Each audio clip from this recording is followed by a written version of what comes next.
काही प्रॉब्लेम आहे का?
Just we are going to start our sessions.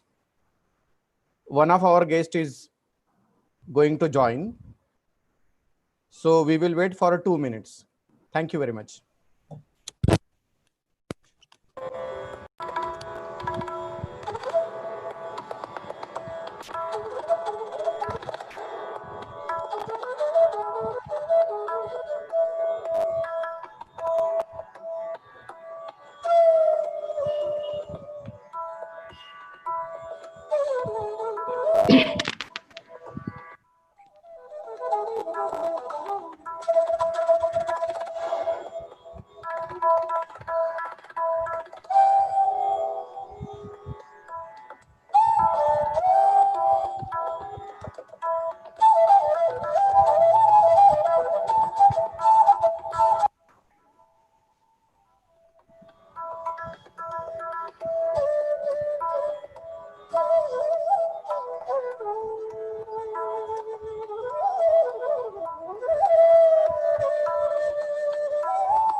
Am I audible to you? Hello? Hello. Yes, sir. Okay, thank you.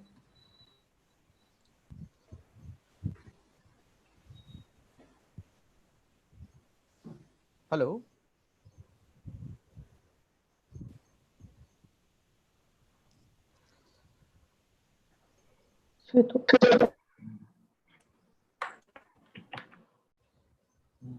Hello, Dr. Fadnavis ma'am. Can you hear me? Yes, sir. Yes. Okay. Your voice is very clear, madam. Thank you very much. Welcome. Thank you. Thank you. Dr. N.V. Kalyankar, sir, Honorable Vice Chancellor. Can you hear me, sir? Hello, Dr. Kalyankar, sir. Can you hear me, sir, please?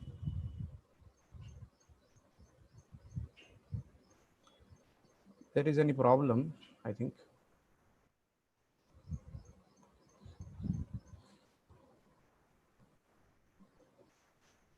Hello. Hello. Hello. Dr. Kalyankar, sir, can you hear me, sir? Yes, yes, he will come right now. Hello. Okay. Okay, sir. Okay.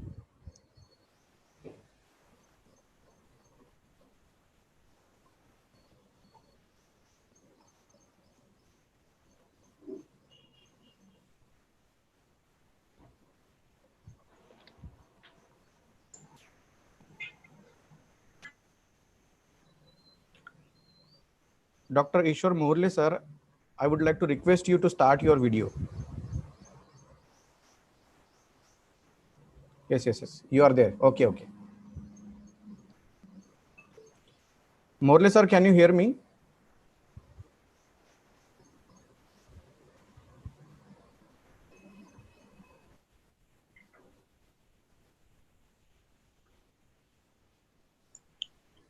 I'm audible now.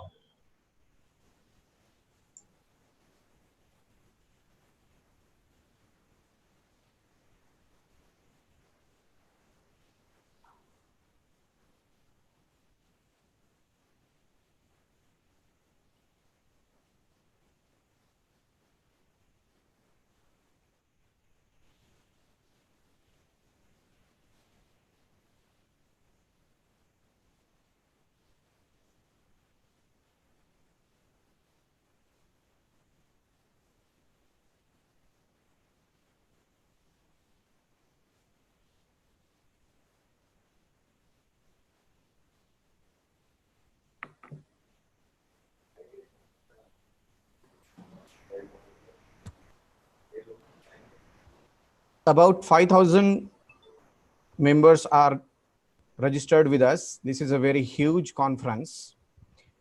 From all over the world, we have very large scale of response. Now we are going to start the session. Our one delegate's guest is going to join to us within few minutes. So, okay. Honorable Vice Chancellor Dr. Kalyankar, sir, can you hear me? Am I audible, sir, too? Hello.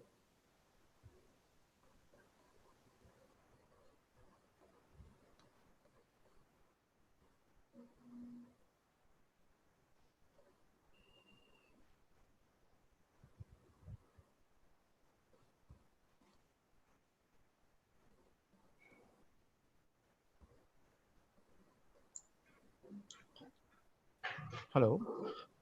Hello, Dr. Power is cut off just now.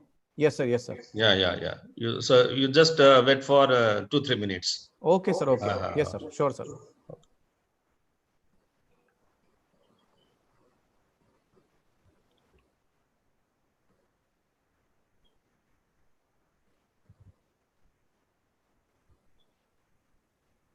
Hello.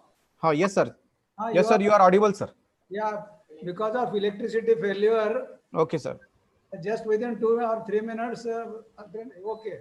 Okay, sir. You are visible and audible, sir. Okay, now we are going to start our session. Welcome all of you.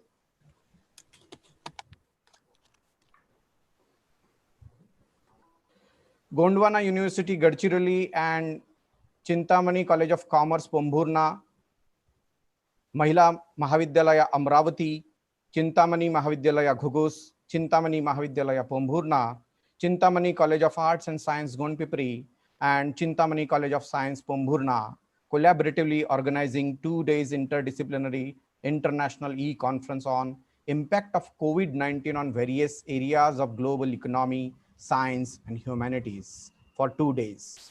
I would like to welcome all the delegates and all the guests, all the participants to this large scale of event. Now, we would like to request Dr. N.V. Kalyankar, Vice Chancellor, Gondwana University, Gadchiroli, to chair this session. Okay, go ahead. Okay, sir. Thank you. Thank you very much, sir. I would like to request Honorable Vice Chancellor Dr. Mrunalini Fadnavis to chair sorry, to hold the chair of keynote speaker and inaugurator of this session. Okay, I have already accepted. I'm very much here. Thank you. Okay, thank you. Thank you very much, madam. Now we are going to start our session. First of all, I would like to request all the delegates to please stand up for the Gondwana University song. Please stand up.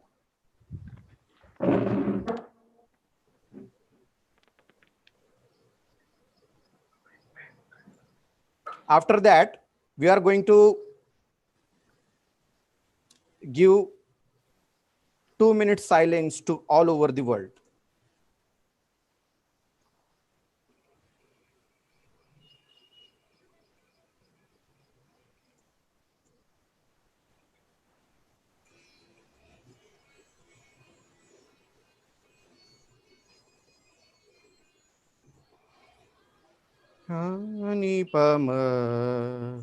Pani pama gare ni sa Gondwana navatapovan Adi janavana parisari Vishwavidyapitha he Jnanarjanaya mandire Gondwana navatapovan Adi janavana parisari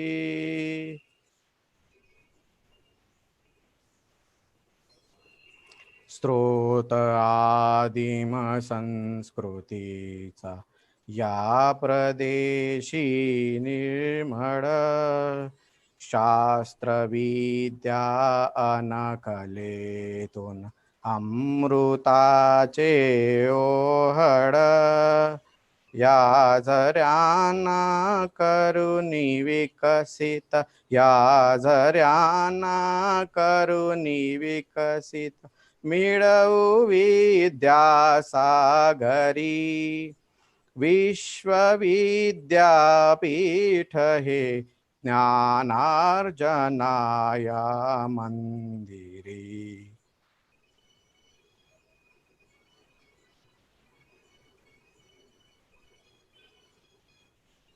बंधुता स्वातंत्र्य सम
I would like to request you all, please stand up for the silence of this world.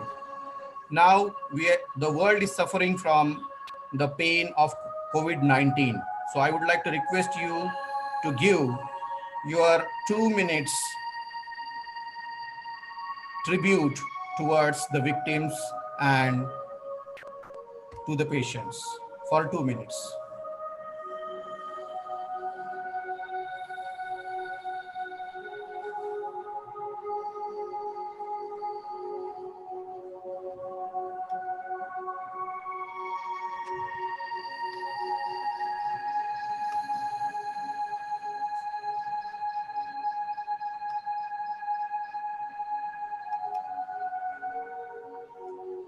I am a pure soul,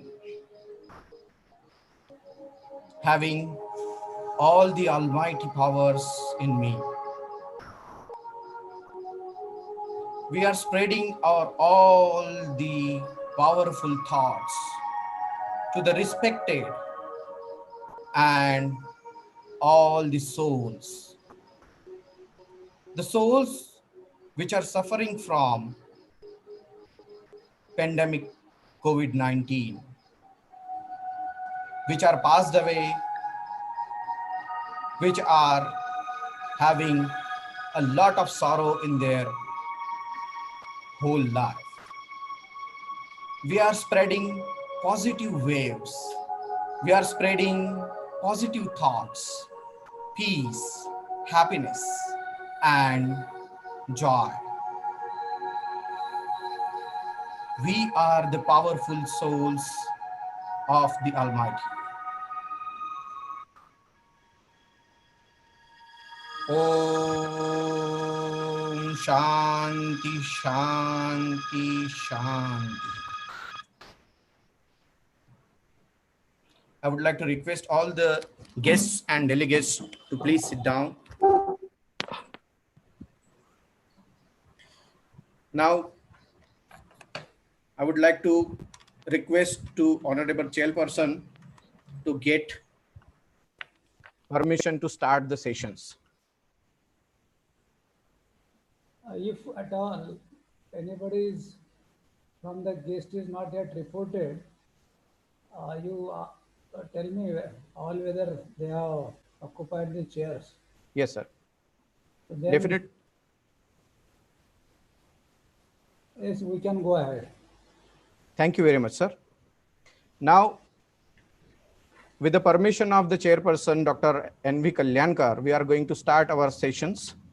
First of all, I would like to request Principal Dr. Sushma Deshmukh to express her views, welcome the guests, and preface. Dr. Sushma Deshmukh, Principal, Mahila Mahavidyalaya, Amravati. Thank you, sir. Hello and warm wishes to everyone. I am Sushma Deshmukh, Principal of Mahila Mahavidyalaya, Nutan Vidarbha Shikshan Mandal, Amravati. It is a great pleasure for me and I feel honored to welcome you to the two-day interdisciplinary international e-conference on the impact of COVID-19 on various areas of the global economy, science and humanities in collaboration with Gondwana University, Gadchiroli, Maharashtra and Chintamani group of institutions. COVID-19 pandemic has drastically changed human life and its living patterns, including our economical, sociological, political, and educational aspects. This global crisis has certainly affected the world economy. Being an important part and element of the educational system, it is our responsibility to ponder this issue and suggest effective measures to improve global economy and ultimately save humanity. It is a need of time to analyze the current situation and the only noble cause behind organizing this e-conference. Experts and scholars have joined us to exchange experiences and knowledge in order to work together in this direction. First and foremost, I would like to extend our gratitude to our source in inspiration and constant support, that is the government of Nutan Vidarbha Shikshan Mandal Amravati. I would like to thank the executive body of the Chintamani group of institutions. We offer our sincere thanks to Gondwana University and Chintamani group of institutions for coming forward to collaborate with us in organizing this international e-conference. Initially, I would like to welcome Honorable Vice Chancellor of Gondwana University, Maharashtra, Dr. Namdev Kalyankar, who is the chairperson of this inaugural session. Thank you, sir, for gracing us with your presence. Now I would like to heartily welcome Honorable Vice Chancellor of Punyashlok Ahilya Devi Holkar University, Solapur, Dr. Munalini Fadnavis, who is the keynote speaker of this conference. I would like to welcome Honorable Pro Vice Chancellor Dr. Chandrasekhar Bhusari and Honorable Joint Director of Nagpur Dr. Mahesh Kumar Solanke. I welcome Honorable Swapnil Tanturwar, Secretary Chintamani Group of Institutions. It is my pleasure to introduce the eminent personalities who are going to join us today as speaker and resource person. Dr. Babul Kumar Dhar, Assistant Professor, Department of International Trade and Economics, Yanta University, China. Mr. Ashit Dalal, renowned expert in industries and cybersecurity, New Jersey, US. Dr. P.T. Chaudhary, Professor and Head of the Department of Commerce, MJ College, Jalgaon. I would like to welcome our resource person, Dr. Ram Deshpande, Rajiv Gandhi National Fellow, ICSSR, former Director of Institute of Social and Economical Changes, Bangalore, and Chairperson Dr. D.V. Jahagirdar, ex-Joint Director, Higher Education, Kolhapur, and ex-Reader and Head of the Department of Economics, Vidarbha Institute of Science and Humanities, Amravati. Now I would like to introduce the important and renowned personalities who, who will chair and guide us to tomorrow's session of this conference.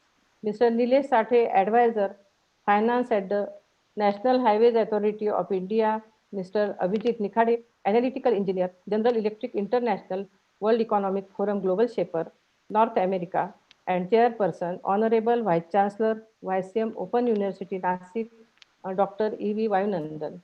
On this occasion, we have received best wishes for the success of international conference. I would like to thank all of them. I want to say this proudly that 5,000 delegates have registered for this international e-conference. 210 research papers have been received and 50 research scholars have registered for the paper presentation. Last but not least, I offer our welcome to all the national and international delegates and research scholars and all participants of this e-conference.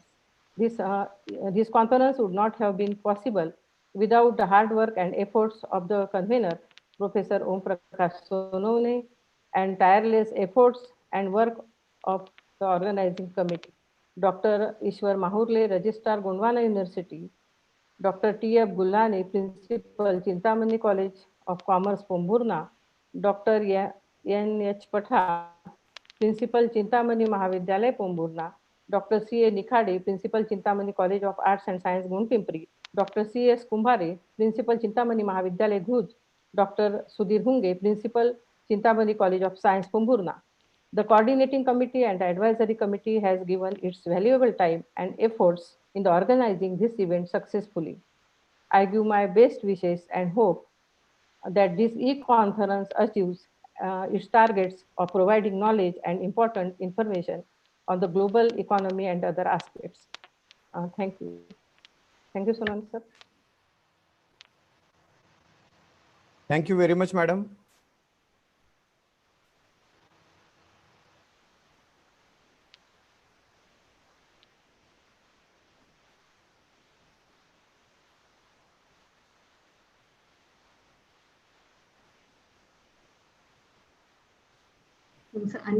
Unmute your audio, sir. Sonone sir. Sonone sir.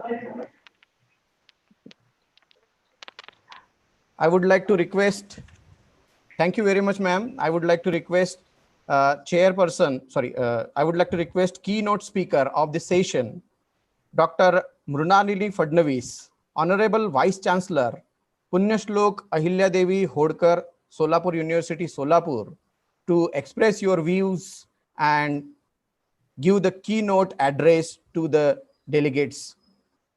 Over to Dr. Mrunalini Fadnavis, madam. Thank you very much, sir. Good morning, one and all. Good morning. The chairperson of this particular session, Dr. Kalyankar sir, Honorable Vice Chancellor of Gondwana University. I first declare this session or this particular conference, it is inaugurated. So with these words, I would like to say Thank you, that ma'am. Gondwana University, Gadchiroli, and Mahila Mahavidyalaya, Amravati, similarly Chintamani College of Commerce and the entire group, as well as all the stakeholders of this particular organization, they have really done a very wonderful work for choosing the subject, impact of COVID-19 on various areas of global economy, service, and humanities. Therefore, this is a very important issue for 2 days. Rather, 2 days will be very less, but still it's a very important thing. So we have to discuss on various important topics. So all these things really matters a lot in this context. Similarly, we are having a lot of resource person with us. I would like to say few, Dr. Zahagirdar, Dr. Ram Deshpande, maybe Dr. Vayunandan will be joining tomorrow, as I have just heard it. So all my co-speakers, I really happy that you have called me for this particular keynote address, and I'm really feel great that we have to talk on various issues regarding 3-4, which you have already mentioned on the title. So with the permission of sir, I think I will have 45 minutes or something to speak. Am I right? So I'll take around that much time, I think, so for keynote address. You okay, ma'am? Okay, ma'am. Okay, thank you, sir. So this is the area where now everyone is focusing how COVID is or this pandemic is posing different type of effects. Naturally, it is a controversy between various things like whether we have to save human resources or we have to save our economy. So this is sort of a game the system is playing. You all know that America has tried to save the economy first. And then the result we have seen, the lot of deaths, lot of affected people were there. Similarly, in our country, in other similar countries, they have tried to focus on their human development and human resources. And therefore, we focused on the lives of the people. So first, we have declared that this is a lockdown for or the Janta curfew for a few days. So that was panic, definitely. But our lives were saved. Still, we are not having that much effect, but gradually it is increasing because the economy is opening. So therefore, this is a game between the human resources and the economy, what to choose and what not to choose, how to stop. All these things are very, very important from the point of view of the adjustment in the new system which we have. So this is, I am calling the adjustment because a particular area is not affected. Every part of the world has been affected, and therefore it is necessary for a human being to adjust in all spheres of its life. I remember the word of Bill Clinton when a lot of problems came in Mumbai, and he praised Mumbai people that because of so many problems, they have adjusted to the situation so quick, and they started working within few hours or days. So that is the beauty of the Indian system to adjust with so many things. Maybe now every person on this globe is adjusting to this situation. Once again, I will say the topic which you have chosen, that is economy, science, and humanities. I would like to say I would add commerce also to it. Maybe commerce is the inbuilt part of that, but I would like to say why it is necessary. because it is highly interdisciplinary thing which you have taken into the cognizance. And therefore, first we will start what has happened with the system with agriculture. Now in Marathi, people used to say, "Shetitil vare vahatat आहेत." म्हणजे something is very deep happening in the agriculture system. And therefore, we have to think on those lines what happened at the global economy. Yes, in every part of the world, they have focused to the agriculture side. Naturally, we have agriculture dominant economy, so we have to focus more on that. And we have quickly developed the system of agrotech. So that is agrotech art, I should say, which we have adjusted when the industry is falling down sharply day by day in last 2 months. When it is falling down, who will support for food and good food and cheap foods, all these things. So that is the priority which we have given for the human or people, as I have told you. So these are the things which we have pondered upon it. But you can see the Japan, the Italy, Spain, I will explain those countries because they have suffered a lot. And therefore, they have also focused on the agricultural pattern, which is very, very important from the point of view of supply, take care of food articles and other related things. So these are the things which the world is facing. But if you'll see the America, Canada, now Brazil, Mexico, they are also facing a lot of things. But they equally have paid attention for the supply of the food. They have quickly developed the supply chain, and they have provided this chain at the doorsteps of the various people. So our people are there in America, in Canada, in other places. They were constantly giving the feedback how this supply chain has started.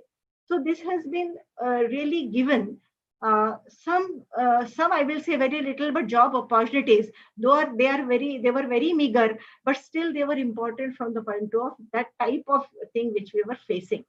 Now the cases are increasing and the patients are improving, but still we are having some psychological as well as some issues which we have to face.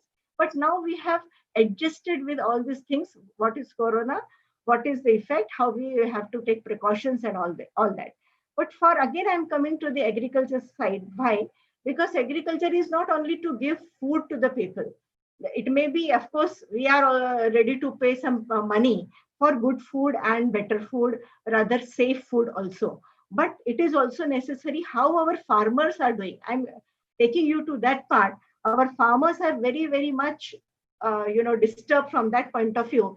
All the things which has been put in the farm in the month of May and all that, lot of things has been tackled well. So it has been wasted. So we are not having that type of system in our country, which we should have, like cold storages, like some quickly we can make some food system to pack with it or process with it, or agro-based system should be taken care of. That we don't have that much in that system. We have not reached, and that's why it is wasted. So that waste cannot be calculated in various terms, but if we calculate it in the money terms, 70 to 75% waste was there. And therefore we can say even the farmers has suffered. But again, some things which is related to fertilizers, which is related to pesticides, which related to the irrigation facility, it has been given to some extent. And therefore they have worked with the physical distancing, and they supplied a lot of things which is necessary for the human being. I would like to quote NASSCOM report, that is National Association of Software and Service Companies. They have paid a lot of things which is based on the startup. Maybe some issues must have come very well and some of them may not. Rather, it is possible that these companies has made a way or path to attract startup agri-tech, and therefore they have around 1,800 crores they have kept for that. And this type of system has helped farmers to some extent. So how to learn? Because I was just going through your brochure and other things. It is very necessary to understand. We cannot only blame whatever the government is there in the state as well as the center. Any government of any country, will have to face this problem. So we have to think how to overcome with the problem and what will be the solutions for this. So when NESCOM is giving such type of startups, I think some private companies has also come up in a better way, and they have made a formula that is farmers to consumer, that is F to C, how to reach from F to C. So if that formula may be related to fruits, vegetables, some of the items which we are using daily, and some forest items also. So they are supplying to it. So that chain is also, this maybe you can say it's a little related to market or the commerce system, but it is very important that how this chain has been built. So such type of solutions people have made. And in some of the areas where this type of technology was not there at their own, when they are staying in remote areas, they have also started this type of functioning, like how to reach to the consumers. If the consumer is satisfied, maybe for 1 month, 2 months, 3 months, we don't know how long this pandemic will be there. But suppose it is for 6 months at the period, and people are saying the effect will be more than that. It will be maybe for 2 years, and somebody predicting for, because it's a recession period, it can be for 10 years, we have to suffer the recession. Then we have to constantly keep on building all these things. And I think we are all from education field. That is the duty of the educationist, how to make robust education system for consumers as well as farmers, as well as for the e-marketers. And gradually when it is opening up, you can collect various information from different people and you can market with offline and online as well. Now, how much e-market is successful, that also we need to see. Some of the things which has been done with the farmers to business, that is F2B. And F2B was a formula which has been made by many such companies, which is very necessary, that how this business will work.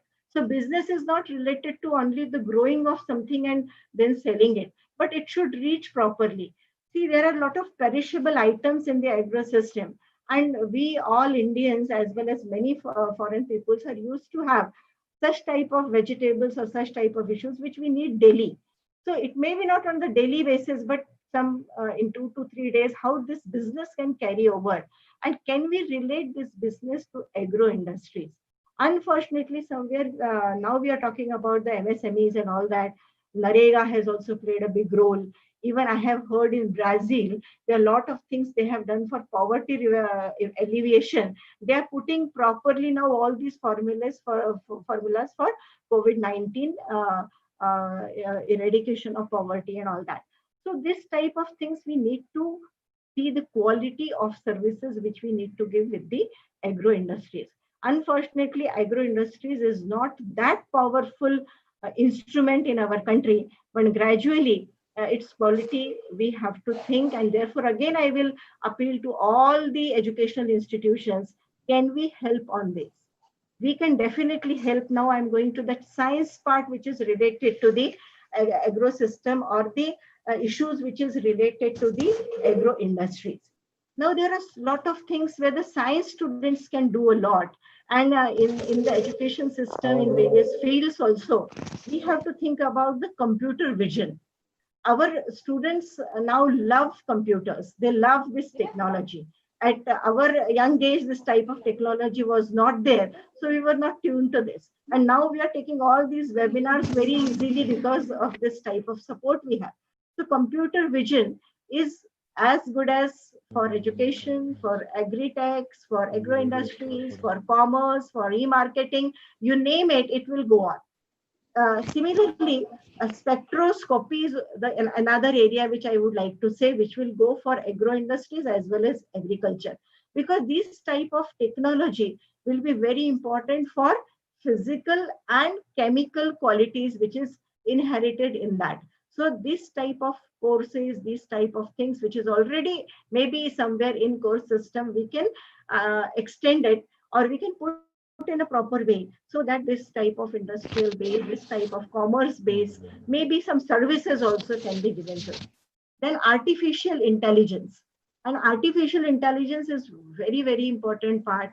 In our country, some of the universities, some of the institutions are carrying this in artificial intelligence. but more focus towards all this type of intelligence is under the control of US, Canada, Australia, Japan, or you can say such areas which is growing very fast. So this artificial intelligence is important because they have grown up with so many things.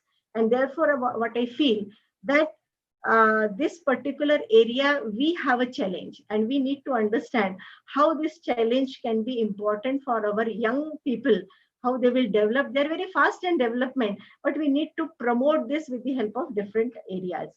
So this particular thing is with US, and therefore US must not be thinking more about the people, as I have said in the earlier part. They're more focusing on economy. Okay, some people may die, but we can do with the robots. This may be the idea of the uh, American people. Of course, it is right or wrong, that is a question of debate.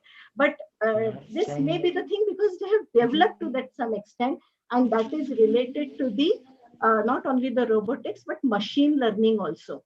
So machine learning is part which has been taken care by so many areas, especially in healthcare, there that I'm going to talk you with health care later on. So healthcare is one of the area where we can say that all robotics will be working with the doctors. Doctors are very fast in adopting all these things. So healthcare in high-end areas, it has been happening. But it is not happening in the rural areas. It is not happening in the semi sort of, you can say, urban areas. Even some urban areas, they are not smart cities even, but they are not having this type of facilities.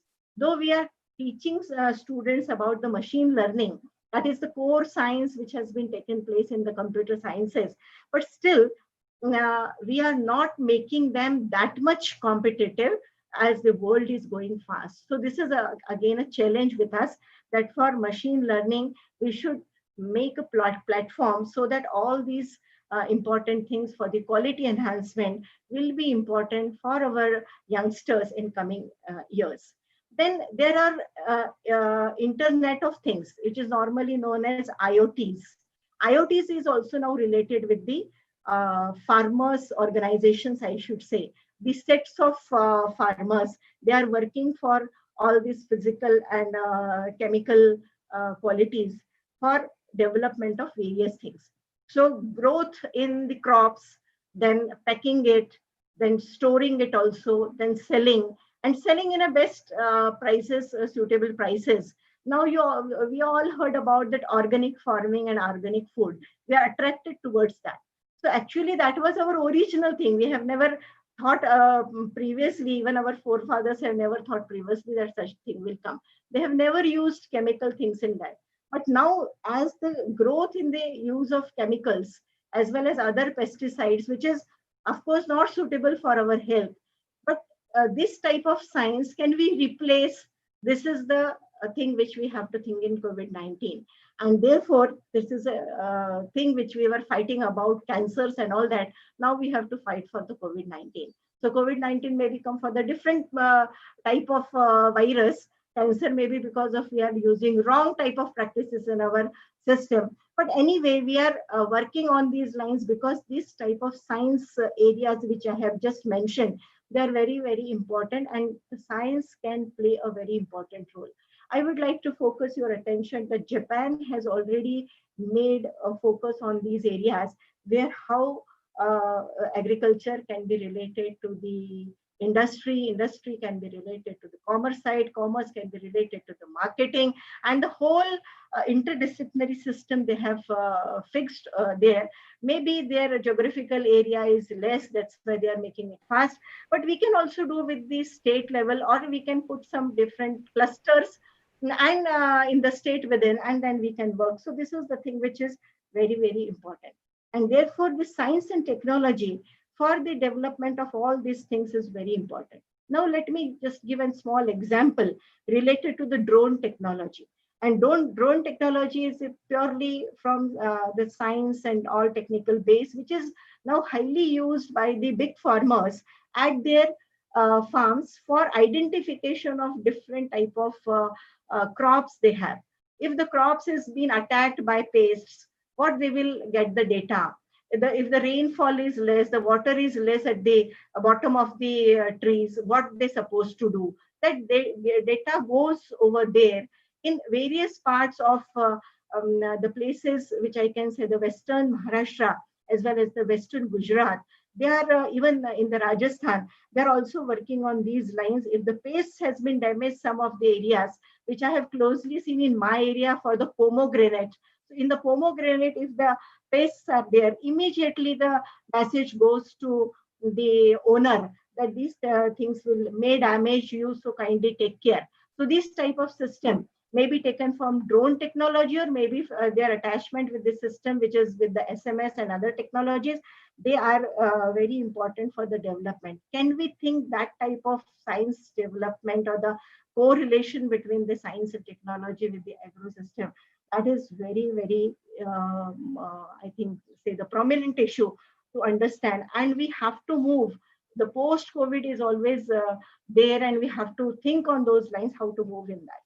Now, some of the part which I will focus on, upon the commerce. I'm taking agriculture more in this in my talk, because agriculture now is the answer for us, and we are already having 70% people.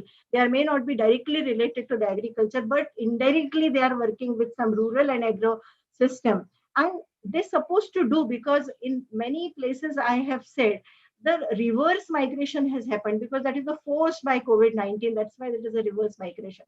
But if we want to put those people in that area, because many people are saying that don't ask them to go. They cannot go at this time. This is one thing. But in the future, they should not go.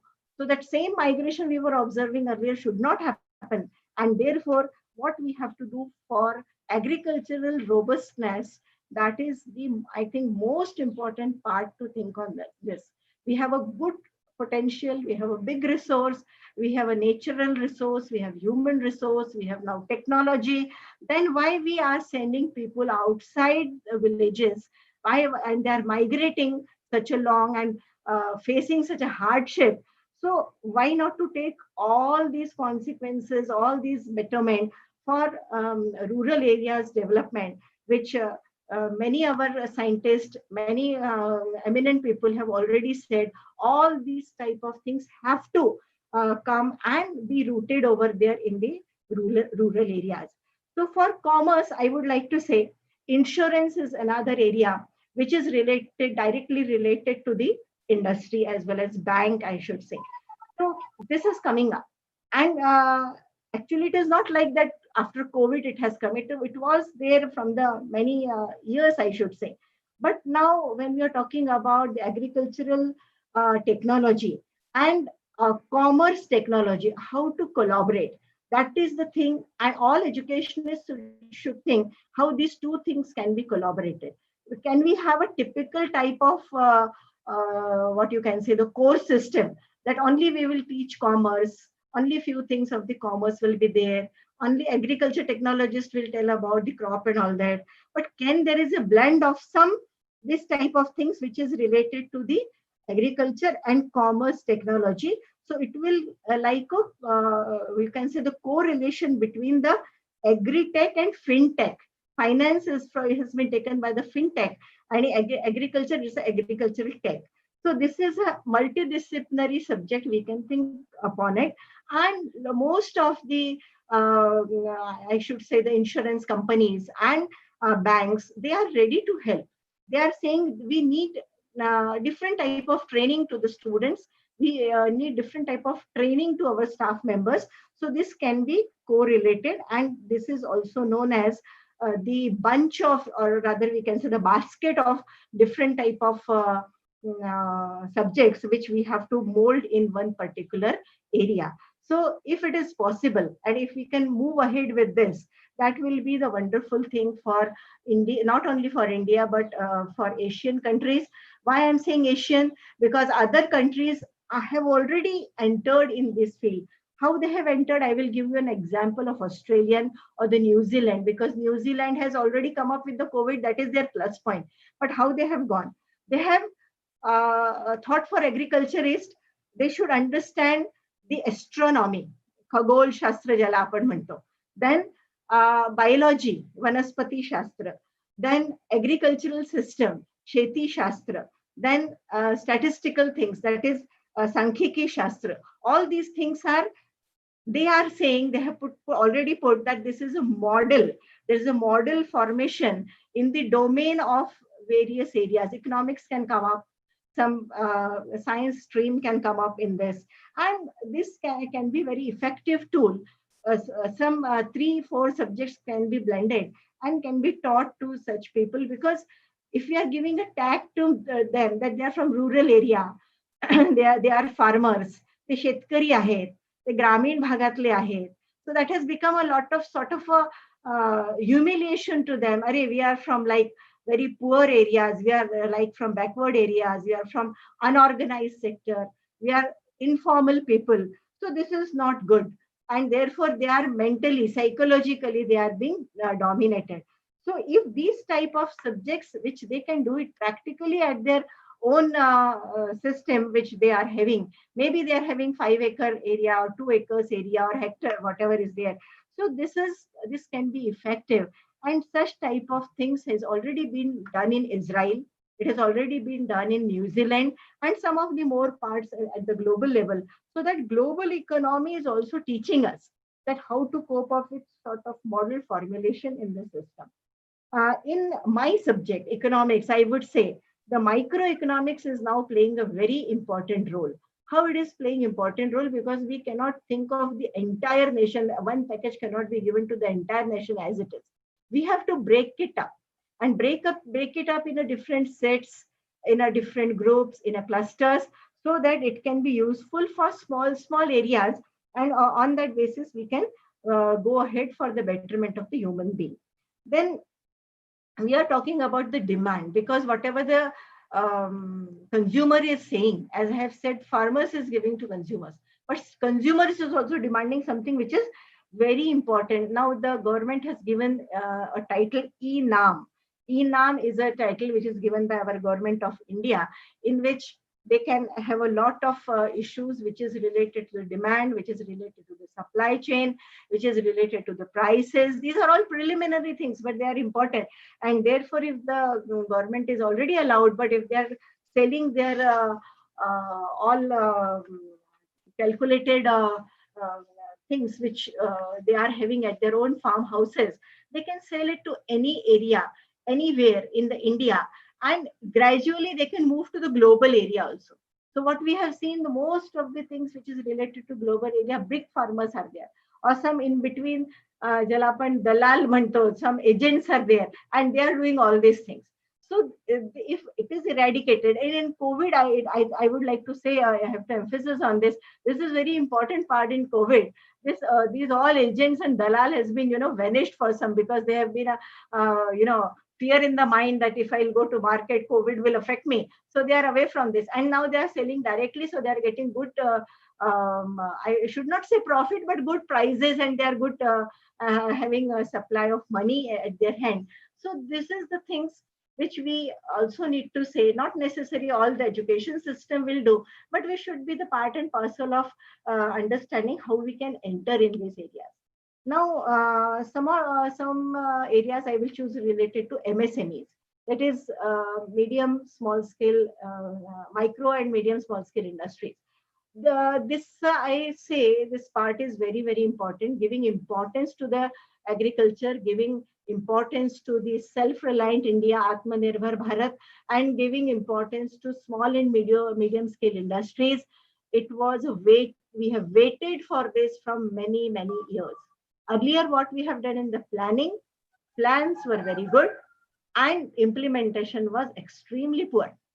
Similarly, it should not happen. So therefore, for MSME, what we have to do, what type of services we have to tell to the people, or those who are interested for entrepreneurship.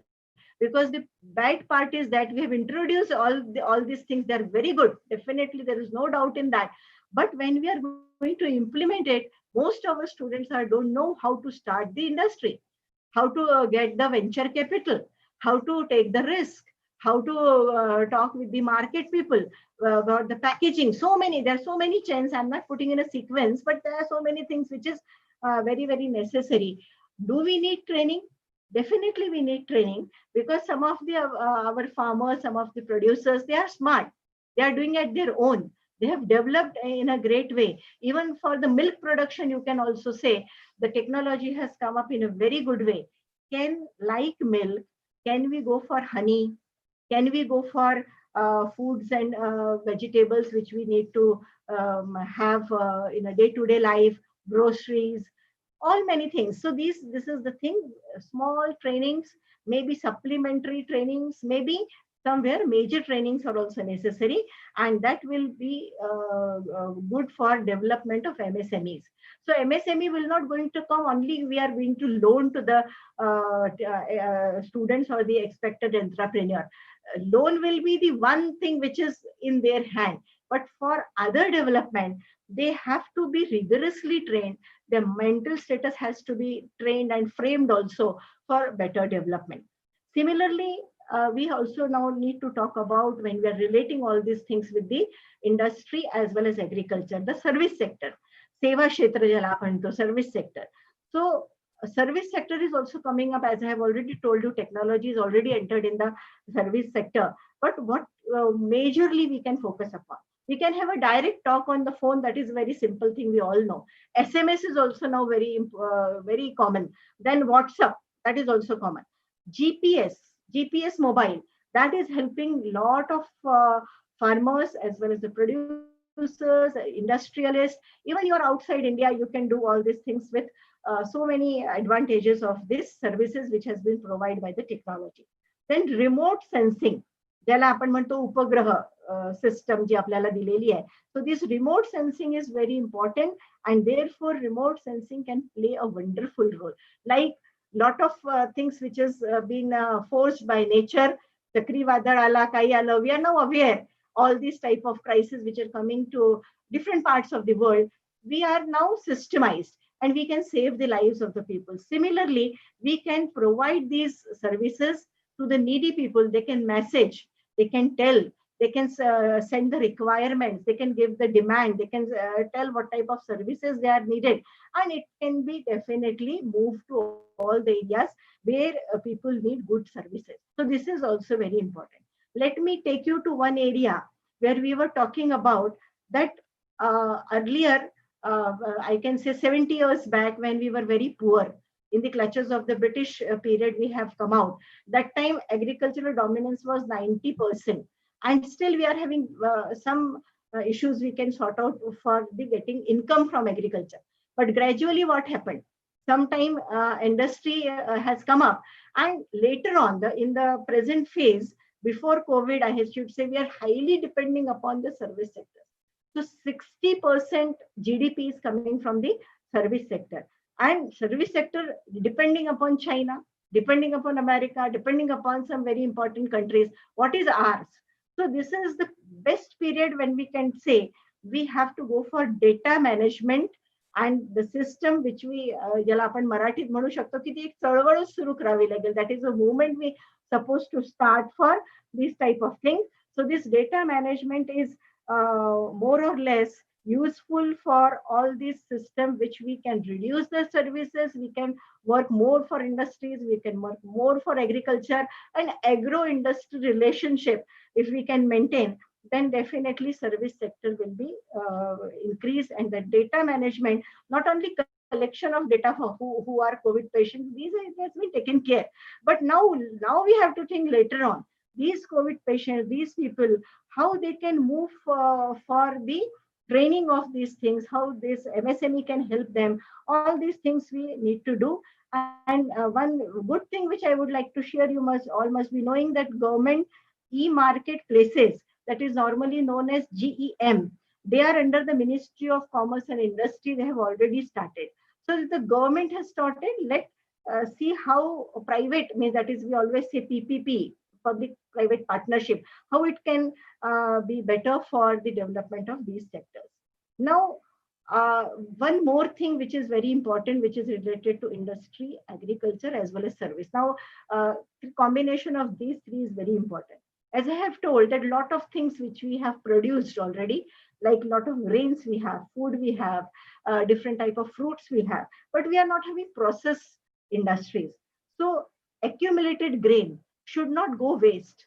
So good, you can say, to exercise the excessive stock or agri value chain. That is the area which we need to think in the global system. That chain is not only for India. That chain can be for SAARC region. That chain can be for Asian countries. That is ASEAN group of 20 countries together.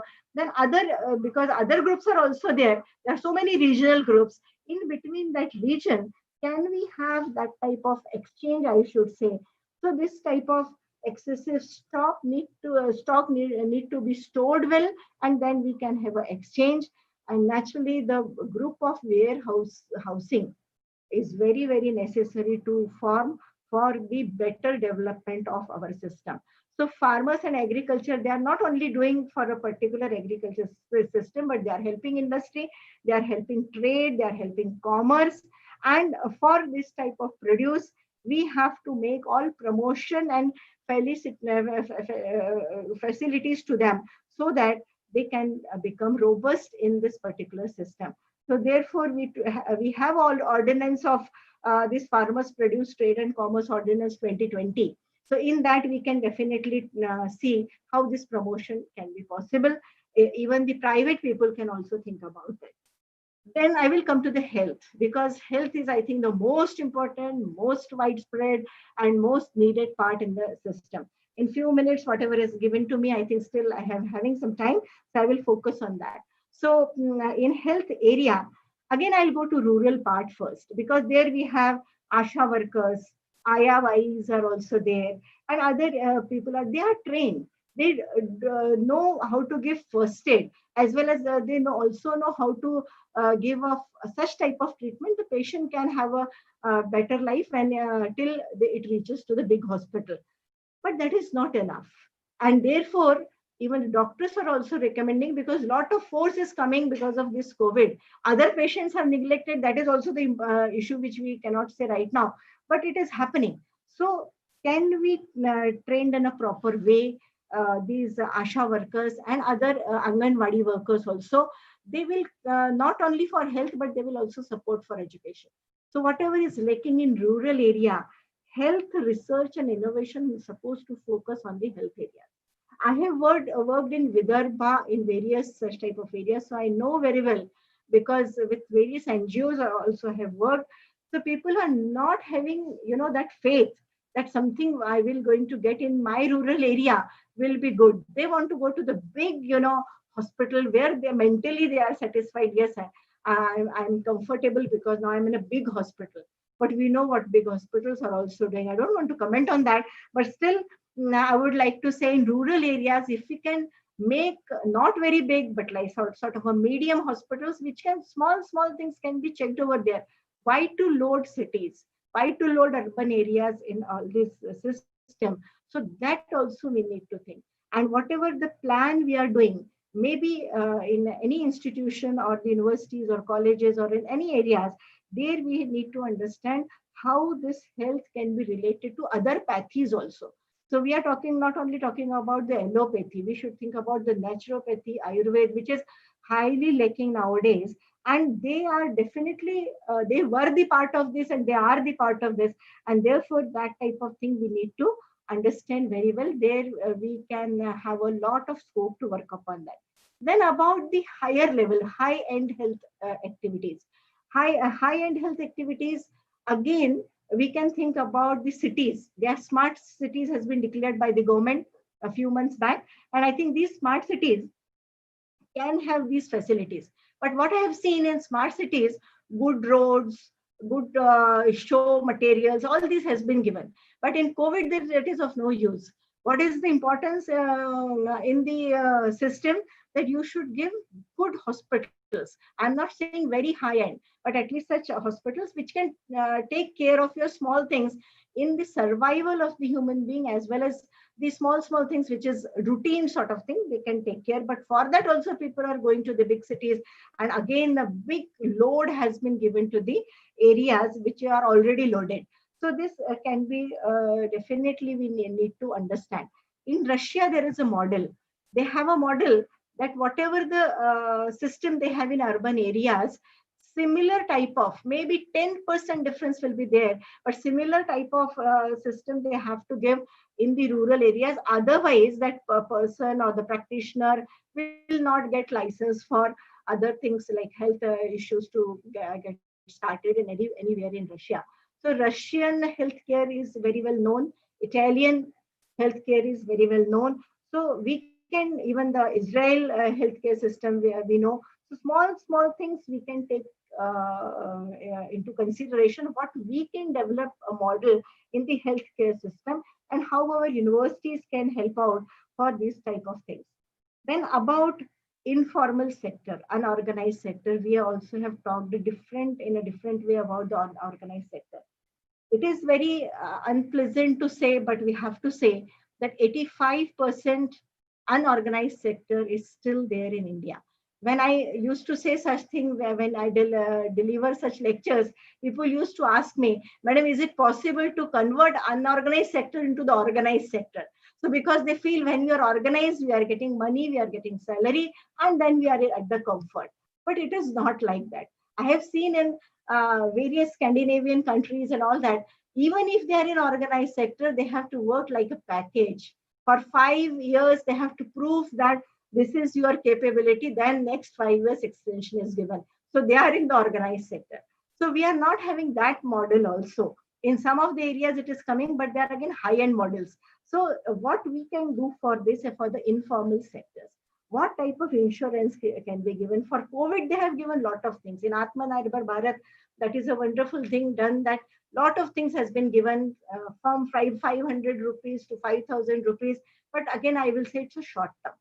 We have to think about the long-term facilities where we can think about how this informal sector can do. Even in Atmanirbhar Bharat, they have taken care of minor forest produce, ज्याला आपण one उत्पादन म्हणतो, one उत्पादनी हे आहेत. आता आपण गडचिरोली विद्यापीठाच्या सोबत आहोत, तर त्याच्यामुळे नॅचरली हे जास्त महत्वाचं ठरेल. This will be very important for areas those who are near the forest, near the periphery of the rural and forest areas, how this can come up. Like any small example you can take. Mahua example we can take, because the Gadchiroli is having a lot of system and it is very nutritious. How we can develop that particular crop in a better way? We can talk about the ज्याला आपण हे म्हणतो हनी म्हणतो, शहद म्हणतो, how it can be developed in a better way. It has been dominated by big companies, but how small MSMEs can come and we can help out the informal sector. That is a challenge, so that we have to think. So as I have given the example of minor forest produce, in our environmental studies 1108 this type of list has been given, which is very unique in our country, and that can be turn out as a good industry for healthcare, for day-to-day routine, as well as for other industrial purpose like development of shampoos, pharmaceuticals, cosmetics, and all that. So these are the things which we need to ponder upon it. Kutetari missing, the link is missing, and therefore we need to think on these things. Now, another area which is related to the health, but which is also related to the other parts which has been given in your title also. Health is also an industry. Health is also a service. Health is also innovation, because now we need research on that. That's why that area I'm a little bit talking, just 2 minutes I'll talk and 1 or 2 points and then I will finish. So this is the area which we need to go for research. How research is important in microbiology, how research is important in pharmaceuticals, how research is important in the area which is indirectly and directly related to the health.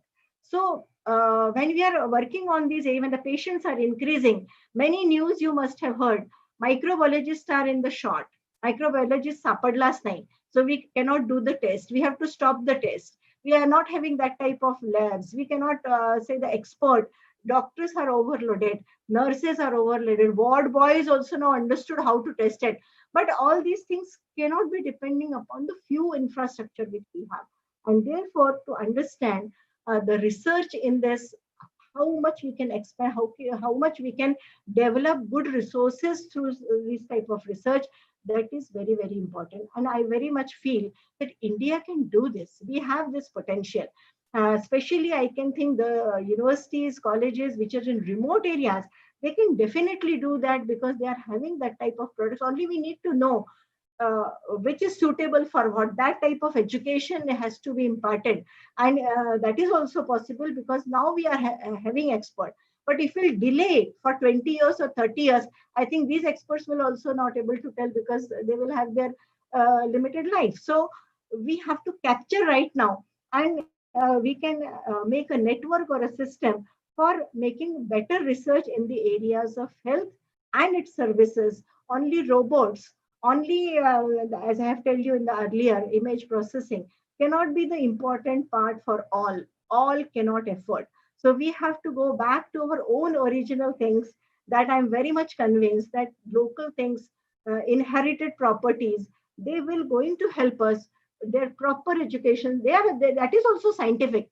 They are not non-scientific. It is again a wrong notion if we'll say, if they are scientific, and we have to go with them, and we can develop lot many things. Then last thing, which is hampering our economy, I should say, and people are worried about that. Now we have opened it partially, gradually we will open it in a full swing. Then what will happen? And first thing, I'm not talking of health and COVID, but related part, unemployment.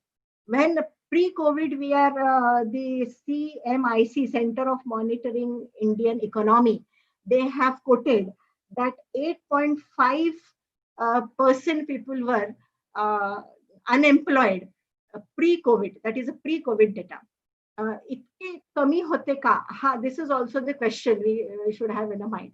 Many studies say no, it is more than that. They are at the tune of like 20% or 22%. Some of them had said if we'll add some contract people, ज्याला आपण म्हणतो की काही काळा करता कंत्राटी घेतलेले contract people, if we will add, so it is more than 28%, all that. And contract thing is really increasing a lot, which we always say it's a gig economy. The name which we have given is a gig economy. And this contract teachers, contract laborers, contract purchase means related to the commerce areas and all that. So if we include those, they are not having proper future, we cannot predict how much unemployment they must be facing. But CMIE is now saying that at the end of May, it was 27.1%. People have suffered. That is a authorized data government has given, that 27.1% are totally unemployed. They have gone with the frustration, psychological problems were there. And as you must have heard that a lot of suicide cases have also been taken. So it is a very bad phase we have all observed.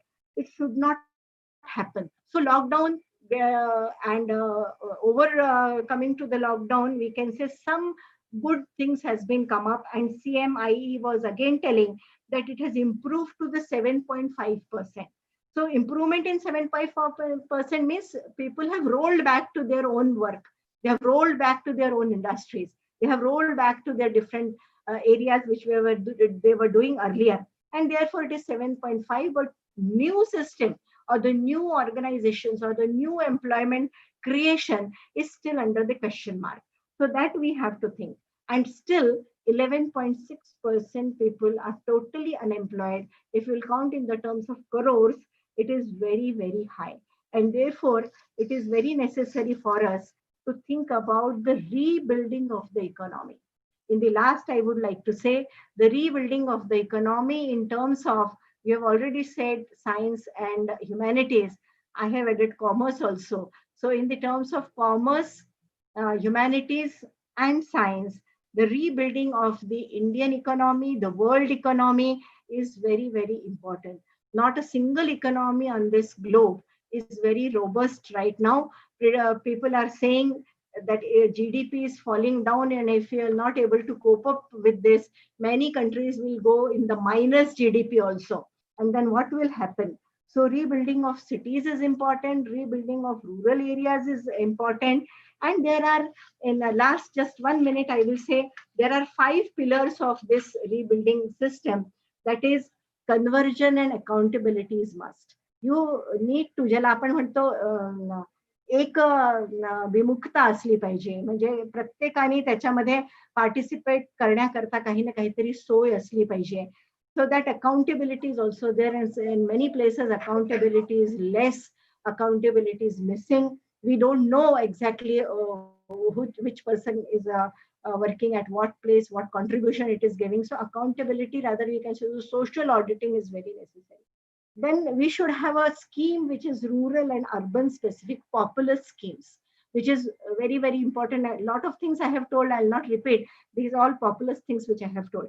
Then wider public participation. Can we have a wider public participation? The answer is definitely yes. Because without public, we have a huge public, and that's why the problem is because of more in slum areas and all that. So that type of things has to be taken care. And again, focusing on the where I have started, I will end the use of latest technology for re-empowering people, especially in rural areas. That is very, very important. So use of latest technology is, I firmly believe that we have a good number of young people with us, and they can easily adopt. They have the capacity. Only thing we have to show the path and make everything possible for them to go with it. So a lot of things to say, but I think I have tried to cover all the disciplines because it's a wider subject, interdisciplinary subject. And I thank a lot, Kalyankar sir. Thank you very much for calling me in this, and Amravati College and all other co-organizers and all the participants. I thank you very much. Have a very good day, and I wish a very good success for this particular webinar. Thank you very much, madam. I would like to share your views in a summary way, that you have covered all over the points which are given in our brochure, not only in the brochure, but rather than that. You have covered the area of science, technology, commerce, agro technologies, and government policies also. The various issues you have covered in your keynote speech, and I would like to say that it is very important and very fruitful lecture for the participants. Thank you very much, ma'am. I would like to request chairperson of this session, Dr. N.V. Kalyankar sir, Honorable Vice Chancellor of Gondwana University, Gadchiroli, to express your views and give the presidential speech. Dr. N.V. Kalyankar sir. At the outset, welcome and congratulate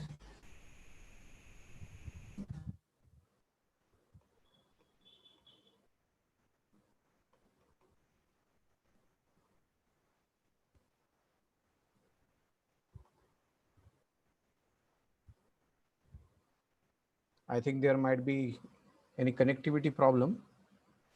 Just we will wait for him.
I think there is any connectivity problem.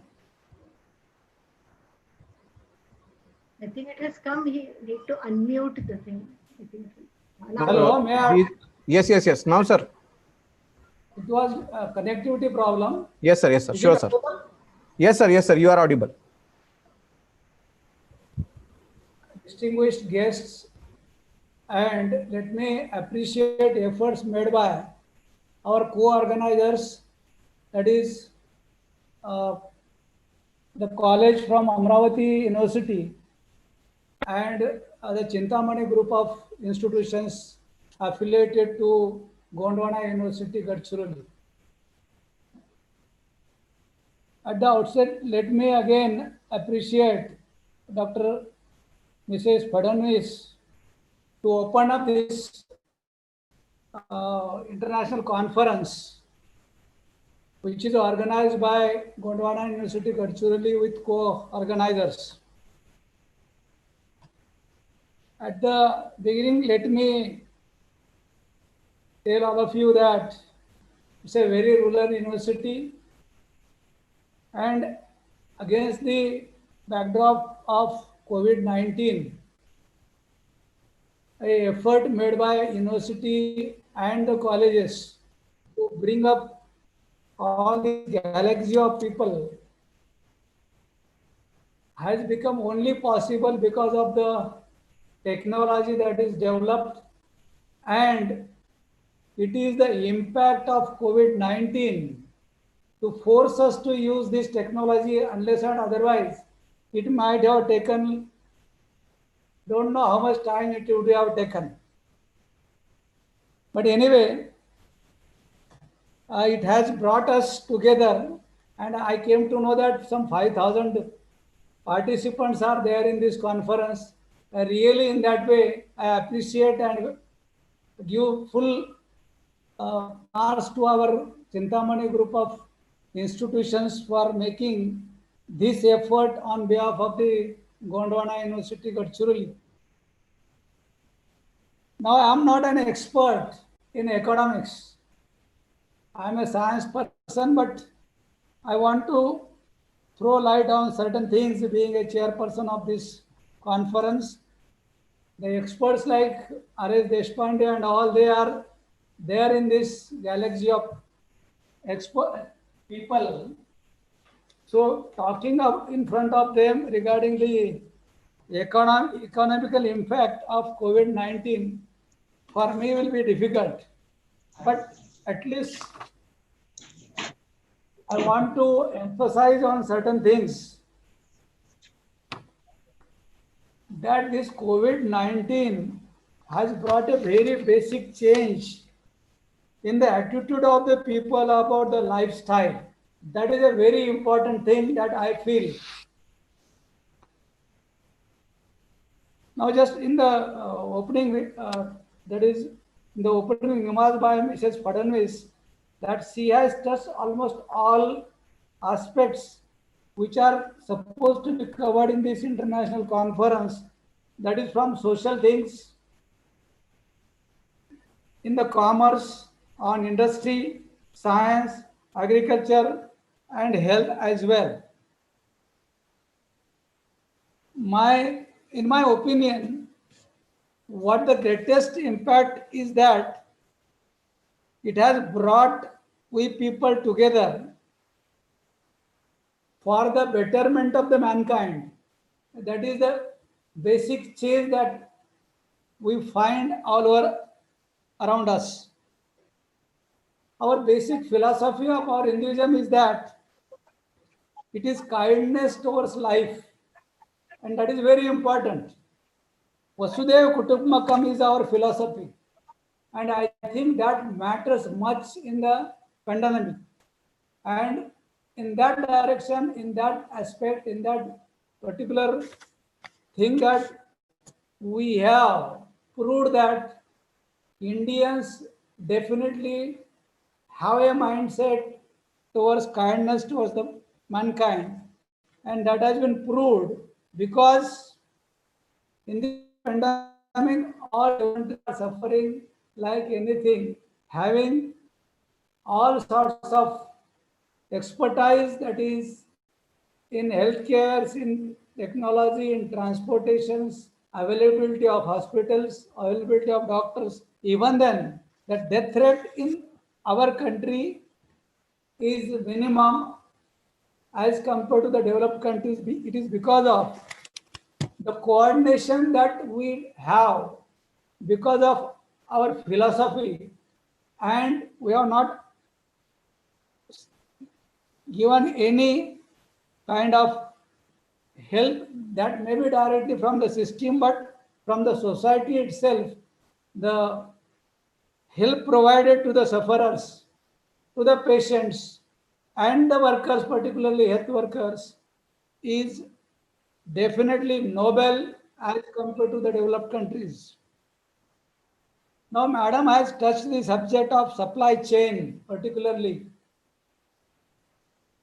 I think our traditional supply chain is very strong and it has worked very effectively in the pandemic system, but which need to be developed in the context of the pandemic, and it requires a technological support. Unless and otherwise it is helped technologically, I think it is difficult to survive in future, because in this contest, now the limitation of our packaging industry has been exposed. If it would not have been allowed to a transportation system to make free, I think by this time our rural area, urban area might have suffered because of for essential commodities.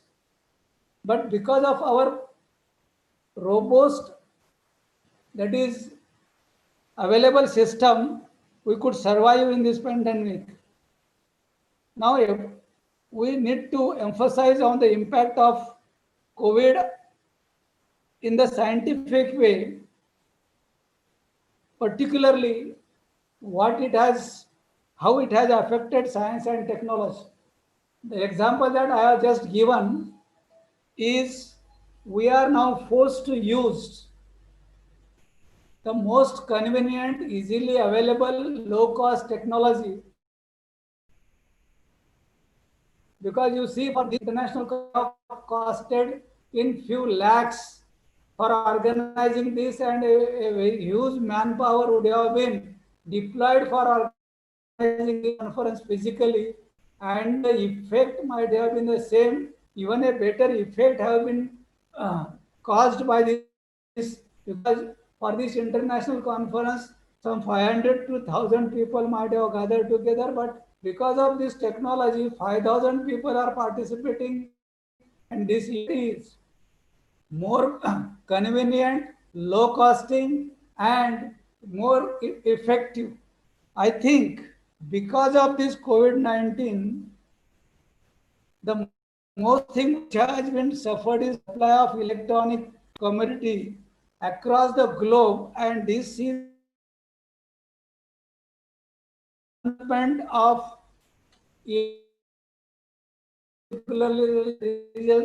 intelligence, and I think this could hamper the development in this field, and in that case, the underdeveloped countries need to introspect themselves regarding indigenous development for electronic commodities. And in the context of our country, I think this is a challenge in front of we people, scientific community, and it is rightly that will be a response to our president's, our Prime Minister's view of our Atmanirbhar India. I think this is the most challenging field which will change the economy of our country. That if we go for development for the hardware in this country, which is required for artificial intelligence. Moreover, integration of this technology with different fields, that is also a challenge.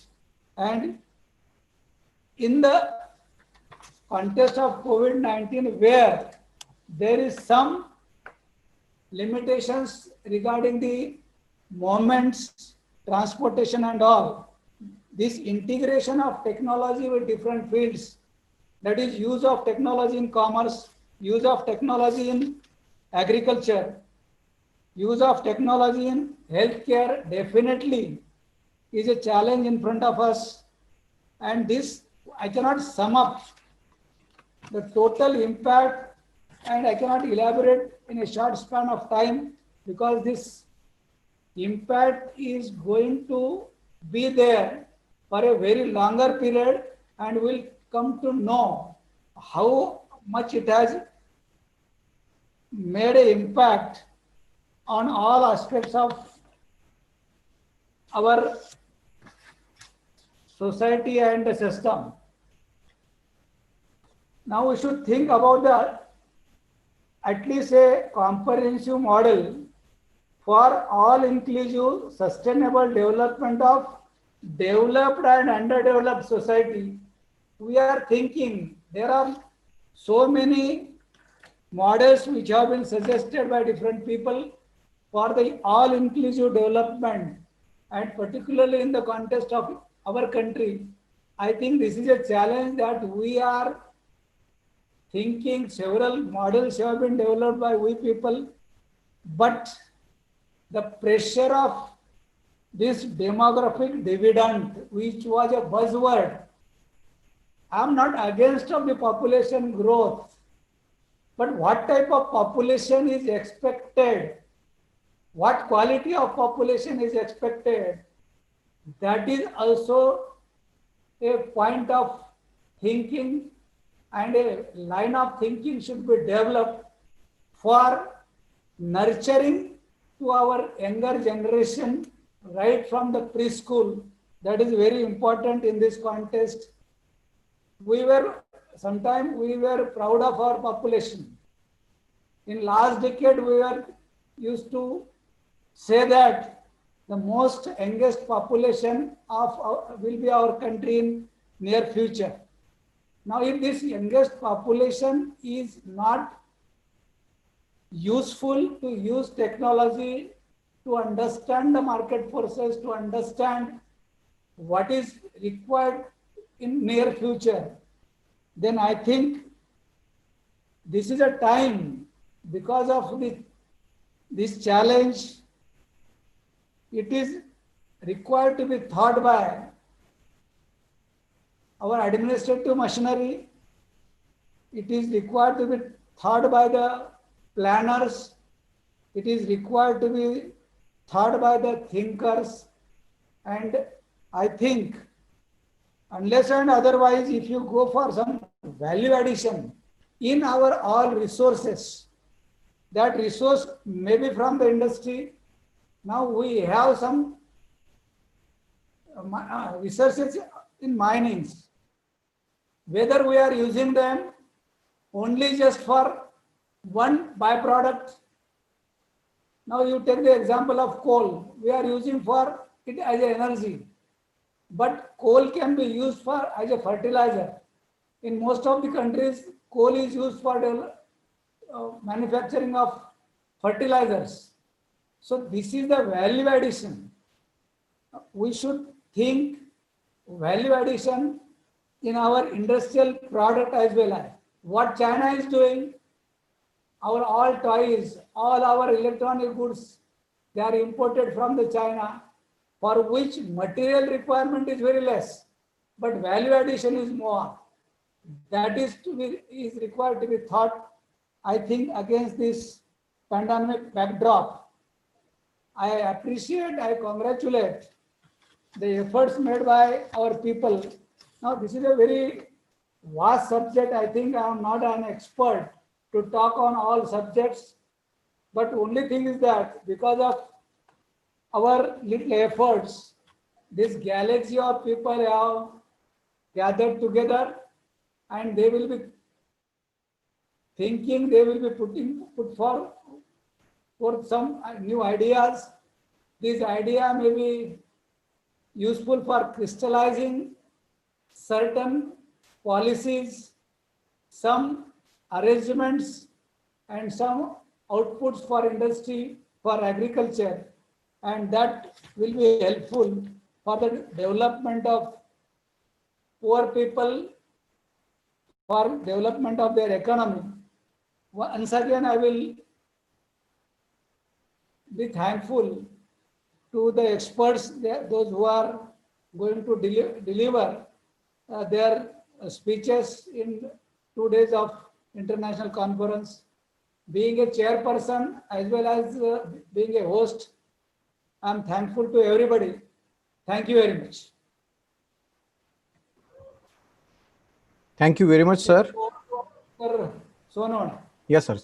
Thank you very much, sir, for your valuable guidance and your valuable presence in front of us.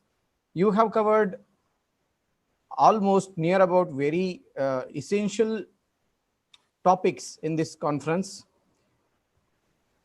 We think that you are the scholar because of you are the VC. Not only you have the important and various logical knowledge regarding the economy, but you are the expert in your personal area also, sir. Thank you very much for your knowledge.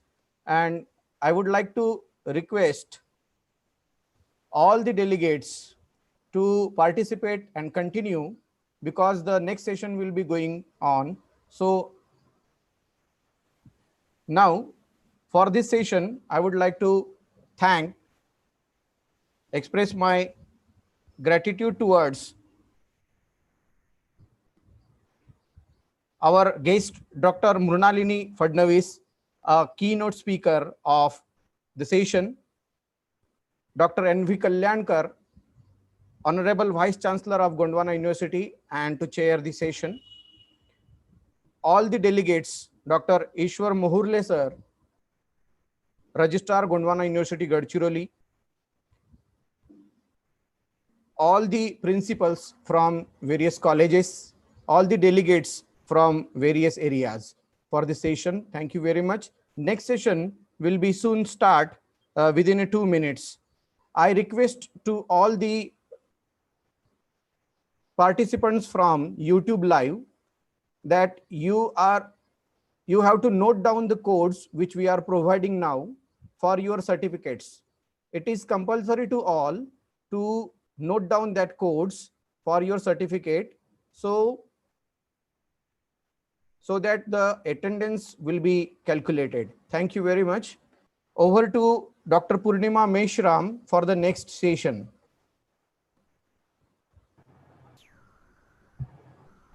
Thank you, Sonone sir. I'm here. Welcome, ma'am. Welcome. Dr. Purnima Meshram is Assistant Professor of Chintamani College of Commerce, Pombhurna, and have a good experience in the commerce and management field. Also, she holds the various departments head position in our college. Over to Dr. Purnima Meshram, ma'am. Thank you, Sonone sir. I think Chaudhary sir is also joining us.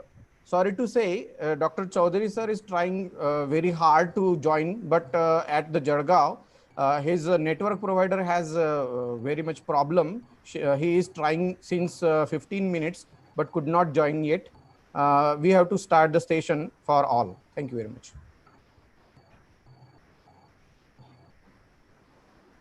Okay, sir. Now we start our session.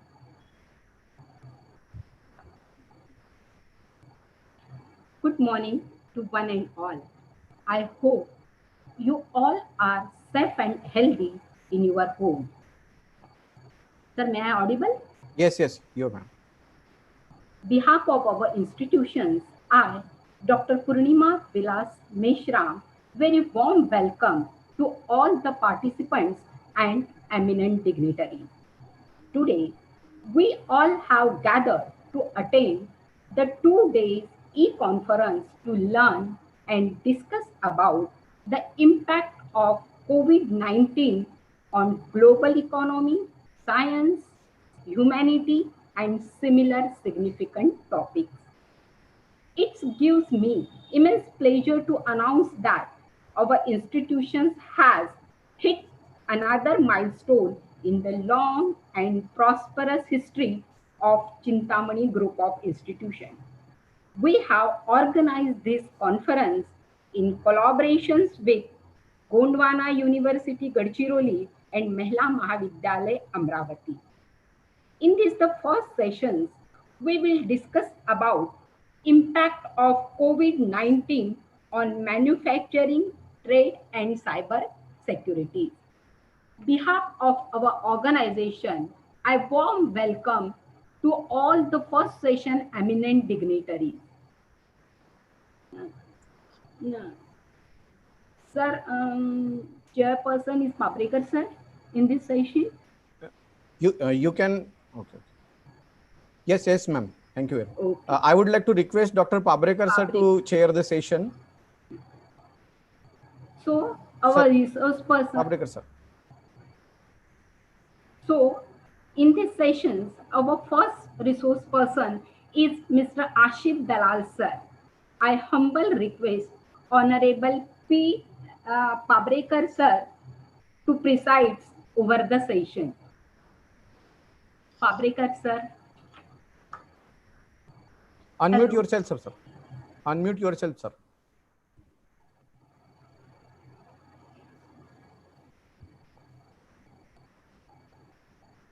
Unmute, sir. Hello. Am I audible? Yes, sir. Yes, sir. Yes, sir. Okay, thank you. Okay, sir. I humble request Dr. Pramod N. Pabrekar, sir, Principal of ICLES, Motilal Jhunjhunwala College, Vashi, Navi Delhi. Please, sir, preside over the session. Okay. Thank you, sir. Let me introduce our first session's eminent resource person is Mr. Ashif Dalal, sir. He is a renowned expertise in the industry and has over 30 years of experience in cyber security, risk management, and is also the lead assessor for TUV SUD.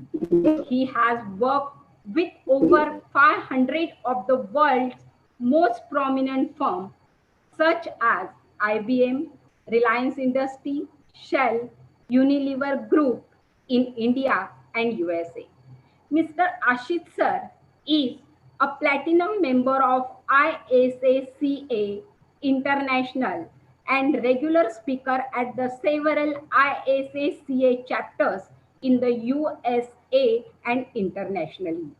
He is a member of American Institute of Chemical Engineer, member of Industrial Control System, Joint Working Group of Department of Homeland Security, CISA, and regular speaker at ICSJWG conference. He is adjunct professor of cybersecurity and sustainable development for the MBA and PGDM students of the Wellington University of Management Studies, Mumbai. Our resource dignitary is connected with us all the way from New Jersey, USA. I humble request to Mr. Ashif Dalal sir, please share your thoughts to the participants. Well, thank you very much, and good morning to all of you. Good morning. You guys can hear me clearly? Yes, sir. Yes, sir. Yes, sir. Yeah, it's an honor and privilege both to be in front of such august audience and about 5,000. I would like to request you, sir. Yes. Just set your camera that your face can be seen very good. Yeah. Oh, okay. Thank you very much. Thank you very much, sir. All right. Well, it's almost 2 a.m. so little. But anyway, I was on the session for last almost 45 minutes. You have a very excellent and very knowledgeable speakers, and I want to thank Professor Purnima Meshram and Professor Sonan and all the dignitaries to give me this chance to be in front of such august gathering and share my views. And I would like to, I have prepared a presentation which already been sent to everyone. I'm to Professor Sonan. I'm going to share my screen. And what I've done is that though my topic is very broad, I have tried to, reformat it a little bit and made it more impactful in terms of the impact of COVID-19 on the economy, which covers some manufacturing services and other areas, as also the cybersecurity. since this is the global conference, I mean, cybersecurity, I can go on for one full day or next 2 days without any issues, because there are various facets and intricacies thereof. What I've done is I've kept it very simple. I have not gone into a lot of technical details and kept it simple for the simple fact that what's going on right now in the world, cybersecurity is one of the major impact across the globe, whether coming from nation state actors or from the insider threats or from the external threat actors, etc. So rather than being very technical, I want to highlight what are the key points that one need to consider and how can you make your cyber defense more robust. So if you all permit me, I would like to start my session and share the screen. Yes, sir. Go ahead. Okay.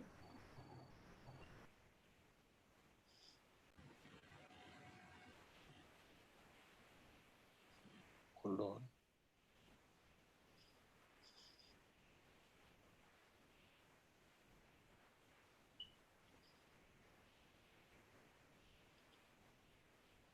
You all can see this?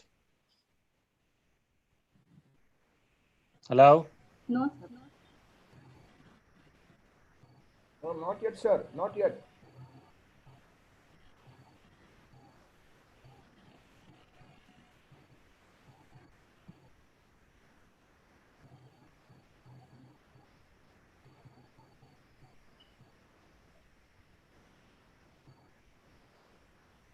Sir, let me share Hello? your PPT, sir. Ashit, sir. Dalal, sir, let me share your Yes. PPT. 1 second. Let me just see if Yes, it has yes, come. yes. Now it is weaving, sir. Okay, sir. It's come back? Okay, sir. Yes, sir. Yes, sir. Now PPT is audible, sir. All right. So, Okay, sir. Audible and visible also. Sir. all right. So once again, thank you everyone, and for giving me a chance to be a part of this magnanimous effort that you guys have put in. This is definitely possible, as previous speakers have said. And on, can you hear me? Yes, sir. Yes, sir. Sure, sir. There's some background noise. So anyway, so I'm just going to. What previous speakers have covered at very extensive length of what is impacting, what is going to be, or what is impact of COVID-19 at various aspects of economy, healthcare. Sorry to supply disturb chain. you, sir.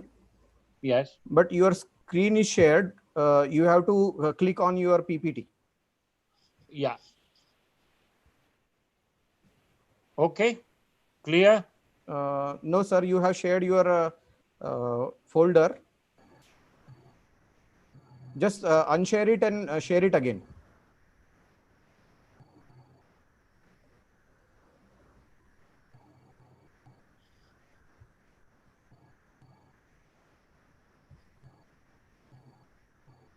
Now?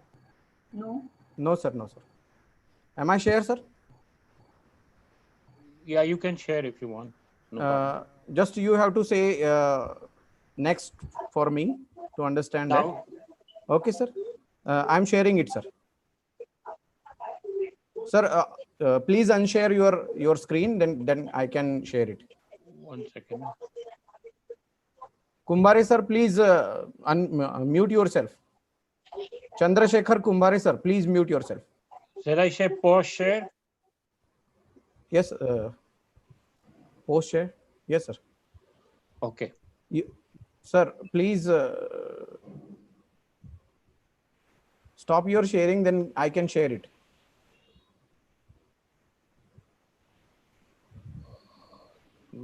Hello, Ashit, sir. Yes. Just click on stop your sharing. Stop video. No. Stop sharing, sir. Okay. Okay, sir. Okay.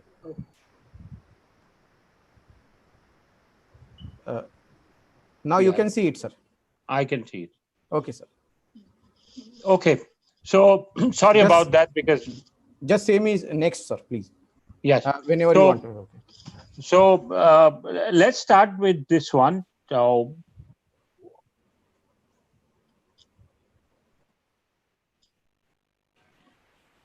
yeah, go ahead. Next slide. I think you got a different presentation. Anyway, that's fine. So this is the disclaimer, basically. So this is my public, views from the actual experience and, whatever information that's available, and based on also some of the things I have experienced myself. I think this presentation is already available, so one can have that. Next slide, please. So topics here we are covering is the impact on global economy, Indian economy, the digital revolution in India and the new normal, uh, especially COVID-19 and cybersecurity. What's the current threat landscape under COVID-19? And I have developed some, when I consult with some of my clients, this is something which I come across everyday life. So I've developed some cyber hygiene tips, all kind of tips and I mean, it's very long, but I have picked up the few major ones for organizations and employees because most of us are in remote working mode. So that should be helpful to everyone. And then I would highlight the summary and then any questions and answers from the audience or anyone. All right, next slide, please. So this is my brief introduction. I get Professor Purnima Meshram already has spoken about it. So we'll go to the next slide. Now, this everyone knows what COVID-19 is because enough has been talked about it. These are the latest figures, almost 9.1 million cases worldwide, and US is leading the count. I don't know how, but why, etc. We don't get into the details, but we have unbelievable 2.1 million cases and almost more than 150,000 deaths, etc. It's one of the most major and ferocious crises of the century with global impact far-reaching consequences.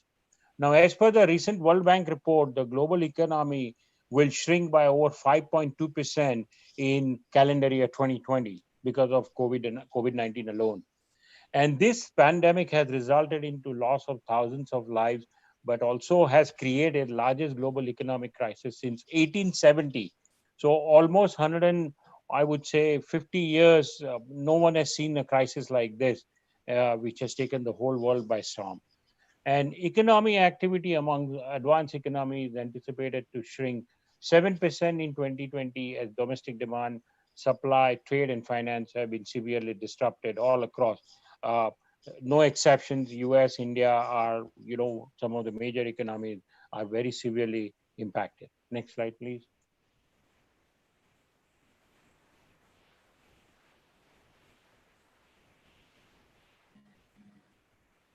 Now, this is the quick snapshot of global impact.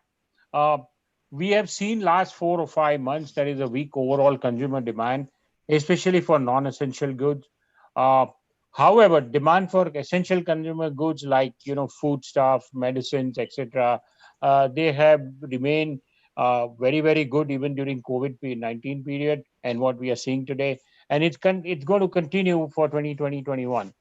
Uh, which is very much expected because people are not going to go into some kind of a rampant or unnecessary buying mode that, okay, let's go to the mall, buy this, buy that, etc., because of all the severe major economic and unemployment related issues. Uh, Unemployment rates are very high. Mrs. Fadnavis has already talked about what scene we have in India. US is unbelievable because we have an unemployment rate has almost climbed to 20% since March 2020, and almost 20 million people have filed for unemployment insurance in various states of the United States. Uh, Financial markets have been pretty topsy-turvy and volatile because nobody can make out which sectors are going to go and then shape up very well, except for a few of them like pharmaceutical, life science, etc. Energy demand has been very good. Uh, the first time in the history where the oil prices have gone in negative dollars, which has not happened any time. And even in the US, we are seeing that the demand is now slowly picking up for the gas and for fuel and other stuff. But still, it has been relatively pretty weak, and this will continue to be like that because of less travel on all forms or in all forms or all sectors, etc. And there are huge supply chain disruption, which is impacting essential industries like food, pharmaceuticals, healthcare, and previous speakers have already talked about supply chain related issues. Next slide.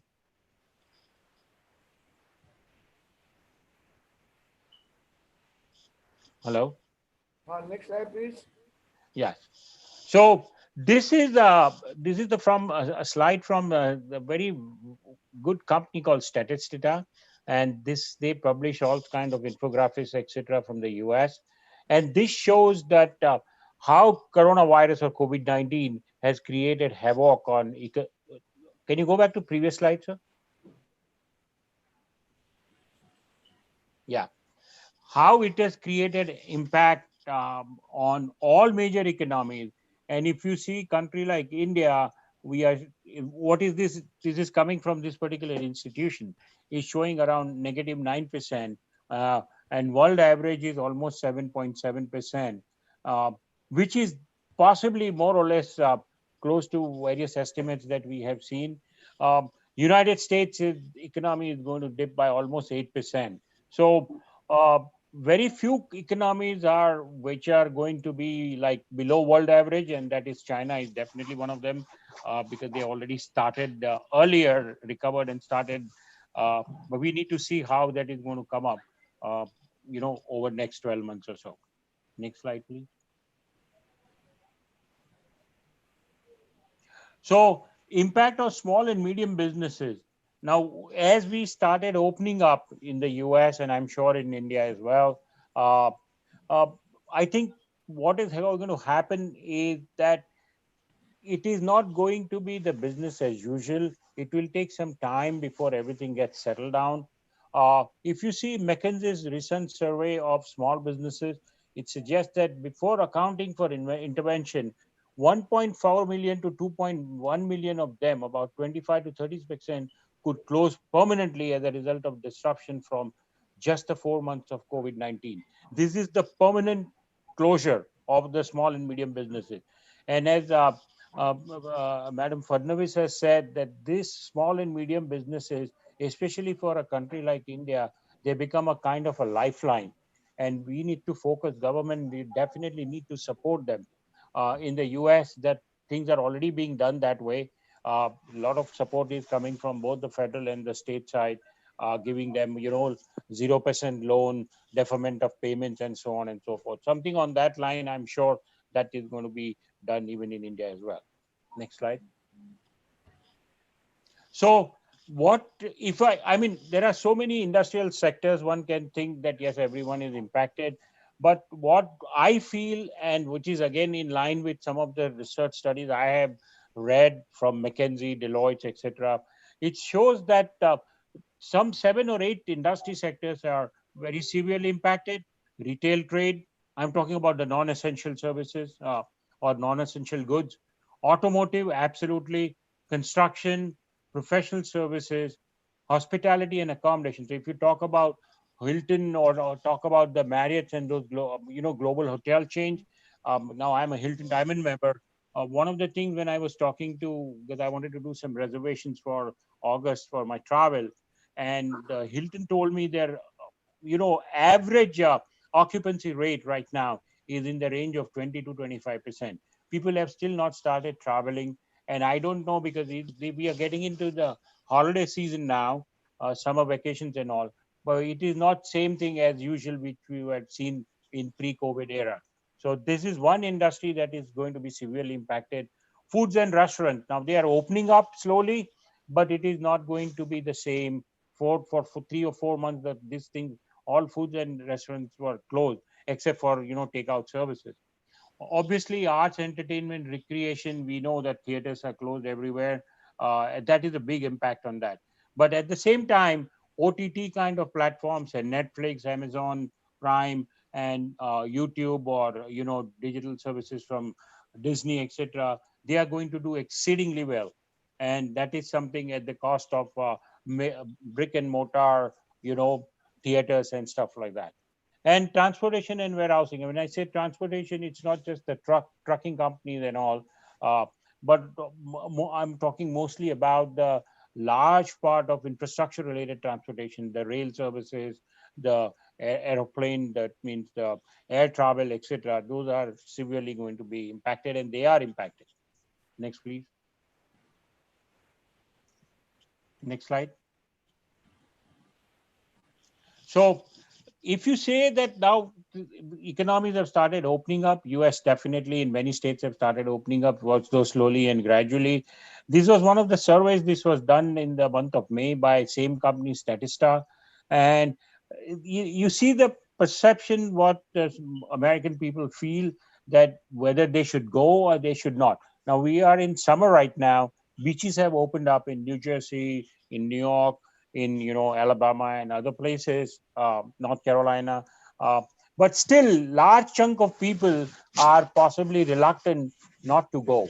Obviously, you can say 50-50 right now. And that is possibly going to continue even if the restrictions are lifted, or even if there are restrictions with wearing masks in public places and so on and so forth. Half of the American public would like to stay indoor. And I guess that possibly would get reflected even in other countries as well. Next one. Next slide. So if you see again, this is a survey which was done, over 3 months period, and with the most recent one was done in the month of June, June 9 to 11, and they interviewed some of the adults and said, find out our consumers are gradually restoring a sense of safety. So it is gradually coming back to normal, but it is still in the range of 40 to 50%. It's not that people have started going out in masses, because you will have the second round of COVID coming back. So people are still very skeptical, and they don't want to take chances and go out, and start enjoying, because this is the vacation time. Schools are getting closed now. Colleges are closed. All graduations have happened in the US.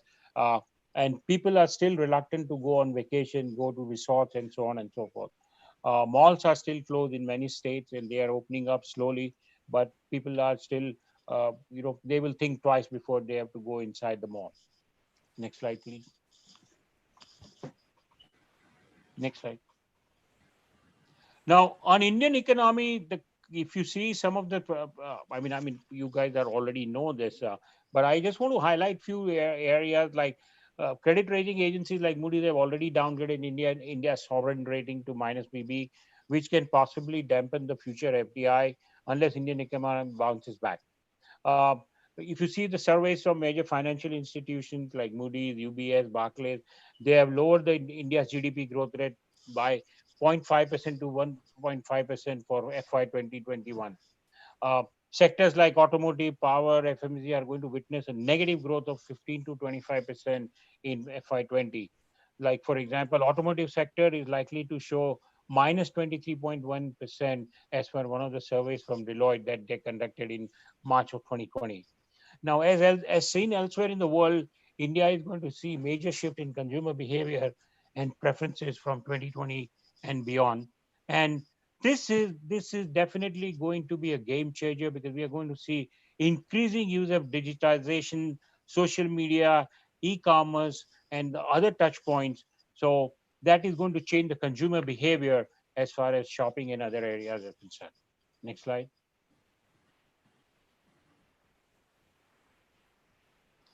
So this is very interesting research from McKinsey just published a report, and they are saying this was specifically for India, and they said that COVID-19 and digital revolution coming up in India, how it has changed the entire perspective from consumer standpoint. And we are and all of us have seen this, not just in the US, but even in India. You see that now most of us are watching movies on Netflix.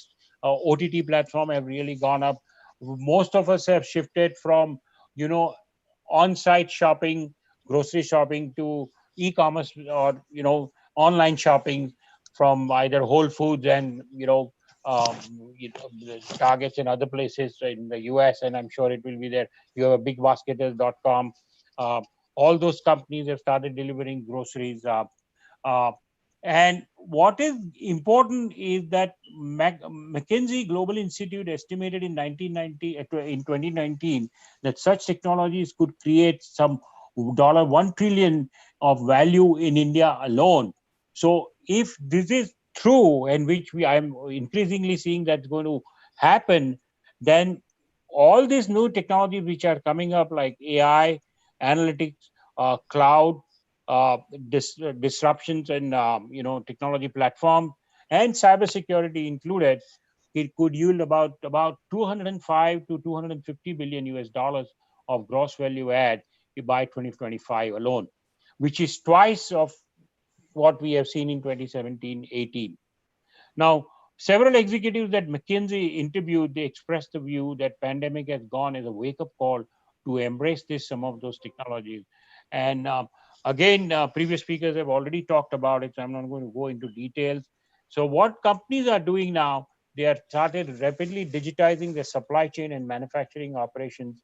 So contactless technologies in particular can mitigate the health and safety risk. And this is going to be pervasive throughout most industries, including healthcare, life sciences, and so on and so forth. Next slide. So this is again from that Statista company, and they have been tracking the online grocery prices for 3 or 4 groceries, the items, vegetables, poultry, and rice. And you can see that when COVID started after January, or say February onwards, I would say after February, almost all prices have started going up.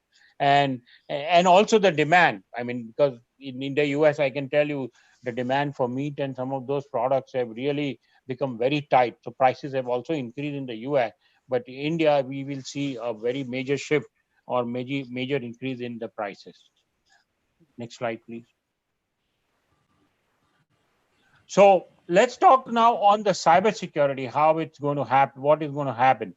Now, the global cybersecurity market is expected to grow from US $183.2 billion in 2019 to about 230 billion by 2021, about 12% CAGR, which is also COVID-19 adjusted. Now, with working from home becoming a new normal, investment in endpoint security, cloud technologies, collaboration, which we are seeing right now, Zoom, 5,000 people already on this, and VPN security solutions from end-to-end encryption have been becoming very, very important, and they have been growing tremendously to mitigate the cyber risk. Healthcare sector is expected to record highest investments in cybersecurity due to increased cyber attacks related to phishing, spear phishing, and ransomware, etc. And obviously, USA, North America are expected to hold the largest market share in global security industry. But APAC region is going to show highest growth in this forecast period. Next one. So what are the key cybersecurity concerns? And I've been seeing this being a part of the industry. What we are seeing is that there are increasing phishing, spear phishing attacks, social engineering attacks, resulting into ransomware attacks and data breaches. One of the webinars that I was attending with ISACA Silicon Valley chapter, the agent for FBI said that the calls have gone. They have been getting almost 3,000 to 4,000 calls related to cyber attacks. Some of them are false positive, false negative also. I mean, they are not necessarily cyber attacks, but maybe some kind of small incident here and there. And fact of the matter, what FBI was trying to say is that the volume has gone up substantially. So pre-COVID, they were getting almost average 1,000 calls, but this is 3,000 to 4,000 now. Now, there is also increased cyber risk due to remote working and training, where uncontrolled use of personal devices, because I can connect through my laptop, which is not company owned, and then that can create a lot of issues. How would you enforce some of the policies, procedures as far as cybersecurity is concerned? Then potential delays in cyber detection processes and response, because most employees work from home and remotely. It's not that people are in one of office locations or across different office locations connected to one network and so on and so forth. Lack of physical security is also a very major concern. if you see in Nigeria, a large number of people tend to work from cyber cafe using unprotected internet connection and inadequate physical security controls. So this is one area which one we need to look at it. Business continuity plan, because when people started working from home, nobody has thought of, I mean, except for few major companies, of how to deal with pandemic situation like this, which is impacting entire global landscape. So people have to now look at the risk, or relook at the risk, and make sure that they update their business continuity plan and account for pandemic situation like COVID-19. And post COVID-19, there is going to be increased cyber risk, and you need to continuously review and update policies and procedures, and make sure that risk assessments are done more frequently, even if things started getting back to normal. Next one.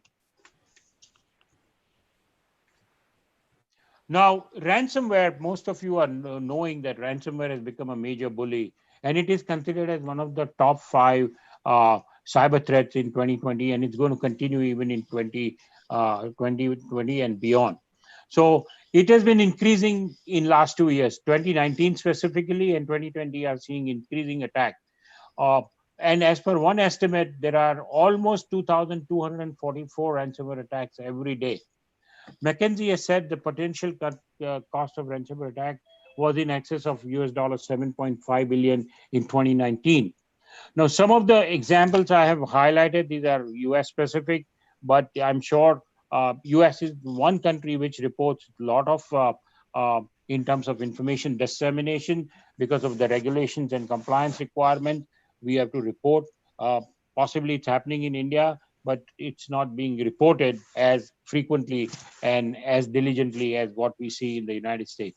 And the most important one, possibly most of you are aware, was the ECAN's ransomware attack on Honda Motor Corporations, which has created a large impact on their global operations, including in their plant in India. Next one. Now, Microsoft has come out with phishing attack related advisory because of COVID-19. And they have warned that there is massive COVID-19 thermal phishing campaign has been initiated, and that would allow attackers to gain remote access with malicious access files. So these emails, which would come as the phishing email, and they come out as if it is coming from John Hopkins centers, and people would think that this is some important information from COVID-19. And once you click on that, what would happen is those attackers will install Net Support Manager remote access to gain access onto your endpoint device or computers or a network or the victim system. And then it would transfer, because of the remote access being granted, the malware payload, which is in embedded Excel attachment using Macro4. Now, this is very powerful .exe kind of file, which will be executed if once they get into your system, and that can create havoc. So what Microsoft has advised is not to click on any unknown, unsolicited emails or attachments if it comes from Johns Hopkins or any other unknown source, because this is the very, very, very common way how the attackers trying to get control remotely of your computers, laptops, and including cell phones, if it is based on Microsoft. Yes, next one.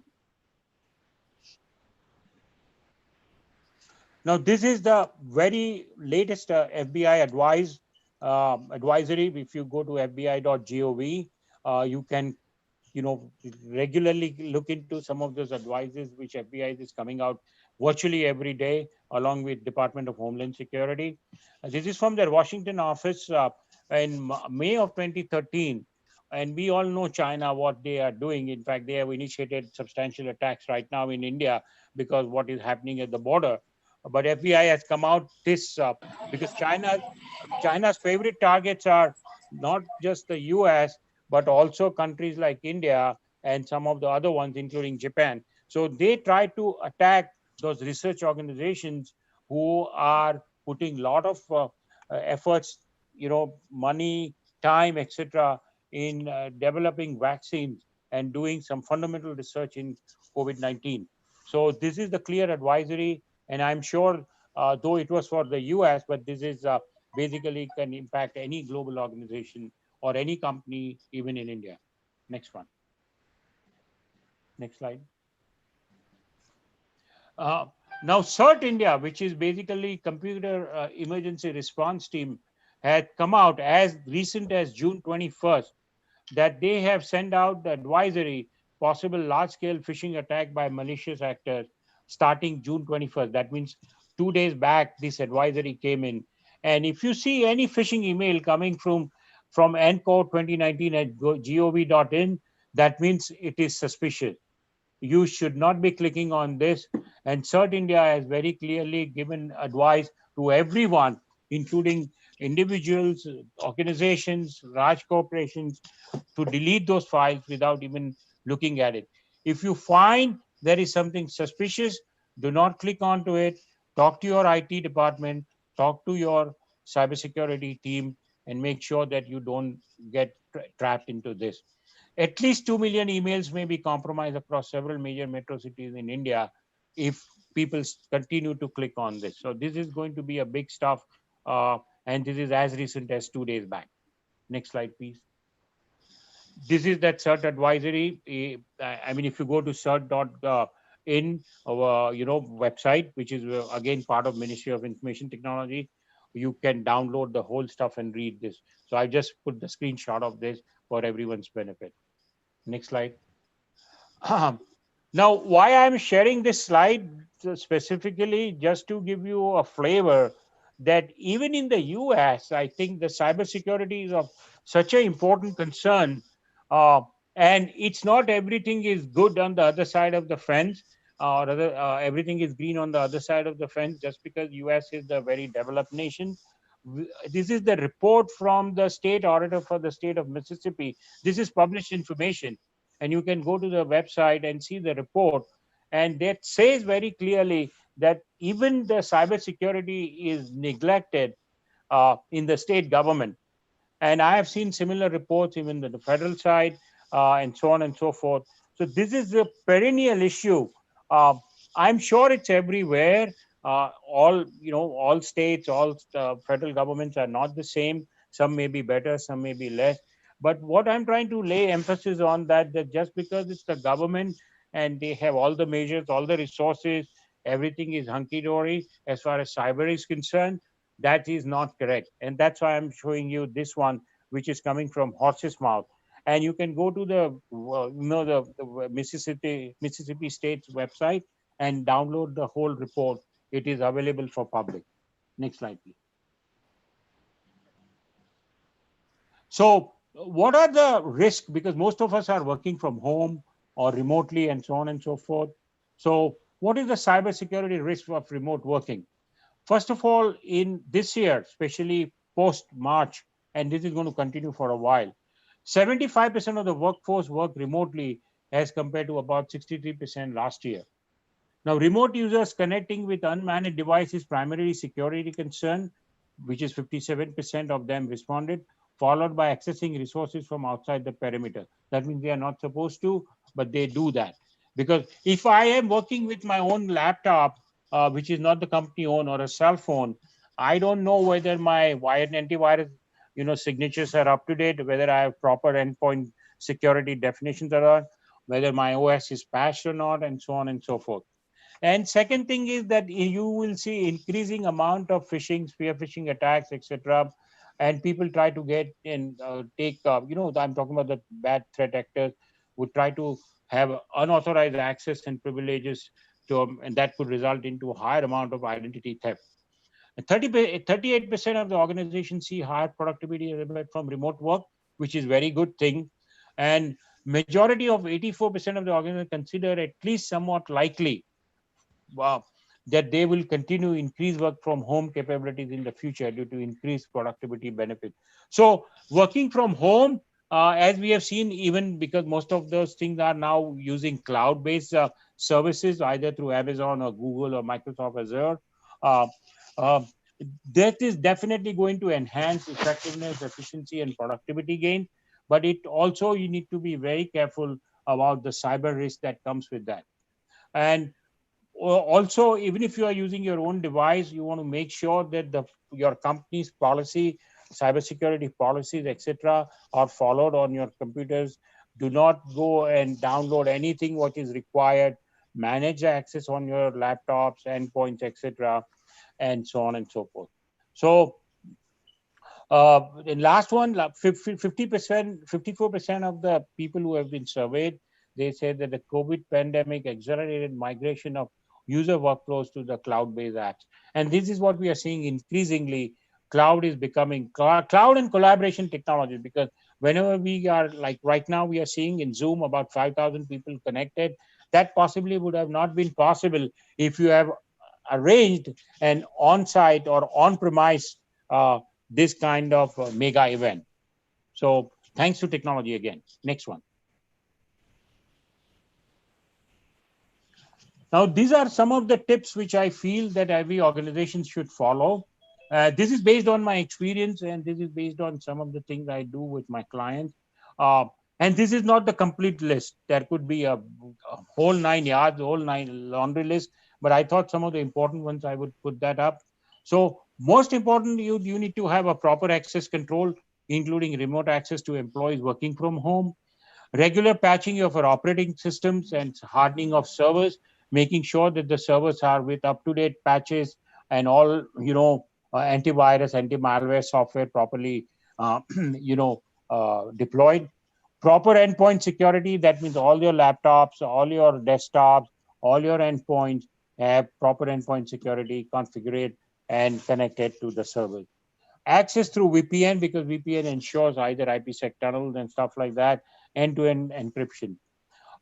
Obviously, use of multi-factor authentication on the privilege account. Someone who is, especially when I say privilege account, like network administrator, system administrator, database administrator, even companies who have the payroll administrator, because they have access to a lot of personally identifiable information or PHI, etc. They should use multi-factor authentication. Use of secure collaboration and online meeting tools like Cisco WebEx, BlueJeans, etc. Zoom should be avoided as much as possible. One, because it's coming from China. And in the United States, in federal and the state government, and many corporations do not allow you to use Zoom. But the way, because it is so economically effective, and it can accommodate large audience like 5,000 people, what we are seeing, people are using it, but use it securely as much as you can. Then continuous monitoring and network, especially for remote access. Increasing use of cloud where possible. So if you are if you're going to decide to work for a longer period of time, it may be a good idea to migrate some of your applications and systems into cloud rather than managing on-premise, especially because when you are not going to have very many people in the office or on your data center. Documenting and implementing proper IT security policies and procedures and incident response program. Updating and regular testing of business continuity plan to make sure that it includes remote workforce and pandemic related situation. How your business would continue even if a particular server goes down or remote workforce from a particular country is not available. All those aspects should be incorporated into BCP. And communication and training of all employees and the new remote working related protocol on updated IT security policies and procedures. So if I'm working remotely, this needs to be done that way. Now, also scan your web applications and all other stuff. Next slide quickly. And these are some of the tips for employees. Most of you already know it. Most important thing I am going to talk about is that make sure that you do not click on unwanted links, attachments, files, etc. because of the large threats we are seeing in COVID-19 related area situation due to phishing, serious phishing emails, ransomware, and so on and so forth. Last and not one of the most important ones is that please stop believing in forwarding COVID-19 related rumors and unconfirmed news on social media. I get a lot of those stuff from Facebook, WhatsApp, Instagram, etc. believe the sources only coming from, authentic sources, information when you get from authentic sources like CDC, WHO, Health Ministry, or state and federal government. And believing such unconfirmed news also can cause a lot of psychological trauma and can impact everyone in the organizations and also at the personal level. Next slide, please. Next slide.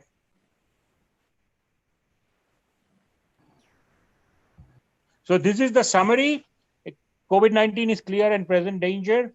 Pandemic has created obviously unprecedented economic and health crisis across the world. Remote work or working from home is going to be a new normal. Has major impact on cyber posture of most organizations, especially those from healthcare and life science sectors. And employees and organizations need to continuously maintain and strengthen cyber hygiene. As again I said and repeatedly I'm saying, get rid of those unsuspicious links, attachments, etc. And as I mentioned, that do not believe those kind of rumors and other things which can float around in social media. Next one. This is my favorite slide because when it comes to cybersecurity, I cannot forget Bruce Lee, who was my hero. And Enter the Dragon, most of us have seen it. He says that the highest technique is to have no technique. My technique is to result of your technique. My moment is a result of your moment. That means you watch your, the bad actors in this case, when it talks about cybersecurity, watch them carefully and prepare your defense accordingly, how they are going to take positions to create a, cyber risk. Next one. So any question and answers, and then the next slide will have my contact information. Anybody has any questions? Sir, we will ask question after the chairman's speech. Okay, we are already late, sir. Okay. Sorry. Thank you very much. And thank you for giving me an opportunity to be part of this August and mega event. And thank you for all cooperation. Thank you so much, Ashish sir, sharing your valuable thoughts on COVID-19. Your thoughts, light in our mind, have shown in the new part, definitely. Thank you so much, sir, once again. I take this opportunity to introduce most prominent chairperson of this session, Dr. Pramod N. Pabrekar, sir. Sir has more than 4 decades of extensive experience in teaching, administration, and research. Superannuated on 31st May 2018. He has Senior Consultant Rashtriya Uchchatar Shikshan Abhiyan, RUSA, Government of Maharashtra. He worked State Liaison Officer, OSD, NSS Cell, Department of Higher and Technical Education, Mantralaya, Government of Maharashtra. IC State Coordinator, Quality Assurance Cell, Government of Maharashtra, and member as a peer team visit, appointed as an assessor by the NAP. He has written guidelines for the conduct of state competition such as Indradhanushya, Krida Mahotsav, Avishkar, Ahvan, like that. His expertise too delivered number of lectures on NAC related activity. He is the member of various academic bodies of SNDT Women University, Shivaji University, Mumbai University. He is research guide in chemistry and environmental science. Sir has author of 15 books in chemistry and 3 titles in Marathi poetry. He is recipient of Best Teacher Award of Mumbai University, Mayor Award by Kalyan Dombivali Municipal Corporation. His career graph shows his versatile personality. I humble request to Honorable P.N. Pabrekar sir, please share your lectures with us. Thank you, Madam Purnima, for a nice introduction. Am I audible? Yes, sir. You are audible. Am I audible? Okay. Yes, sir. Thank you very much for inviting me. I must thank Dr. Om Prakash Sonone, who has been constantly in touch with me and inviting me for this international conference. I'm Thank you, aware sir. that this international conference is organized jointly by Gondwana University, Gadchiroli, and Chintamani group of institutions Sir, especially on sorry the for topic. interruption. Your volume is very low, sir. My voice is low. Yeah, sir. Okay, I will connect my headphone. Okay, sir.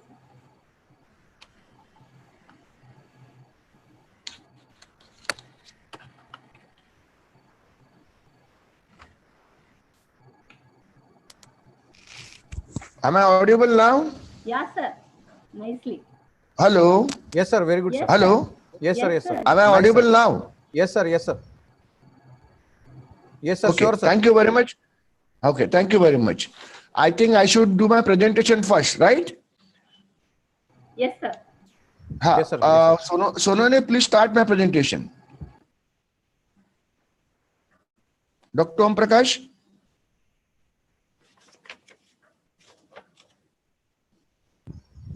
Yes, sir. Yes, sir. I'm doing it. Yeah.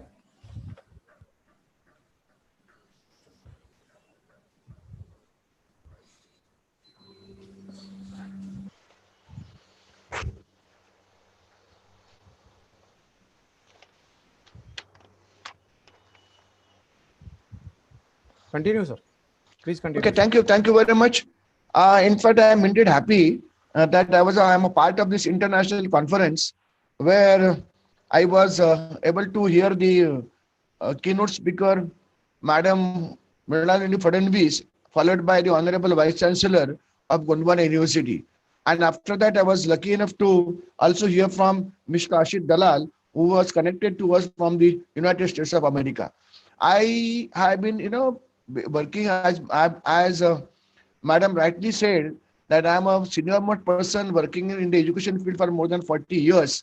And naturally being the above around 65 age, I am not supposed to go out of the home. So the impact of COVID on me also, that since 15th of March, I am working from home online.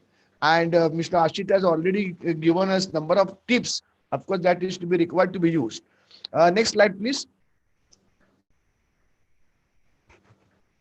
Om Prakash, next slide, please. Now, some of the points were because of the time constraint, these are the different points on which I'm going to elaborate to the extent of my knowledge. I was mentioning that because of my experience in the field and whatever I learned due to COVID, I'm totally packed at home.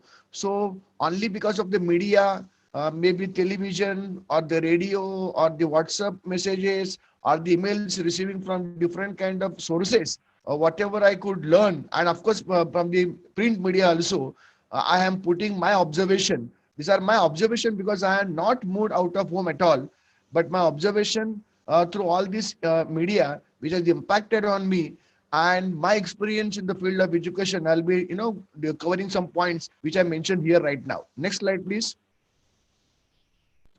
Yeah, it is impact on COVID on 19, on lockdown, on migrant laborers, challenges in front of industry. Madam Fadnavis was mentioning about these all points. Now, most of because of the COVID, it was a difficult task for the people to move around from one place to another, and the laborers who could migrated from one place to another, especially those who were attached to mega cities and working in various industries. The moment they had left, it was of course difficult, but it was managed that some of them we could reach, and it was difficult the availability of the local laborers. When I mention this, it is even for the small scale industries, for them to running these kind of thing, the local laborers are not really available. And because of no public transport due to fear of spreading pandemic situation, it's as per the directions of the Honorable Prime Minister and the on the government authorities of the entire state, not only in India, but all over the world, the all public transports were down, of course, with the interest of the health of the nation, which was more concerned as compared to other kind of movement or other things. And monitoring the health status of laborers is a big challenge to industry. Naturally, barring the multinational companies or barring the high class industries where they really have a regular checkup, and but whereas in case of small scale industry it is not possible, or even the government offices, government sector, nobody has thought that. But this COVID pandemic situation has now given a new dimension of thinking of taking care of the health of the laborers also, or to the public in general, and also people working in the government sector. The local workforce to be involved, however, lack of mental acceptance of the same. Now, most of the laborers, skilled labor, technical laborers, experts in the various kind of thing, even because of their migration from the cities to, or the urban places to rural areas or to the native places. And we feel that the local people, when I'm talking about Mumbai is a different kind of thing. It is very thick populated, and there are a number of different kind of multinational companies, also the industries, also the small scale industries, industrial areas. And because of the migration of these laborers who have gone to native places, it is not possible to identify the force, the human resources. But human resources may be available, but may not be. They are, you can say, they will not be trained. So therefore, I said, and they are not mentally prepared, because they don't want to work in a situation where whether they will be able to cope up with that. Next slide, please. Non-availability of the skilled laborers is a big challenge. Yeah, of course, it's a small scale industry, suffers a lot, because as I was mentioning rightly, the turner, fitters, all this kind of technical laborers, or even the lab technician, or even the people who have who are trained and then joined the small scale industries, industrial areas, and then getting these kind of laborers is a big challenge. Construction sites are not functional. Mega cities like Mumbai, Pune, or many mega cities, not even the entire nation, that the construction is a continuous kind of thing. And because of the workers which are available, are supposed to be available, they are not available now in a given city, because the mental status of the people, human resources to be made available from the local area is not possible. And therefore it is not functional. Construction sites are not functional, and it is going to be a big problem. Creation of skilled force is a challenge. Even though human resources are available, is it possible to give them training? Not possible, because there are no trainers available to the extent what is expected. Neither the mindset of the people to get trained and therefore try to earn money. No vendors, no technical skill workers are available, and naturally no movement because of this COVID-19. Everything is stopped, and which has ultimately led to the economy, which is suffering a lot, not only in our nation but at the international or the global level. Next slide, please. It is difficult to make availability of skillful, which I mentioned just now, unable to provide skills to laborers due to non-availability of human resources. Training to the new persons is a challenge. No production, no economic transaction, fear in mind, no risks for any initiative, because everybody has got tension. Because if at all I move out of home, or if I come in contact with the people, I think it's a big challenge, and therefore there are no initiatives taken. So now, after the gap of 3 months after the COVID has taken, we don't know that COVID will continue. But looking at this number of, the number and the cases which are hearing from different parts, and now this COVID has, spread over in such a way that one don't want to take any kind of risk to move from one place to another, or no initiative being taken. Government is trying their level best to, restore the situation back, but I think it will take time. Next slide, please. Lockdown on government policies, government schemes and priorities. Look at this situation. Government wants, under the direction of the Honorable Prime Minister, under the direction of the Chief Ministers of the different states of the nation, naturally, it is a maximum resources which are involved in the healthcare services due to pandemic situation. Their own regular usual jobs they are not doing, but most of the things are being diverted. Implementation of scheme difficult due to non-availability of human resources. There are a number of schemes available at different kind of, we talk about the agricultural kind of thing, the technical kind of thing, major of the things, but the human resources which are supposed to be available, it was a situation where even the government sector on the attendance was only 5%. Out of 100, only 5 people. The colleges are closed, the industries are closed, the small scale industries are closed, the multinational companies are closed. It is going to be very difficult, and therefore implementing any kind of scheme, even the government scheme, even to the different sector, it is a challenge part into the situation. Majority of decision makers are involved in COVID related activities. All the secretaries, all the different departments of the government section, they are all involved. They are being diverted from their usual work to take care of the health related issue, especially focusing only on the COVID related activities. Even it is corporation area, if it is municipal corporation, any kind of everything being diverted to take care of only COVID related activities. Priorities are changed due to unforeseen conditions. We don't know what is going to happen. Slowly and steadily, we are trying to restore back, come back. But then, only because of this COVID-19 situation, now people are thinking how to go about it. And therefore, in today's situation, all the priorities are changed. Everything is focused only on COVID kind of thing and taking care of the health of the nation. Diversion of funds to health related issues. Majority of the government funds are, it is believed that most of the funds are being directed more towards the health department, especially to meet the challenges because of the difficulties which we are all facing due to COVID-19 situation. Increase in education. In case of education sector, majority are innovative activities for COVID. Yeah, it's true that most of the teacher, the colleges, not even in the state of Maharashtra, but number of colleges over the nation have been directed by the government authorities that their premises, because in today's situation, the no colleges are functioning. The collectors or the government authorities are directed most of the principals or the authorities of the college to convert that into for the purpose of taking care of COVID patients. And not only that, majority of the teachers are also being invited to support the government system to take care of the COVID-19 situation and pandemic conditions. Next slide, please. Support scheme for education. Yes. This is my sector as far as education is concerned. I was talking in general earlier right now, but this is what is happening. What the Department of Higher and Technical Education in the state of Maharashtra is doing.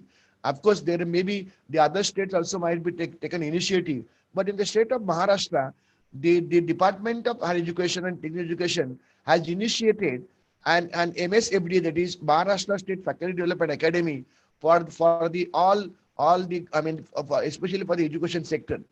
It is going to involve, is going to cover the capacity building programs for the authorities of the universities, either of Senate or the Management Council, the Academic Council, the Board of Studies member.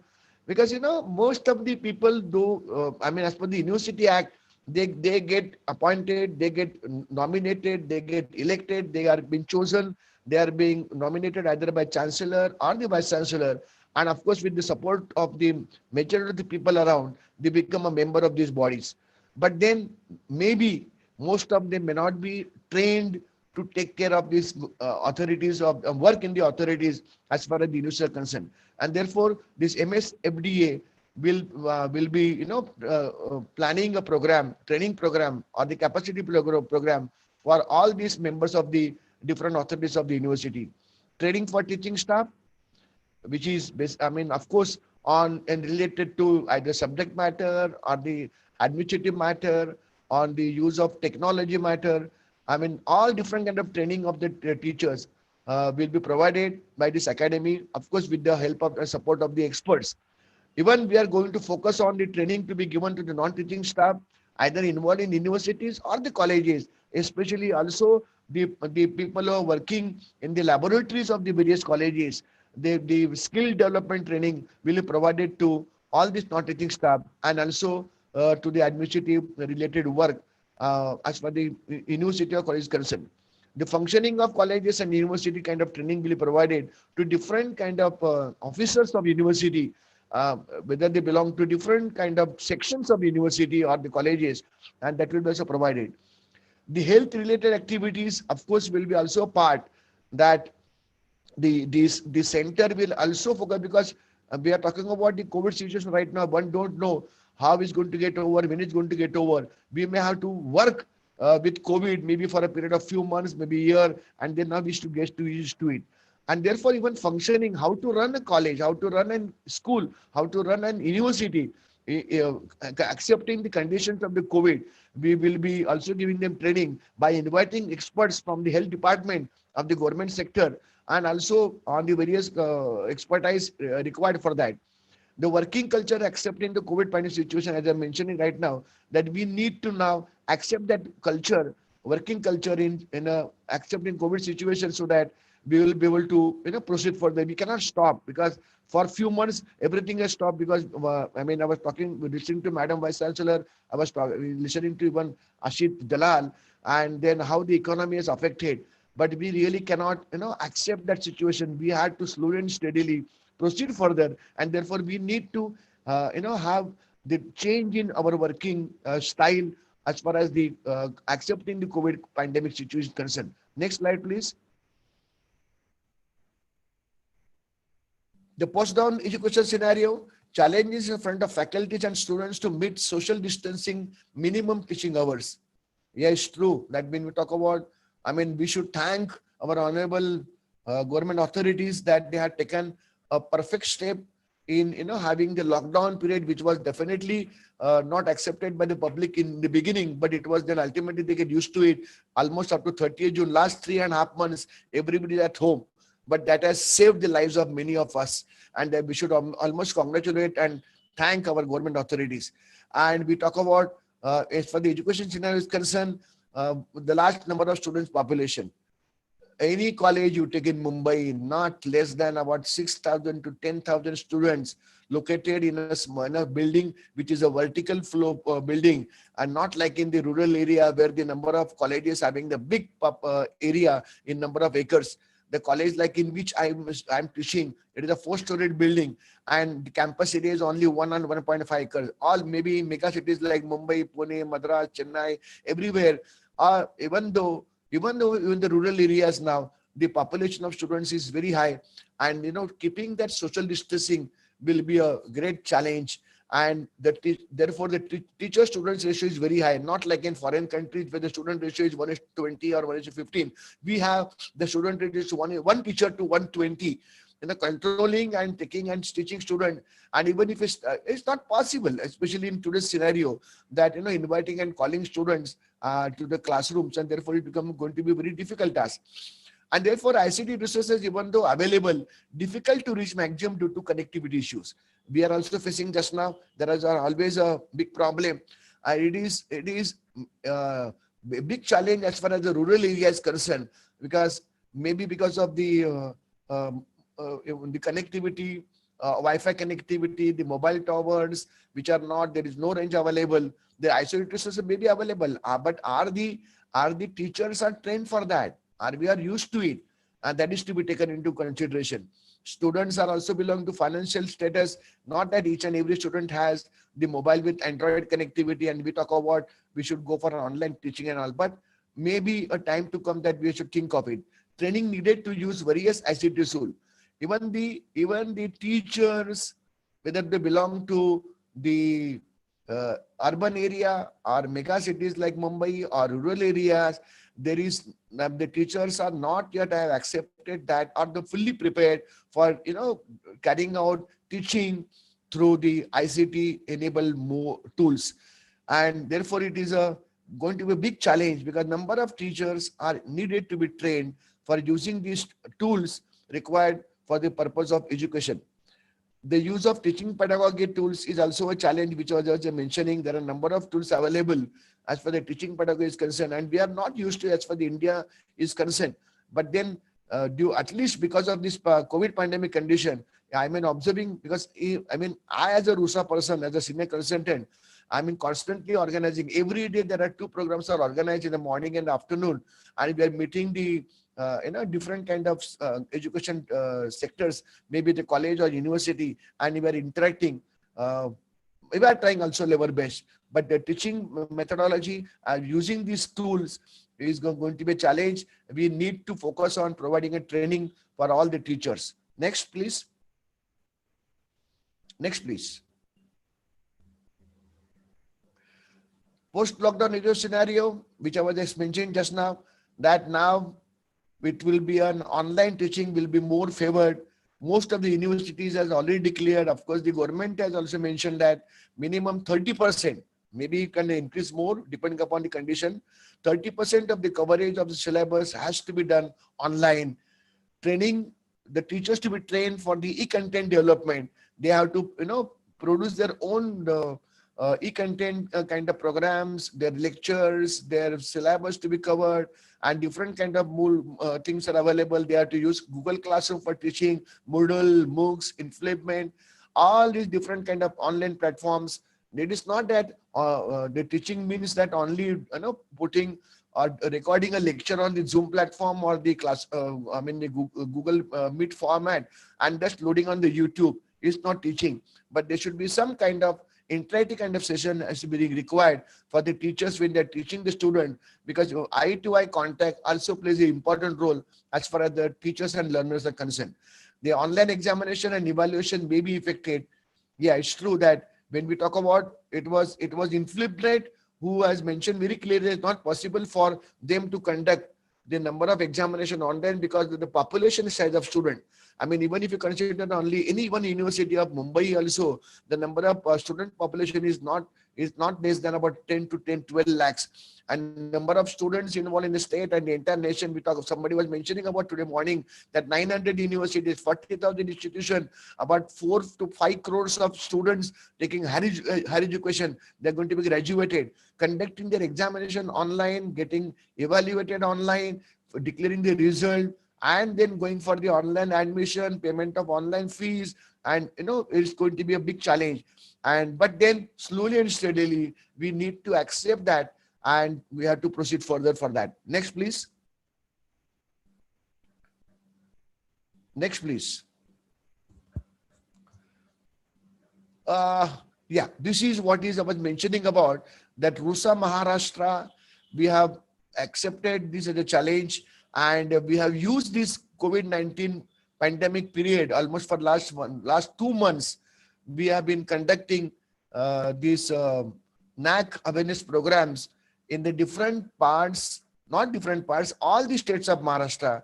So far, we have covered 34th district. Today morning, I was live online on this one of the NAC related workshop at Buldana, and there are 2 more left out, and we'll be covering almost 36 districts in the state of Maharashtra, where we are inviting various experts in the field of NAC training, who are the NAC trainers. One of the speakers speaks on the NAC preparation, how to go for the NAC, how to prepare for NAC. The second one, research person, talks on the documentation required for the purpose of NAC, and the third person talks about quality culture, the role of IQAC, the quality assurance kind of thing, which is required in the education scenario. And what we have observed that because of this COVID-19 effect, there are a number of institutions who could not submit their going for the NAC kind of assessment. They could not even submit the IIQA or SSR, getting their documents validated and verification and student selection survey. It could not be possible yet. And the peer team visits are not happening at this moment. And it has been rightly mentioned by the NAC authorities that at least for the period of minimum 3-4 months further, we will not be able to send the peer team visits to carry out the NAC assessment. And maybe in a given time to come, that the moment we get used to all this online kind of system of working, you are all aware that now NAC has changed their policies, and they are inviting even the IIQA submission of SSR online. Even there is a change happening in AQR, annual quality assurance report has been changed. The format is changed. It is ultimately in the form of mini SSR, and the 5 AQRs of 5 consecutive years. When collected, it may be converted into a complete SSR for the institution. And there are chances that in the time to come, that there is no need of the peer team visit, but everything will be now done online, and the institution will be assessed and accredited by NAC. You are all aware that because as far as the NIRF ranking is concerned, there is no visit of NIRF ranking. You have to submit the data. The data is being already for each and every institution, whether it is university or college of the entire nation. All the information of the institutional data is available on AISHE report, also available with different agencies like the Joint Director Office, government sectors, universities. The DBB, when you talk about document verification by NAC, is being done by the third party.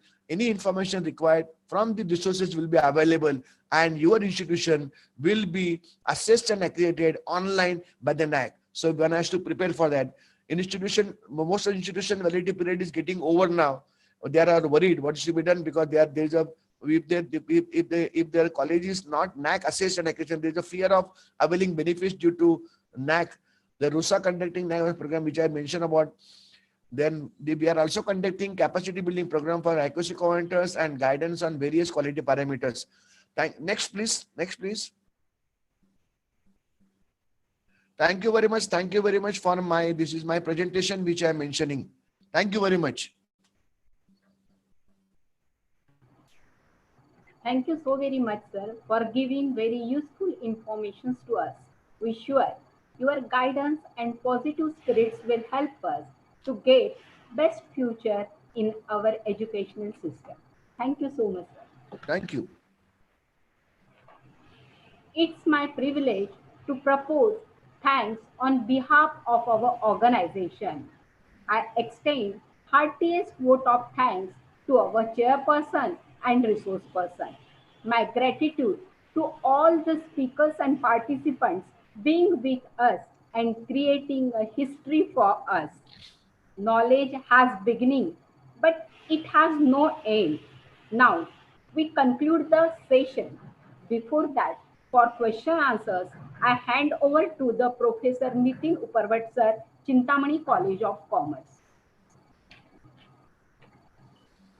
Hello. Nitin sir. Am I audible? Yes, sir. Sir, this is question to Dalal sir.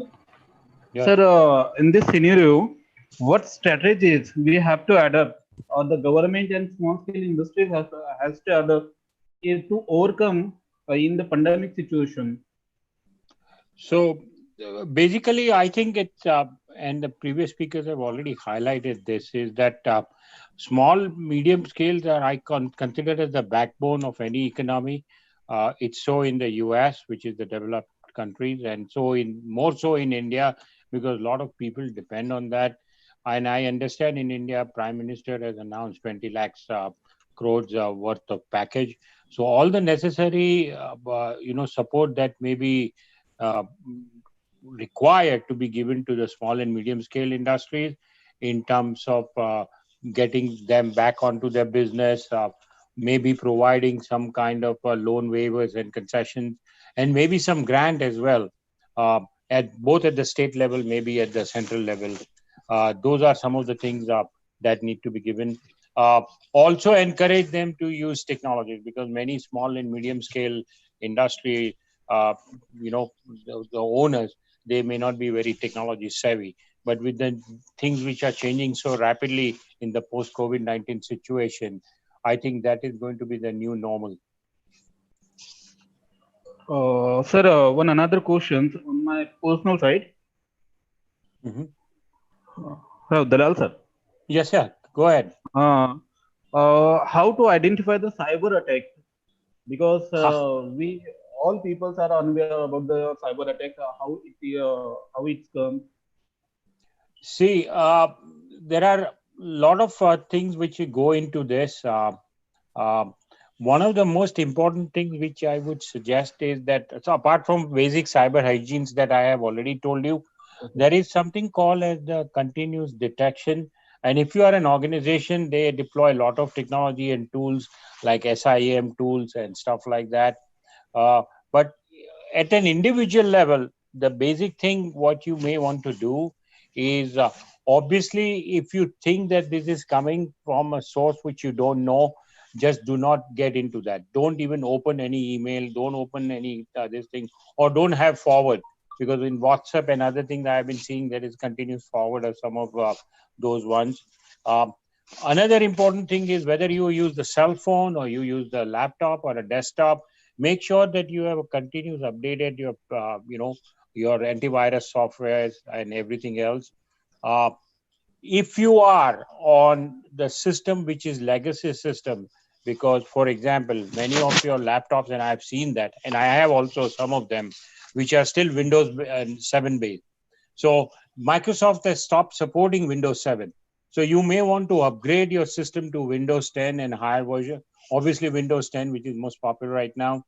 Make sure that you update those on your cell phone, whether it is iOS or whether it is Android or even if it is Microsoft. They always release the system updates many times during the night time. Make sure that you have a latest systems on that. And one of the things which you may also want to do is install two-factor authentication, especially on your cell phone or on your laptop. And this is very common because if you are accessing the website, the bank sends you OTP, and then you want to make sure when you're doing net banking, etc., that OTP comes to you. So these are some of the things. And I'm not saying despite doing all this that nobody can never be hacked.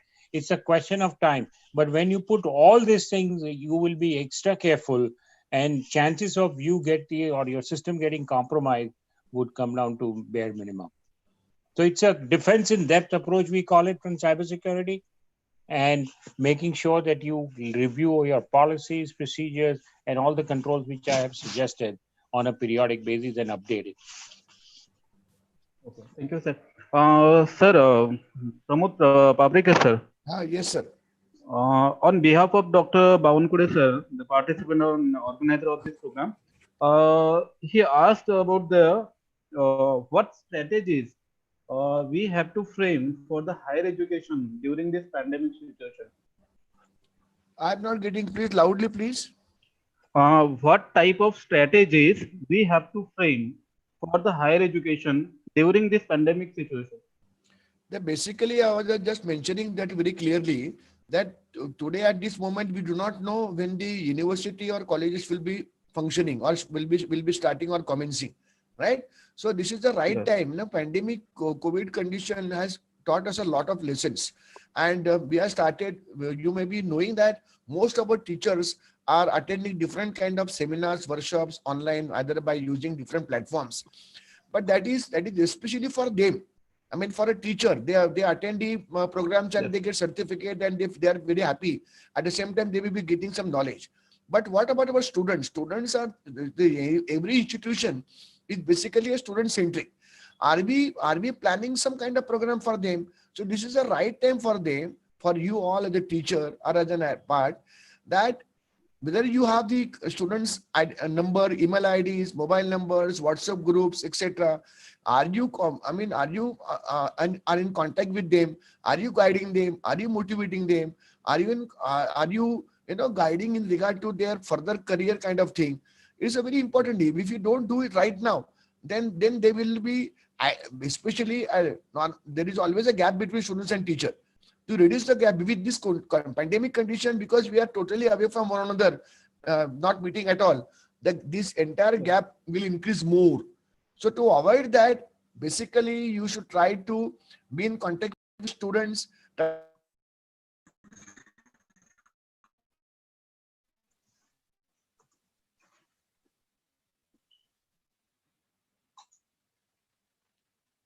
Internet session, you have to, whether it may not be for your teaching them, but at least to talk to them about their career, their any kind of thing. That's what I feel. Okay. Hello. Hello.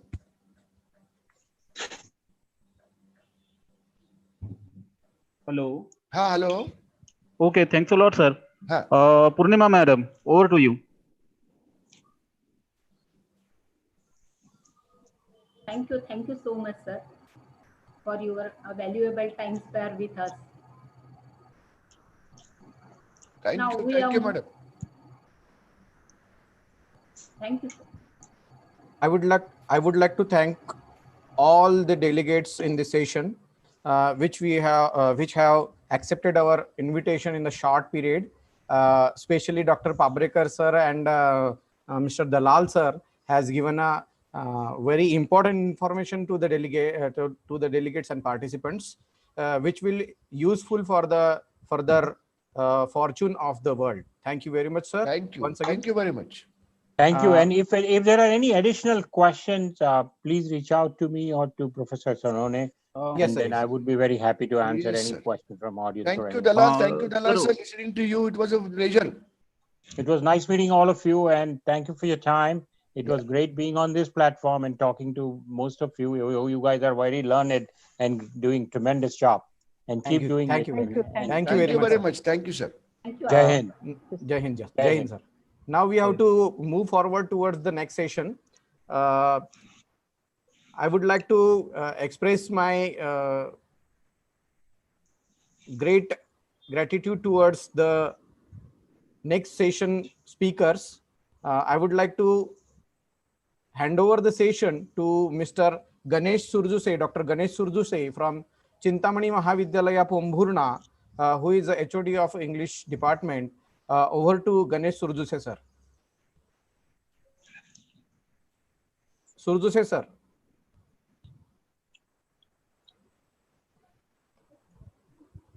There is a network problem with Ganesh Surjuse, sir. Hello, Surjuse, sir. Okay. Yes. Am I audible, sir? Yes, yes, sir. Yes, sir. Please. Okay. Thank you, sir.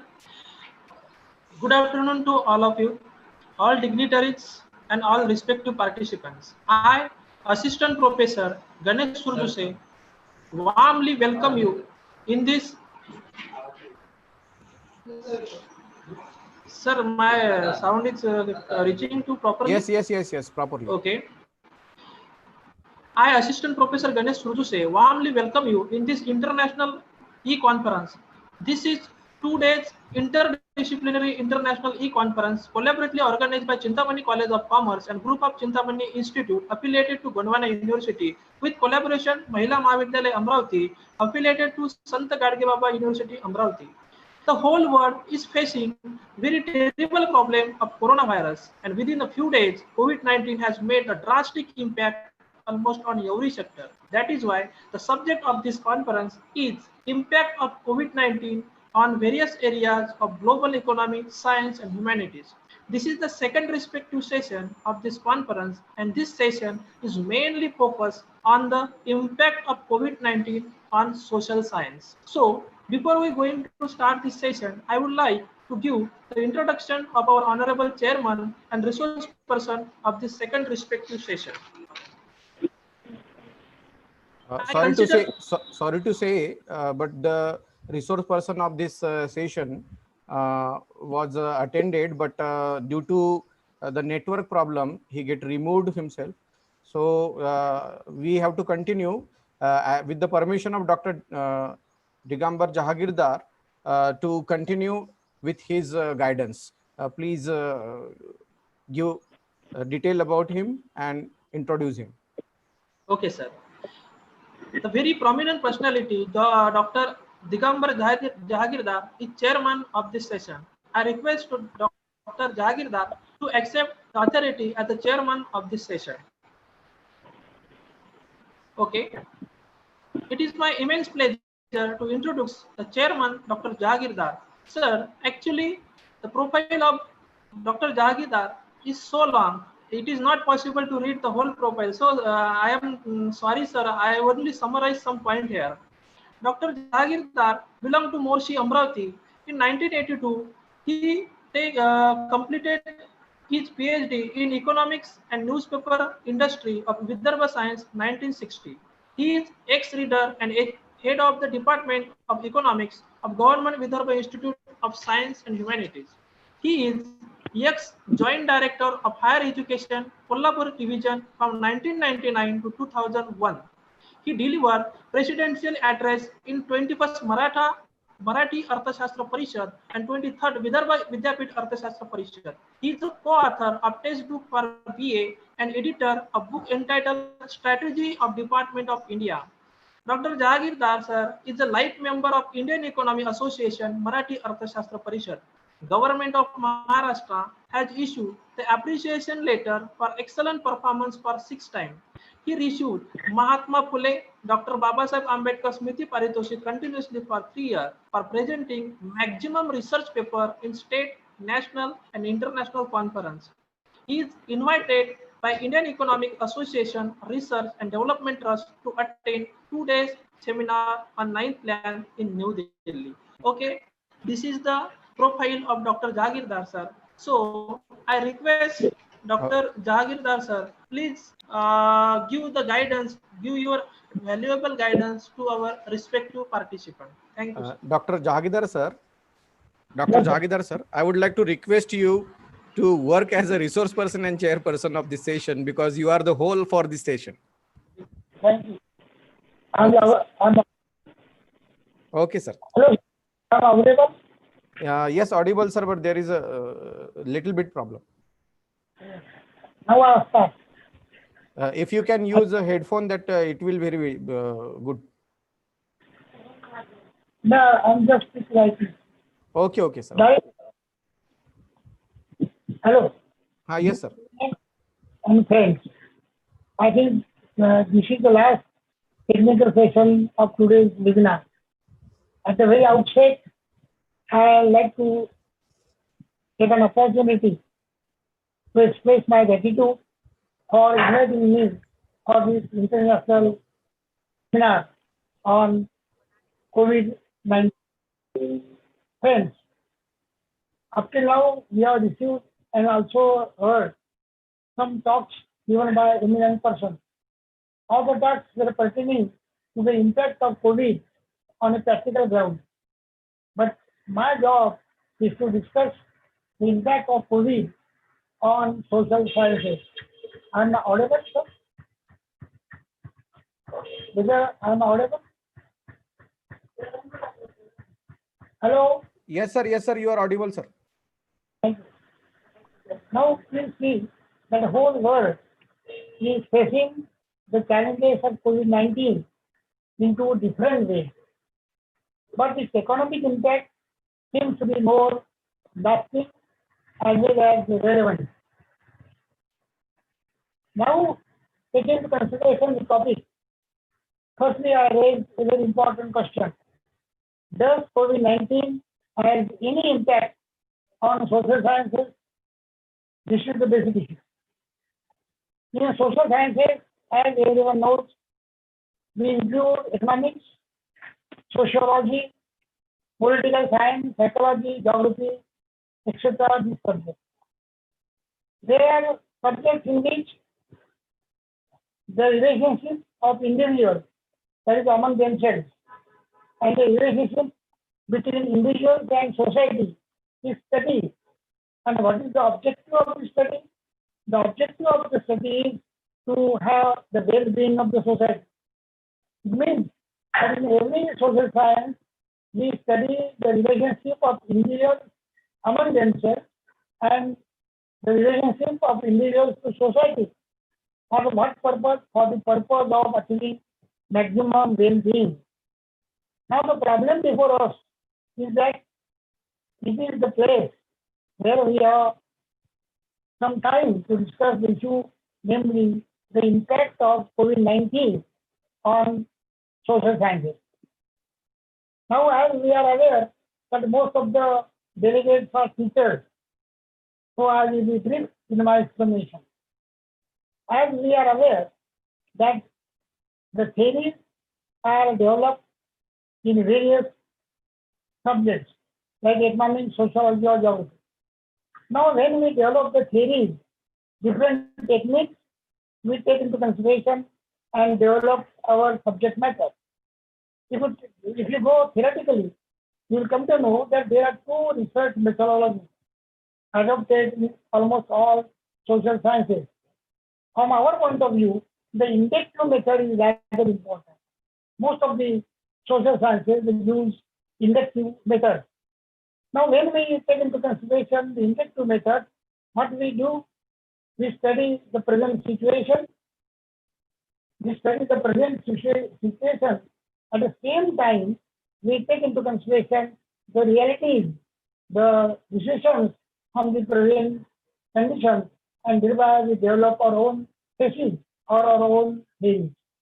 Now, when we take into consideration approach, please remember that there are different economists who have discussed all these issues in detail. If you are interested in economic support, I will just inform you that Kenneth Boulding, the well-known Nobel laureate, explained this concept in different ways. he pointed out that as we live in the environment, we also live in eco, socio, political, and religious atmosphere. All these factors, they affect our day-to-day living. And when we live in such atmosphere, it is likely that there emerges some problems, and these problems are nothing but the subject matter of every social science.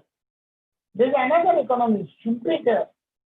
He wrote a very interesting book in 1956, namely Critical Study of Historical Analysis of Economics. So if you just go through these books, you come to know that the economy is affected by different conditions.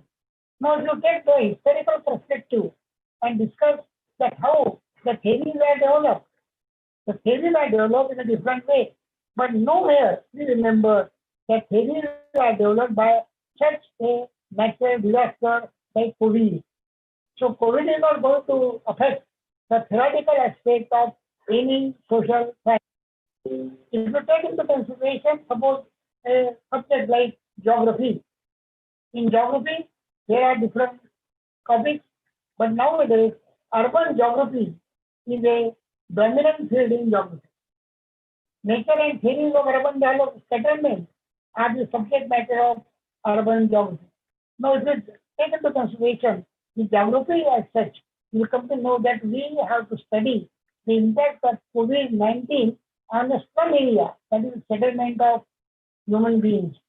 Now, the problem before us is that whenever we take into consideration the different approaches in social sciences, the wonderful thing is that we have to take into consideration only one aspect in social science, and that is the development strategy.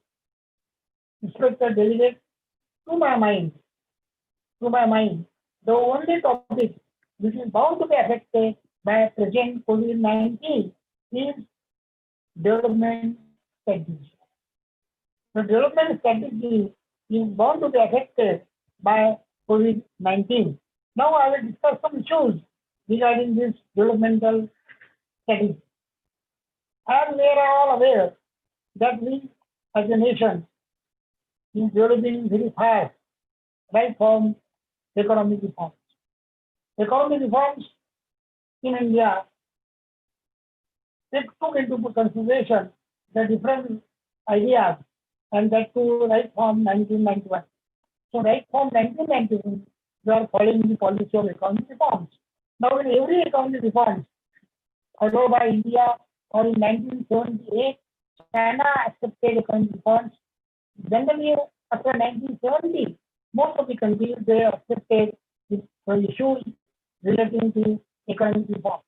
All these reforms are ultimately connected with the policy of globalization.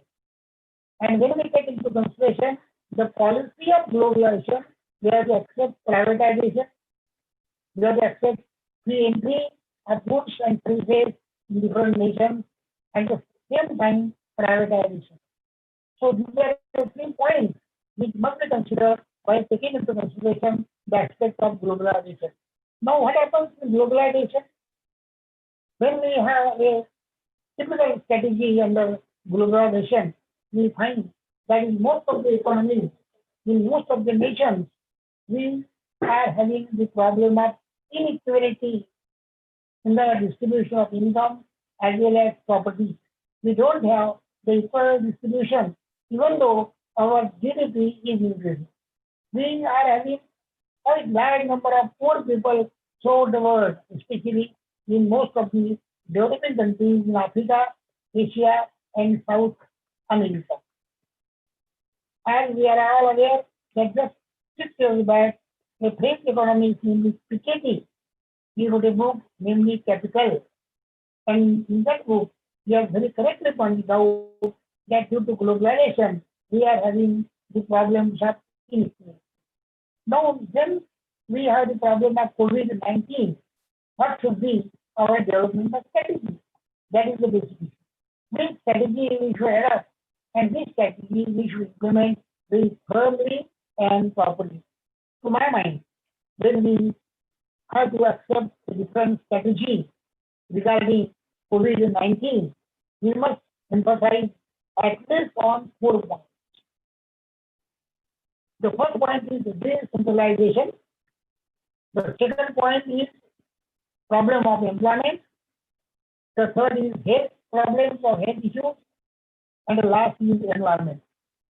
Now, when we are interested in rising the GDP, to my mind, we are overemphasizing these aspects. Every country is trying to increase the gross domestic product, that is GDP.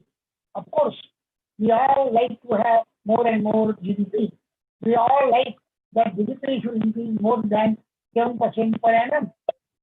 Ultimately, we are emphasizing regarding the increase in GDP, we are not considering how that GDP is distributed among the people. So it is not only the problem of production, but it is the problem of distribution. And from that point of view, we have to find out the proper strategy. COVID-19 will teach us ultimately that we should adopt a policy wherein all will be included in the development procedure. All will be properly participated in the development activities. And for that purpose, there should be decentralization of industrial. We must have a decentralization of industrial government. Unless and until we don't have the decentralized industrial development, we will not be in position to solve the problem of labor migration, which we are now facing. Due to labor migration, what happens? Different persons from different parts of India, they come to Bombay, they come to Kolkata, they come to Pune, or they come to Chennai, and this creates the problem. So if you have the decentralization of industrial development, ultimately you are going to have a smooth working of the economy. There will not be much and more migration of laborers from one place to another. Second point, which we must emphasize due to the impact of COVID-19, is we must have an increasing trend of employment. Unless and until we don't have the increasing trend of employment, we may not be in a position to have a decentralization of industry. And increasing employment, we must see that we should have or we must adopt the labor technique, not a capital intensive technique. We must have a labor intensive technique. We must form such a technique in industrial production, wherein more and more laborers will be invited. More and more laborers will be included. There is no need to have more and more capital in a nation like India, where we are having more than 130 crores of population. The third point, which is very important, is health issues. Now we are not in position to solve the problems of impact of COVID-19 on health of the people. The health of the people as such is not at the proper level. It is likely to be deteriorated due to impact of COVID-19. So we must raise such questions that we should provide the proper health facilities to every Indian. Though Government of India is implementing different health policies, but it is a matter that we must concentrate on more and more expenditure of our GDP on health and education. Unless and until we don't increase the percentage of health expenditure to GDP, we may not be in position to raise up to that limit. As we are aware, the still now we are not spending more than 2% of our GDP on health. This is a simple thing on our part. We must spend at least 6% of the GDP on health as well as on education. Unless until we don't have the health facilities throughout India, especially in villages, we may increase the health facilities, but at the same time, there should be a proper access of everyone to the health facilities which we are providing in rural areas. And to increase the health access of everyone towards health facilities, we must see the income of every individual should increase. We don't need to provide free facilities of health. People should be in a position to purchase the health facilities with their own income. So we must try to see that GDP should be distributed among poor in such a way that they will be in a position to have access for the better health condition and health facilities. Lastly, environment. As we are aware that we are living in environment wherein we are facing the problem, different problems we are facing in environment. And as we are aware, it is one favorable point of view COVID-19 that today we are finding a very good environment in our environment. That is, we are having a good air quality. The different qualities of environment are improving. So whether such trend should continue, so it is likely that if we are in a position of unlocking the COVID-19, it is likely that more and more activities will start and we may impair the environment among which is around with us. So the care must be taken to maintain the same type of environment which we used to have during COVID-19. So it is not a difficult problem. Many times people think that it is a utopian concept. Please remember that it is not a utopian concept. We must emphasize one thing, that we must have a minimum need. If we follow the policy of minimum needs, it is likely that in future, whatever natural calamity will increase, we will be able to solve them very efficiently. And as we are aware that we are living in India, where we should follow the principles given by Mahatma Gandhi. Mahatma Gandhi always emphasized the simple living of higher thinking. You may not think higherly, okay, but at least we must have a simple living. And if we follow the simple living in reality, it is likely that we have to accept the Gandhian economy. So basic points that is to be taken into consideration by all the subjects of social science, that they must emphasize the need to have the minimum necessities. As the students of economics know that J.K. Mehta, a renowned Gandhian economist, has probably handled this problem very efficiently, and he pointed out that we must live within our own limits. We should have minimum needs so that our whole atmosphere will not be polluted due to the industrial waste. Now, lastly, I must say that whatever impact COVID-19 is going to have on social sciences, the strategies will be developed, and if we develop a proper strategy, it is likely that we may be in a position to explain the contents of social science in a different way. And I think that is the good impact of COVID-19 on the social science. But basically remember that the core topics of social sciences may not be affected by COVID-19. Only the development strategy should have been affected by this pandemic COVID-19. And I think that if we think properly and if we respect the Gandhian principle, we may be in position to have a good life, not for ourselves, but for our grandchildren. So lastly, I thank the organizers for providing me this platform so that I can speak with the lab division. Now what happens? Now I am 77 years old. So it is not likely to speak for more than 15 or 20 minutes. So here I stop my deliberation, and again I thank every delegate and the organizers for hearing me very patiently. Thank you. Thank you, sir. Thank you. On behalf of our organizing team, I am thankful of Dr. Jagirdar for accepting this session and for your valuable guidance. Thank you, sir. Now, I hand over this session to Professor Sonone, sir.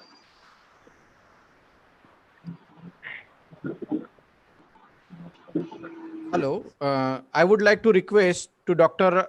Megha Kulkarni madam to start the question and answer session. Dr. Megha Kulkarni madam, over to you. Thank you, Sonone sir. Sir, it is one question from Dr. Narwade ma'am. To what extent it is useful to teach and evaluate the students of higher education online?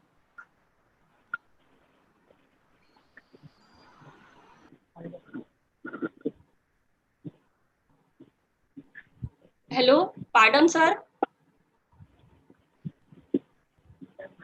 Hello. I think this question is not directed to me. Probably.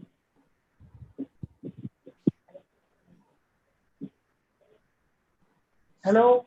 Hello, sir. I think this question is directed to you. No, sir. Because I am teaching or I am giving deliberation on the Yeah, sir. sciences. Yeah, sir. Actually, there is no question, sir. It was to Dr. Pabrekar, sir. By mistake, I had asked you. But, sir, your explanation was very good.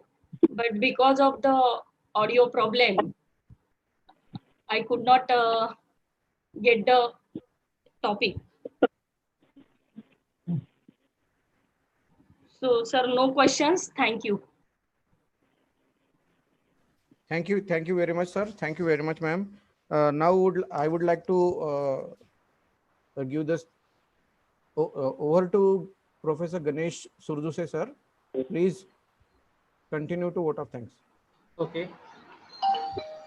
Thank you, sir. So, I am very much thankful Dr. Jagirdar sir for accepting the chairmanship of this particular second session, and you have done the both role as a resource person and chairman, and it is within a few days, within a few times, within a few minutes, you have given the very valuable guidance and that what we have to do in higher education during the COVID-19 period. So this is a very second consecutive session, and we had another resource person, but due to technical problem, that resource person is not connected to this our session. Thank you, sir. Thank you very much. So, okay, thank you, sir. Thanks for your valuable guidance, sir. Now I would like to request to all the delegates who are live on YouTube channel. Hereafter, we are going to start the paper presentations for all. Now you can see the paper presentations one by one. And you should have to write down the codes which are important to get your certificates. Now I am going to show you the codes. This is the second number code. Write down the second number code as a second number. Please write down the second number code as a second number to get the certificate. Without these codes, you will not able to get any type of certificate. So you should have to write down this certificate. It is very important for the attendance. Now I am sharing the first. Now I am sharing the first code. This is the second one. Now I am sharing the first code.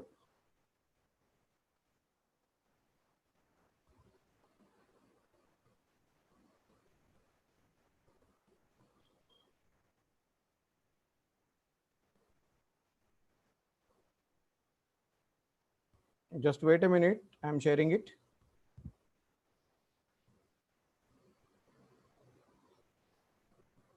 This is the first one. Please note down the code for your certificates. This is very important for you. Do not share these codes because those who have not attended this conference live sessions, we will not issue them certificates. Thank you very much for your cooperation. Please note down this. And you should have to write down the code number 1 and 2 because the sequence is also important there. Now we are going to start the paper presentation session. It will be continued till 1 or 2 hours. If you can join, you can do your work and you can listen. Thank you very much. Just within 2 minutes, the session will be start.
respected chairperson, and my dear participants. I'm Dr. B.K. Sahu. I'm going to present a research topic titled Online Teaching and Learning During COVID-19.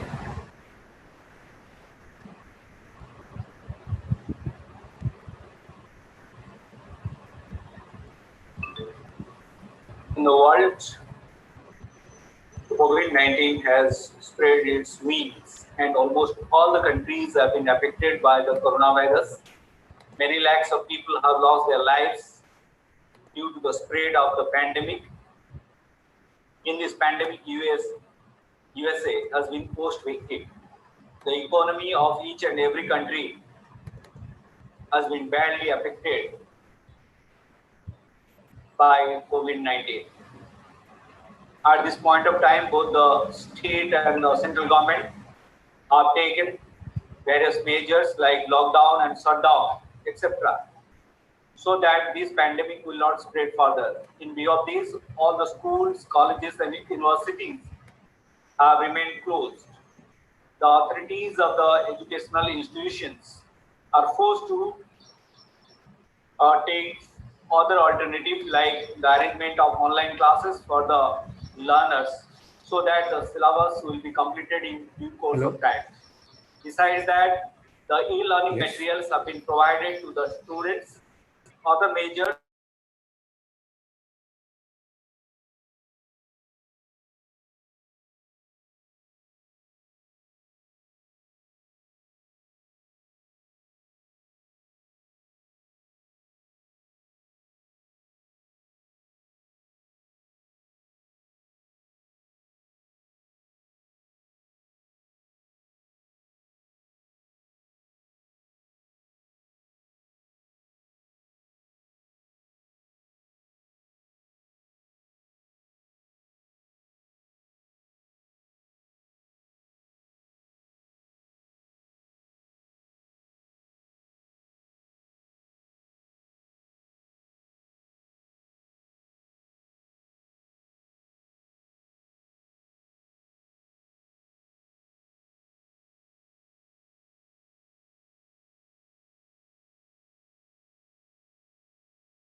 the group discussion. The teacher initiate the group discussion among the students through Zoom apps and Google Meet for the development of their communication skill. Observe them and intervene the discussion if it is required. Evaluation of assignment. The teacher prepares the question paper and share through WhatsApp and mails. Accordingly, the students write the answer and submit them through mails or WhatsApp. The teacher evaluate them with proper care and guide them further for their improvement. Collection of feedback. The teachers distribute the feedback form to a Google Meet link in order to know the difficulties of the students. In order to avoid their difficulties shared by the student, the teacher modified this teaching process or assessment process in future to come. The feedback of the student generally helps the teacher to change his or her teaching process as to suit the academic needs of the students. Advantages. The online teaching and learning due to COVID-19, you have both advantages and disadvantages. The advantages are as follows. At any point of time, online class can be arranged for the student. It creates interest among the students to participate in the online class. The student can interact with the teacher on any topic at any time through digital mode. The teachers visualize the images of any content through slides form that draws the attention of the learners.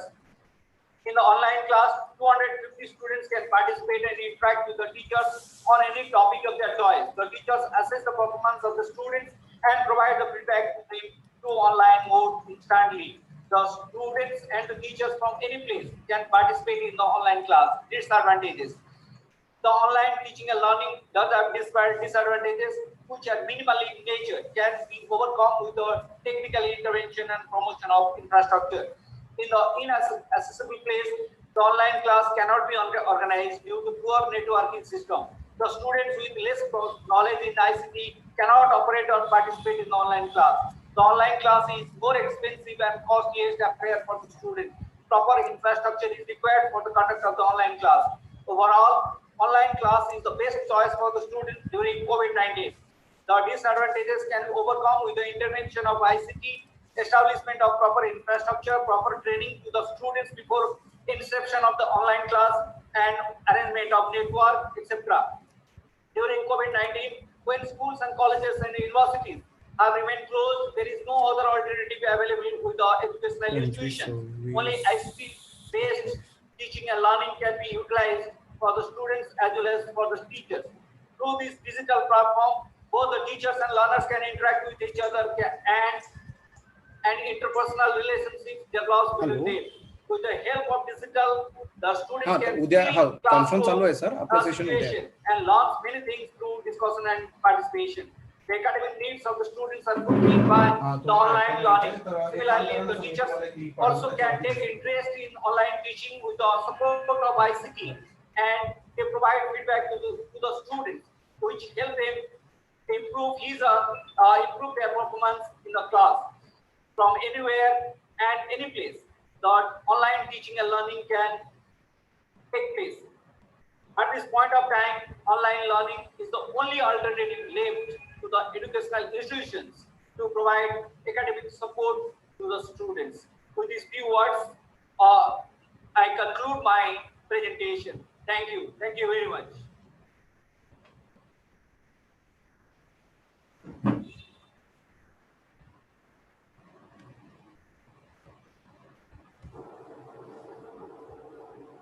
Hello everyone, I am Dr. Mrs. Vasanti Revatkar, Department of Botany, Associate Professor, Sri Ganesh Mahavidyalaya, Navargaon, District, Chandrapur.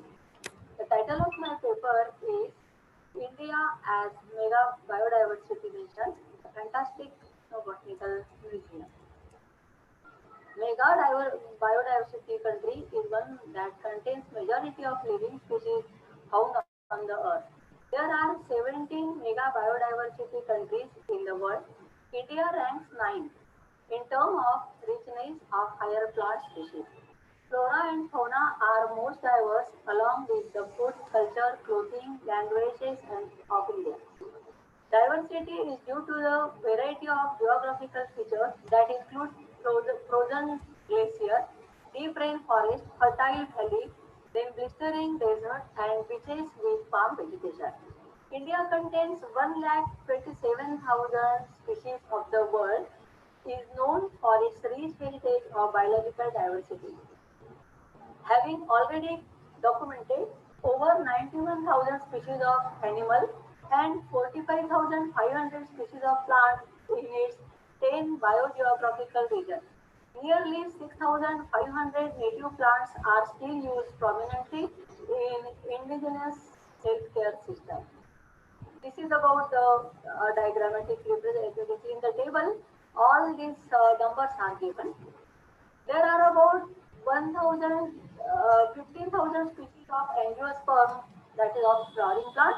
Of them, 588 genera are related to the monocotyledon, 65 species of gymnosperm, then 1,232 species of pteridophytes, 2,800 species of bryophytes, 6,990 species of algae, 14,500 species of fungi, 130 species of parasites, and 70 species of saprophytes.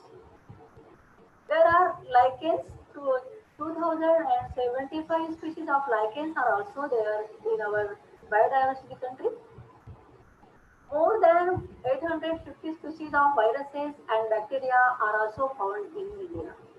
About 90,000 animal species representing over 7% of Earth's recorded fauna species have been found in Indian forest. Over 400 mammal species are found here. This is the saving endangered species in India. Then bird species are 1,224. Reptiles are 408 and amphibians are 197. Fishes species are 2,546. Then India, coming back to the India as an ethnobotanical region. Let us see what is ethnobotany. The term ethnobotany was first coined by American botanist John William Hershberger in 1896 to study the plants used by the primitive and aborigine people. Therefore, we can define the ethnobotany is a branch of botany which deals with study of plants used by tribal people. There are about 563 tribal communities having age-old traditional knowledge through their long association with forest. Nearly 6,500 native plants are used predominantly in indigenous healthcare. As we've already seen that India, being a mega biodiversity country, fulfill all the requirements of tribal people, including problems of nutrition, healthcare and life support system, social custom, mythological association or faith in plants, cottage industry, economic upliftment, conservation of biodiversity, and sustainable use of plant resources. Good afternoon, one and all. Effect of my oral topic is effect of land degradation on biodiversity. ते आता झूमचं जे आहे ते meeting संपली आहे तिथे कोणी सापडणार नाही तुम्हाला आता जस्ट झाली topic. This topic is very important topic where I have वाजेपासून आपलं सेशन सुरू होतं of physical and हे paper presentation and to their effects and plant and microorganisms. But today this scenario is totally different. तुम्हाला काय करता येतं YouTube वर गेल्यानंतर ते जे प्रीवियस जे आहे बटन जर दाबलं तुम्ही ते आता सध्या लाईव्ह दाखवत असेल त्याच्या अगोदरचं स्ट्रीमिंगचा अगोदरचं दाखवते अगोदरचं सुरू great resting habitat of ants. So here the abstract shows importance of ants in biogeochemical processes and physiological processes. Here introduction is related to the study where integrated landscape approach to promote research in human modified landscape affects directly on the dynamics and conservation of biodiversity of ants. Here, ants are studied where ant fauna affects directly on the soil physiological processes. Here, I have studied three important subfamilies, Dolichidarini, Mignicini, and Formidae. Among these ant species, some genera are very important and observed in rural and urban areas. Here, This study is related to the rural study, where maximum soil nutrients in ants and nest mound soil shows maximum concentration, while in urban areas, these concentration of soil micronutrient is decreasing. Material and method here. Experiment is very simple. I have used two different areas, rural areas and urban areas, where the soil sample of ant mound soil collected and processed in the laboratory of college. These are the pictorial evidences where ant mound soil in rural areas shows high peat mounds, while in urban areas it is somewhat sandy, and due to land degradation, it shows less micronutrients. This is the experimental setup. Now, result and discussion. Survey of present study observed T and genera where subfamily mimicry, tubercularly, formicely, yeasts are important subfamilies observed in both the urban and rural areas, while in rural areas, these species are highly species or biodiverse, or rich species richness is maximum in rural areas as compared to urban areas. Here I have chosen you one that means the soil sample collected from urban areas, and urban means soil sample collected from rural areas. This is the tabulated form of soil sampling where pH, nitrogen concentration, phosphorus concentration, sulfur concentration, potassium and carbon concentration in three different species variable shows variability, while in control areas as compared to the experimental plot in place. While in rural areas, the concentration of these micronutrients is maximum as compared to urban areas due to land degradation.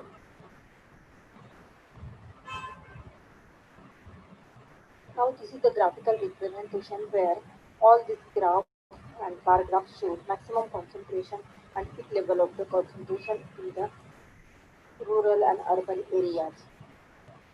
So conclusion.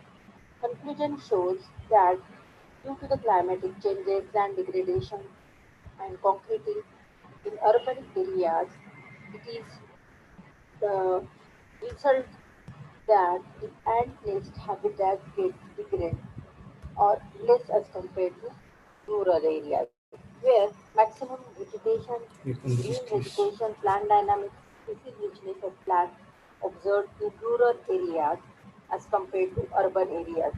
So, this degradation of land in urban areas directly affects on the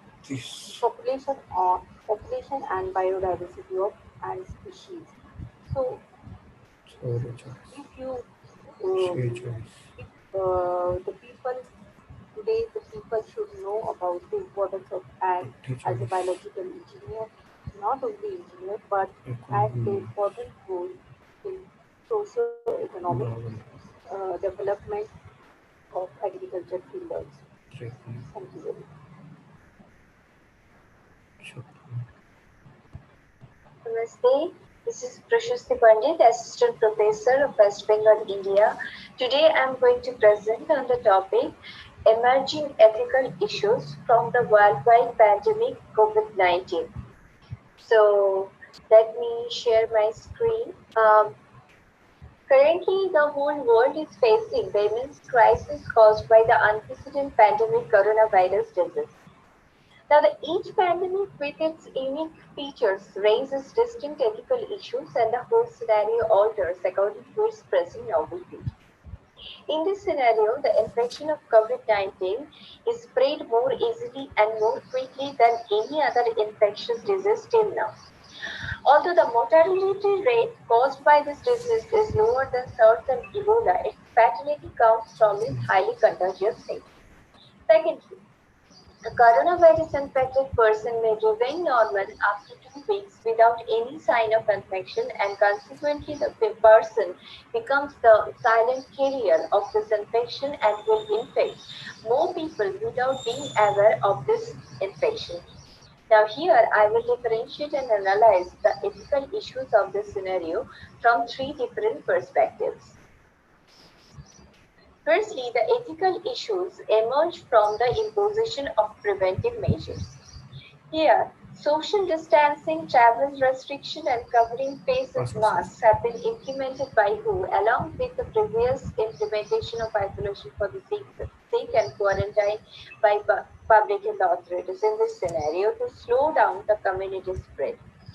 Since an infected patient is able to spread the virus among 3 people at a time, the spread will be devastating and beyond control if the infected person joins in large social gathering or visits any crowded places. Although the measures have been taken here by anticipating the common good for the sake of community welfare, here the ethical issues emerges because it conflicts with the individual's autonomous free will and liberty. Since these quick mandatory rules for public health have been executed without taking informed consent into consideration due to lack of time and severity of the emergency. Secondly, since humans are the social species, it is indeed socially, physically, and mentally disturbing to maintain social distance. Again, it is problematic to suddenly adopt the new normal of greeting friends from distance. Now, here I am going to suggest some ethical solutions to deal with this problem. Firstly, the common good approach, which comes from Aristotle, emphasizes the common conditions that are important to the welfare for everyone. This approach evokes the interconnected social relations of a community and one member's moral obligation to others for the common good. From this standpoint, every individual, despite their autonomous free will, should consider restrictions of their public movements and reasonable and fear if these free movements pose serious significant threat to the whole community. Secondly, according to Kant, self-preservation is a universal duty for every rational being. It is one's duty to protect oneself and adopt whatever measures are required to promote the interest of self-protection. Another approach is altruistic in nature, which invokes one's benevolent duty towards others. From an altruistic approach, everyone in a society has a duty towards others. This duty has two aspects. Firstly, by avoiding harm to others, that is non-malfeasance, and secondly, by promoting good for others, that is beneficence. From this approach, one should maintain social distancing and avoid harm to others, and in this way, one can promote the good for all by stopping the virus transmission. We should sacrifice our limited pleasure to organize or attend social gatherings or visit crowded places, not only to protect our own self, but also to protect others. So this approach is more convincing as social good. Again, since we are the social species, it is difficult to adopt social distancing. Maybe it would be easier to adopt the term physical distancing rather than social distancing. Since here the goal is not to separate one individual from the society or secluded from the society. However, the goal is to separate individuals physically from each other. The physical distancing actually promotes the virtue of solidarity. The virtue of solidarity holds a deeper sense of unity while promoting the commitment to something which is bigger and beyond. By cultivating the virtue of solidarity, one can reorient one's individual's free will and commit oneself onto something which will promote the common good, and in this way, everyone, despite their mere individual differences, fights unitedly against the deadly virus. Again, COVID-19 makes a situation which compels us to cover our face by masks to avoid transmission of the virus. However, this measure will go against one's individual's right of free choice. Now, we need to think that the virus transmits through the droplets by some involuntary reflexive activities such as coughing or sneezing, where we are not often ready to cover our face with hands or tissues. This practice is always involuntarily harmful to others. So when the right to life confronts with the right of free choices such as uncover the faces or attend social gathering. The right of life subordinates other rights. Secondly, the moral dilemmas of the physicians and healthcare workers. The huge demands leads to high scarcity of medical equipment and resources during emergency. This situation raises the question of justice and pushes healthcare workers into the moral dilemma on how to share limited goods equally and fairly. Here, in this emergency situation, public health workers are adopting triage method to maintain the fair allocation of the limited equipment as much as possible. Triage method is initially used in war one to determine the impact and urgency of the wounds of the soldiers and make a quick decision regarding to whom to treat first. Although the impact is similar to a war, a pandemic outbreak is different because it is primarily clinical emergency situation. To maintain justice in this healthcare emergency, here we should make prioritization based on clinical relevance, but not based on utilitarian assessment, since the ethical and medical boards have no authority to decide the value of life years based on utilitarian assessments or who will give a greater contribution to society when the pandemic is over. Because everyone has their contribution for their society, even the old and the young, irrespective of this age. Now, the physician have to take the crucial decision by determining the life expectancy of patients and thereby choose whom they, they should provide the treatment to by removing it from a patient who is not at all improving or has the very minimal chance to respond. This decision goes against the principle of non-malfeasance, which prescribes that even if the doctor cannot do any better, do not do any worse. However, they have to take this crucial decision to cure other patients who might have chance to recover. Since in this crisis period, there are huge number of patients are waiting for the ICU beds or the life supporting machines. So they should take this crucial decision.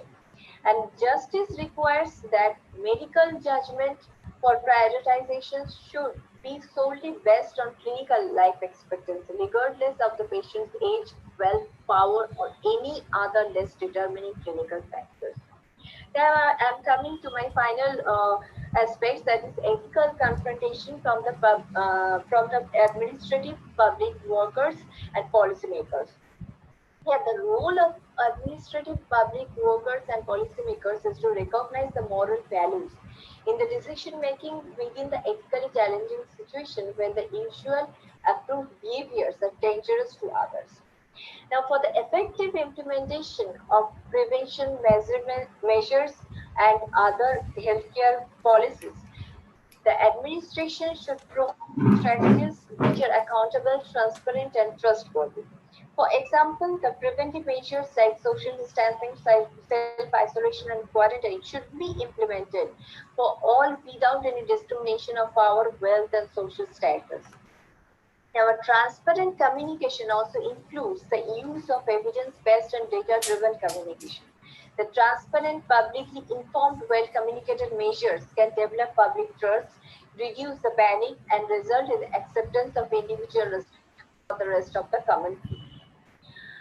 Thus, to execute an effective policy, transparency, honesty, and trustworthiness are the keys which build the bridge of trust between administration, public health authorities, and people in general. Now, there is an interchangeable relation between justice and infectious disease. This pandemic has exposed the deeper injustice of the global social structure, since it brings into surface a huge deprivation and unfair distribution of basic needs, especially to the few people of the developing countries like India.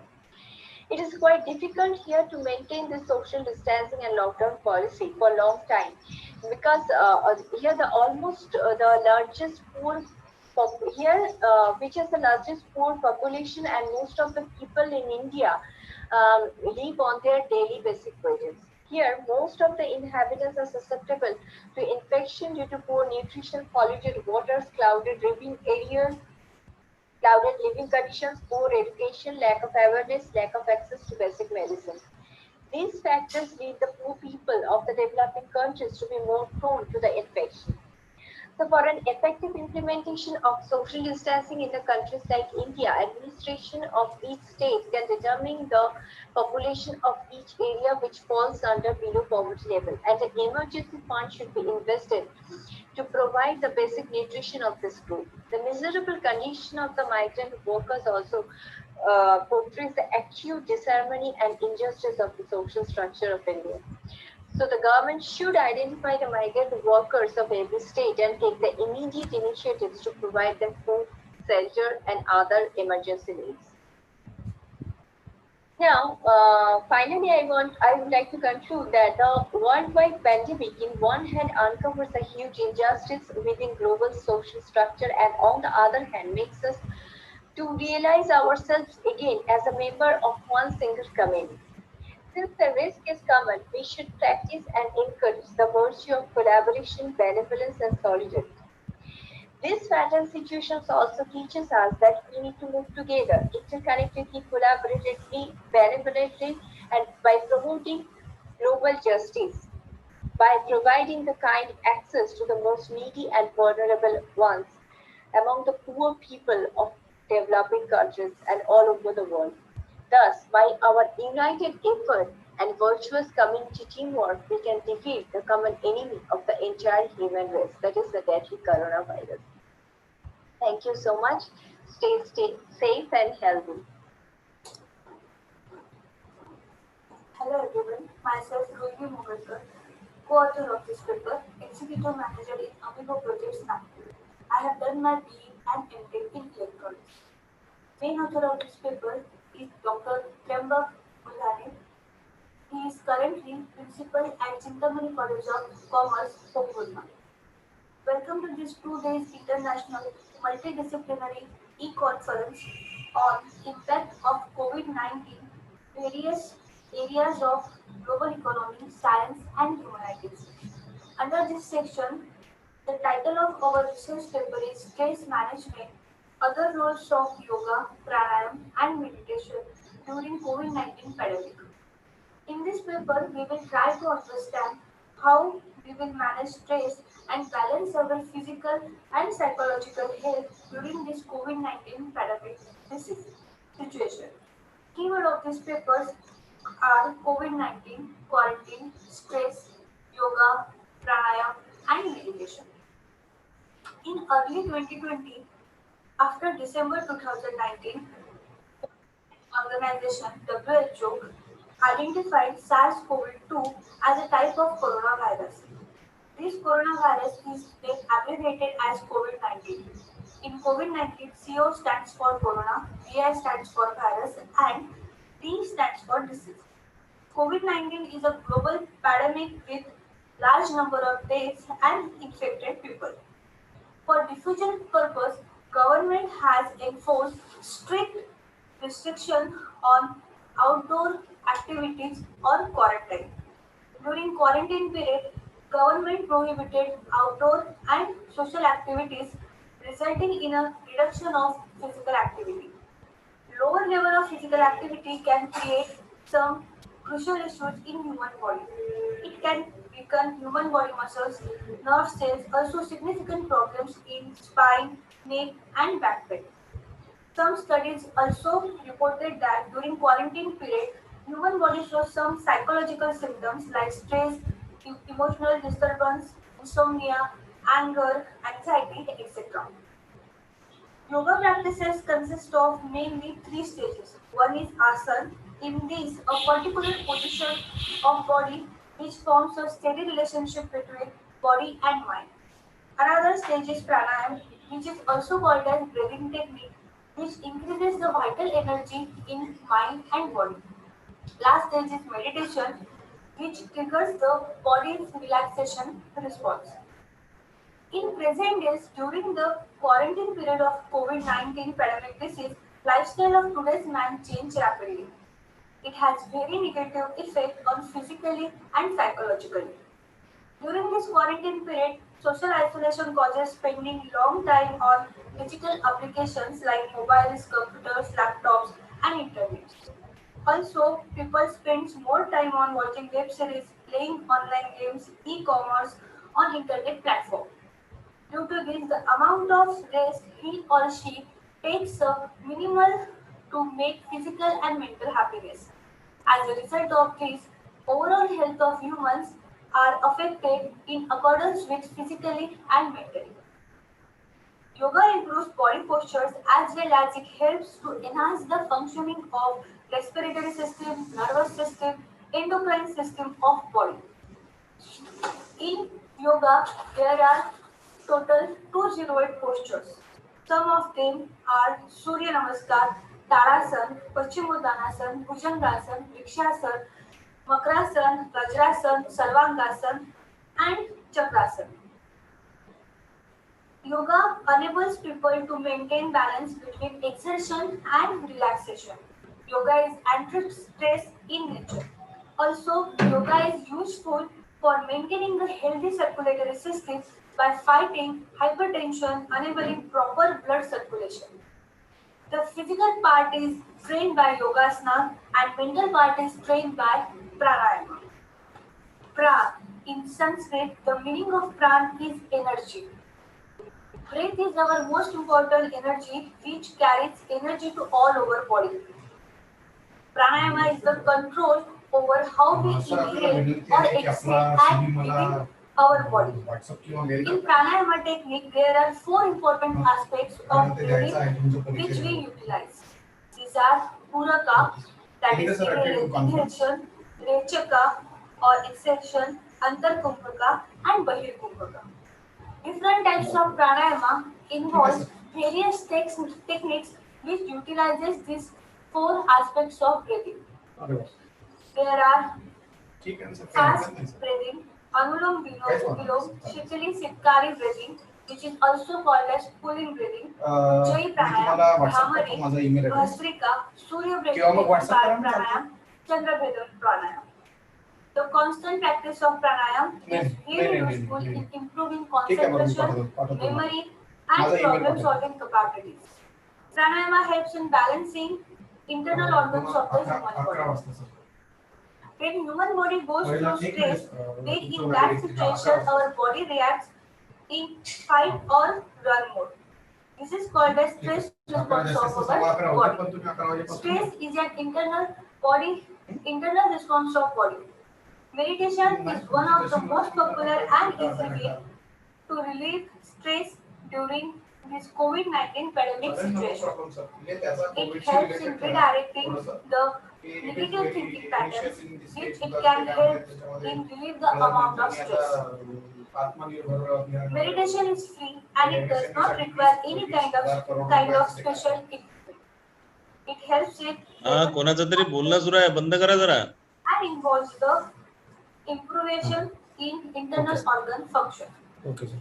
Okay. So now COVID-19 is pandemic disease which is caused by a virus that can spread one person to another.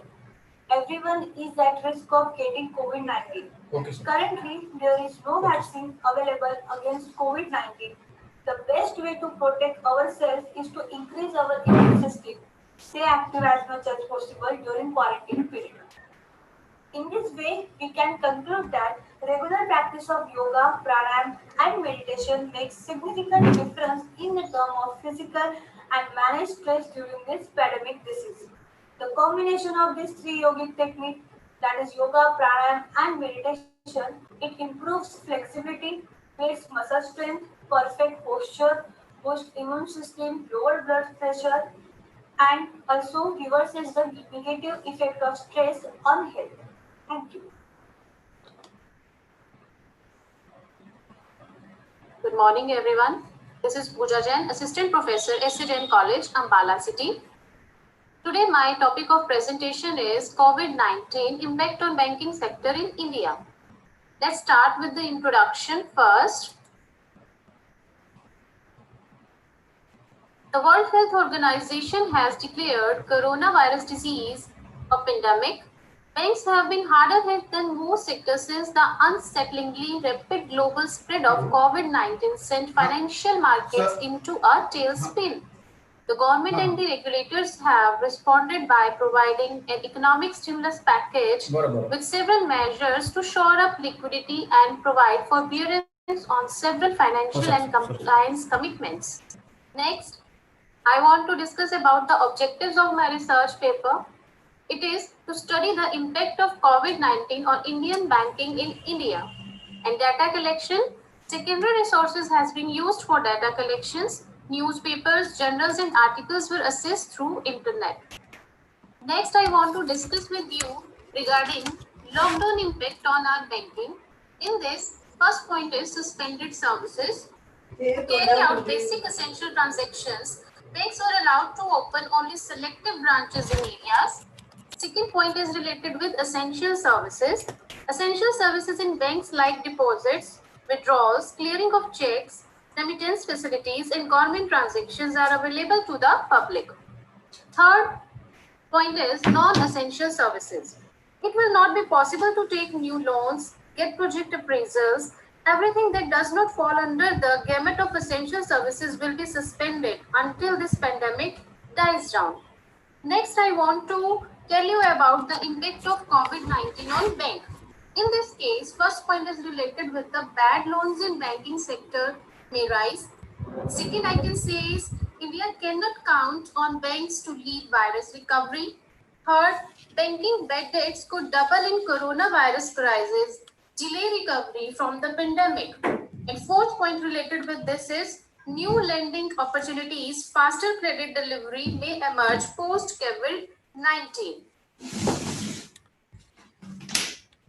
Now I want to pay light on COVID-19 regulatory package. In view of the extension of lockdown and continuing disruption on account of COVID-19, all commercial banks, all India financial institutions and non-banking financial companies are permitted to extend the moratorium by another 3 months, that is from 1st June 2020 to August 31st, 2020 on payment of all installments in respect of term loans. The government has already started taking fiscal measures to manage the health situation and avoid a dramatic human toll from COVID-19. Now, in the last, I want to discuss about the conclusion of my research paper. Soon after the WHO, World Health Organization, declared the novel coronavirus outbreak a pandemic, a sudden pandemonium broke loose across the globe. The coronavirus outbreak has impacted both financial markets and consumer sentiments, and with the ongoing liquidity concerns and lockdown situations, it seems there is more trouble brewing for financial institutions. The length of the crisis, the resilience of the country's economic and political base, and the speed and adequacy of policy response will be key for the trajectory of sovereign ratings. Thank you. It was all about my research paper. Thank you. Thank you so much. Hello everyone. I am Gayatri, Assistant Professor in Zoology from BG Lutheran College of Arts, Science and Commerce, Mumbai. I am presenting the paper on role of digital education during and post-COVID-19.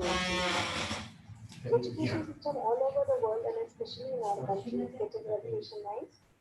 Education is aligning itself with a more learner-centric approach. That doesn't mean the traditional classroom session and use of digital education is having a contradictory approach. The approach of having the freedom to choose different combinations of interdisciplinary courses and to learn these courses at their own place and pace has empowered the learners very much. Teachers nowadays are becoming the facilitators, and digital education is used to create the void which is created now during the COVID. The survey was created using the following questions, 6 simple questions to find out whether the respondents are considering e-learning or digital learning as a better alternative, whether they would be interested to use this to gain knowledge, whether they would be interested to pursue such courses. This survey was made and it was circulated. During the survey, we can see that the respondents, 47% were parents and 41% were current students, and the rest were ex-students, teachers, etc. For the first question, the respondents, around 46.5%, replied with an S, telling that they find that e-learning is a very good alternative to traditional classroom, and 18.8% were not accepting this.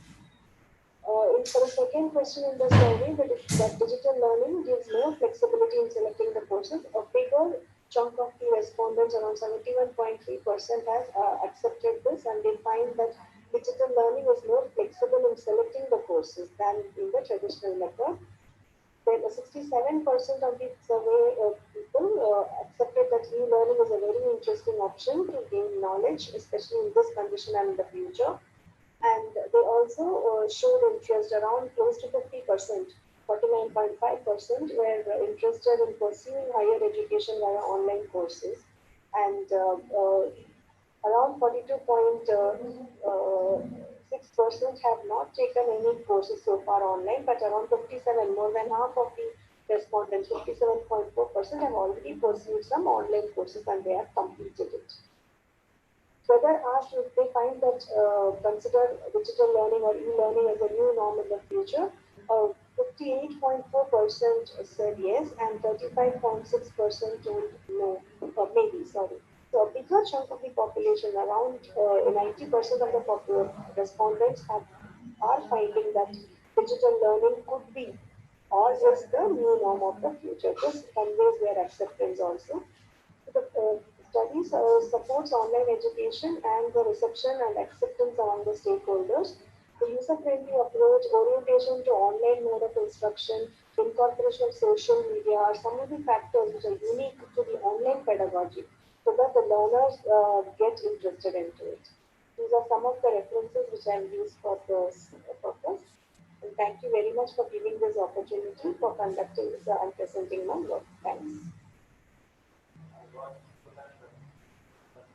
I am Professor Anmantappa N, Assistant Professor, Department of Political Science, K.R. Bellad Arts and Commerce College, and PG Studies in Economics, Mundurigi, Gadag District, Karnataka. My article's headline is Political Challenges During the Lockdown and After the Lockdown in India. The greatest political thinkers call Aristotle said one word: man is by nature a social animal as well as a political animal. Society is something that precedes the individual. And also another, the great man, political thinker's name called to the David Ruchiman, he said one word: coronavirus has not suspended the politics, it has revealed the nature of powers. The lockdown, the word used in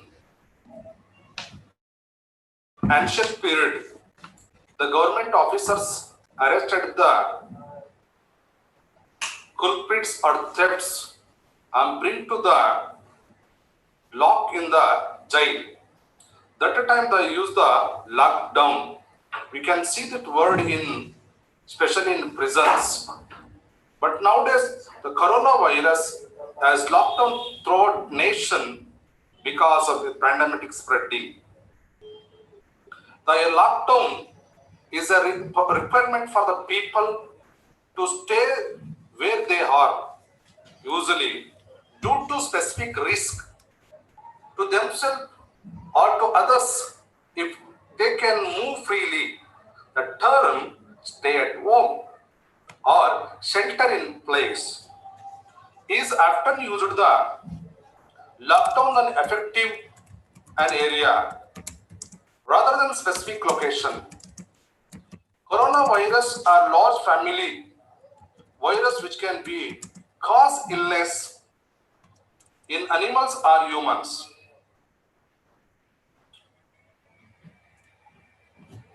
Mass or SARS, they belong to the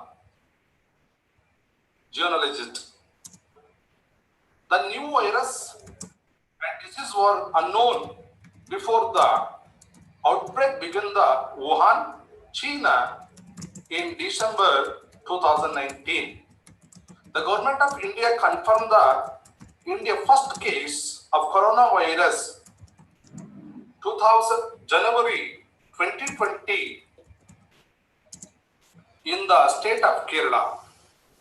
The university student of the Wuhan traveled back to the state as the number of the confirmed COVID-19 positive cases closed 500. During that time, our Prime Minister announced the Janata curfew, the people curfew on Sunday 2020, March 2020. At the end of the curfew, central government started Janata curfew is just the beginning of long battle against the COVID-19. Prime Minister said that the only solution to control the spread of the coronavirus was a break of cycle transmission through the social distance. According to the WHO, the person who distance maintaining the 6 feet to others. There is only one way to control or avoid the coronavirus, to maintain the social distance, wash the hands with the sanitation, and avoid the unknown traveling in different places. There is in India, total 5 phases lockdown. The first phase, 25th March 2020 to 14th April of 2020, total 21 days lockdown. The second phase of the lockdown is 5th April 2022, 3rd May 2020, it is 15 days. The third phase of the lockdown, it is begin on 4th May of the 2020 to 17th May of 2020, it is 14 days. The fourth phase of the lockdowns begins 18th May 2020 to 31st May 2020, it is 14 days. And the final and current phase is 1st June 2020 till 30 June of the 2020. So all this lockdown, the main object of the lockdown, it has taken the lot of object. In Indian politics, the lockdown give the greatest challenges to the federal structures. Number of the governments unable to attend the government office, they work from the home. So citizen of India cannot come to the office, and government also go through the financial crisis during the COVID-19. Not only all these days, the ruling party and opposition party of India together work against the COVID-19 to avoid the spreading of the coronavirus. In India, it's a major outbreak. To control the spread of the COVID-19, the first thing, ban the people from the stepping out of their homes. Either politicians or the common people, everyone stay at home with safely, and maintain the social distance, and follow all the regulations made by the Minister of the Home Affairs in India. Next one is all services and shops closed except except medical, hospital, bank, grocery shops, and other essential service. Apart from all other services, including government offices, other public-oriented offices should be closed during the first and second phase lockdown. The income will be decreases. People are unable to go to the work. The major problem in migrants, day laborers, and agricultures and farmers go to the lot of crisis during the lockdown because of there is no employment. Number of the factories has locked down. Then all the laborers were suffering with unable to pay their home rents and essential needs. And also closer to commercial and private establishment, suspension of all educationals, institution, training and research sectors. The major impact of the education also decreases during the lockdown because of the teachers unable to complete their syllabuses in framework times. Not only during the lockdown, close all the temples, churches, mosques, and all other worship places. In addition that, the suspension of all non-essential public and private transport also, because of the main point is not travel to one place to another because of the virus will be spreading. During the lockdown, prohibition of all social, political, sports and entertainment, academic, culture and religious activities. For all these reasons, Indian economy will be received a major impact through COVID-19. Number of employees lose their jobs. Number of families suffering with foods and economical crisis will see in the nation.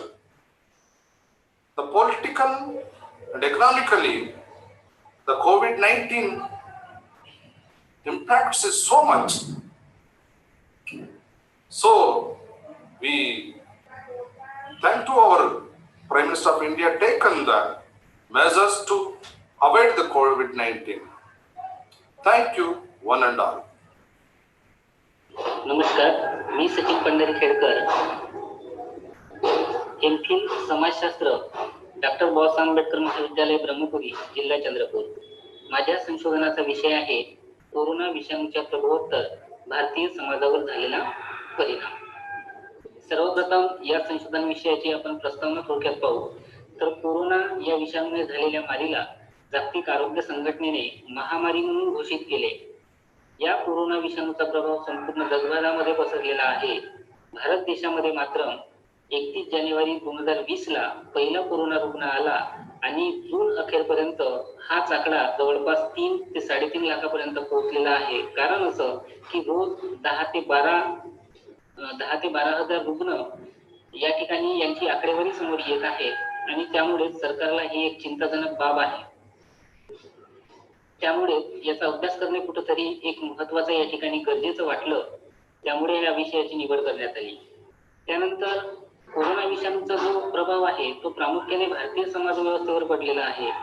ही समाजव्यवस्था या समाजव्यवस्थेतील क्षेत्र जी महत्त्वाची आपण या ठिकाणी घेतलेली आहे ती म्हणजे सामाजिक, सांस्कृतिक, आर्थिक, शैक्षणिक, वैद्यकीय हे जे क्षेत्र आहेत या क्षेत्रांवर त्याचा परिणाम किंवा त्याचा प्रभाव कशा पद्धतीने पडला आणि प्रभाव पडत असताना तो कमी आहे की जास्त आहे की मध्यम आहे, अशा प्रकारची वर्गवारी या ठिकाणी करण्यात आली, ते आपण या ठिकाणी पाहणार आहोत. त्यापूर्वी या संशोधनाची पद्धत कोणती, म्हणजे संशोधनासाठी पद्धत कोणत्या पद्धतीने कोणती पद्धत घेण्यात आली, तर ती अशी की एका प्रतिनिधी निरीक्षणाच्या माध्यमातून संभाव्य नमुना निवड पद्धतीच्या आधाराने एक 500 लोकांचा गट तयार करून हे संशोधन करण्यात आले. या संशोधनाच्या संदर्भात जी माहिती जमा करण्यात आली ती माहिती 7 लोकांचा एक व्हॉट्सअप ग्रुप तयार करण्यात आला. त्या ग्रुपच्या माध्यमातून या माहितीचे संकलन करण्यात आले. त्यानंतर एकूण प्रभावित झालेले क्षेत्र कोणते, त्यातील पहिला प्रभावित क्षेत्र आहे सामाजिक आणि सांस्कृतिक. सामाजिक आणि सांस्कृतिक क्षेत्र यामध्ये आपल्याला सांगता येईल की समाजामध्ये एक भीतीचं वातावरण तयार झालेलं आहे. मग तो समाज ग्रामीण असेल, शहरी असेल किंवा आदिवासी असेल, अशा तीनही क्षेत्रांमध्ये याचा प्रामुख्याने परिणाम पडलेला आहे. आणि त्यामुळे सामाजिक सांस्कृतिक क्षेत्रामध्ये आढावा घेत असताना आपल्याला असं सांगता येईल की समाजामध्ये एक भीतीचं वातावरण तयार झालेलं आहे. प्रामुख्याने जो आदिवासी समुदायातील जे लोक आहेत त्यांच्यावर याचा प्रामुख्याने प्रभाव पडलेला दिसून येतो. तो असा की त्या ठिकाणी गेल्यानंतर याच्याविषयी एवढी काळजी लोकांमध्ये निर्माण झालेली आहे की एखादा व्यक्ती जर त्या गावामध्ये जात असेल तर लोक रोडावरच त्यांना अटकून ठेवतात आणि आतमध्ये प्रवेश करू देत नाही. हा एक मुद्दा आहे, ही एक अडचण तयार झालेली आहे. त्यानंतर दुसरा मुद्दा आपल्याला असा सांगता येईल की एखाद्या वैद्याच्या हाताने जे भगत आपण ज्या आदिवासी समुदायामध्ये म्हणतो, ज्याला साधू असे म्हणतात, आदिवासी भागामध्ये त्याला भगत म्हणतात, तर हे भगत कोणत्या ना कोणत्या तरी व्यक्तीचा बळी दिल्याशिवाय या कोरोना विषाणूपासून आपण मुक्त होणार नाही, अशा प्रकारची संकल्पना त्या ठिकाणी येत असतात. आणि त्याचा प्रभाव मात्र त्या समाजावर आपल्याला प्रामुख्याने पाहायला मिळते. अशा प्रकारचा हा सामाजिक सांस्कृतिक प्रभाव. त्यानंतर आर्थिक क्षेत्र या क्षेत्रामध्ये कोरोना विषाणूचा जर सगळ्यात जास्त प्रभाव पडला असेल तर तो क्षेत्र म्हणजेच आर्थिक क्षेत्र. तो असा की एकूणच राष्ट्रीय उत्पन्नामध्ये सर्वात मोठा जो भार आहे तो शेती या व्यवसायाचा आहे. आणि शेती व्यवसाय करत असताना त्या संदर्भात जुळलेले जे लोक आहेत किंवा कामगार आहेत, हे लोक लॉकडाऊन या परिस्थितीमध्ये घरी बसलेले आहेत. त्यामुळे कोणत्याही प्रकारच्या व्यक्तींना त्या ठिकाणी बाहेर जाता येत नाही. आणि बाहेर जाता येत नसल्यामुळे त्याचा फटका मात्र या ठिकाणी आर्थिक व्यवस्थेवर आपल्याला कुठेतरी पाहायला मिळतो. एकंदरीत संपूर्ण विवेचन केले असता आर्थिक हा जो क्षेत्र आहे या क्षेत्रावर फार मोठा प्रभाव या ठिकाणी कोरोना विषाणूचा झालेला आहे. त्यानंतर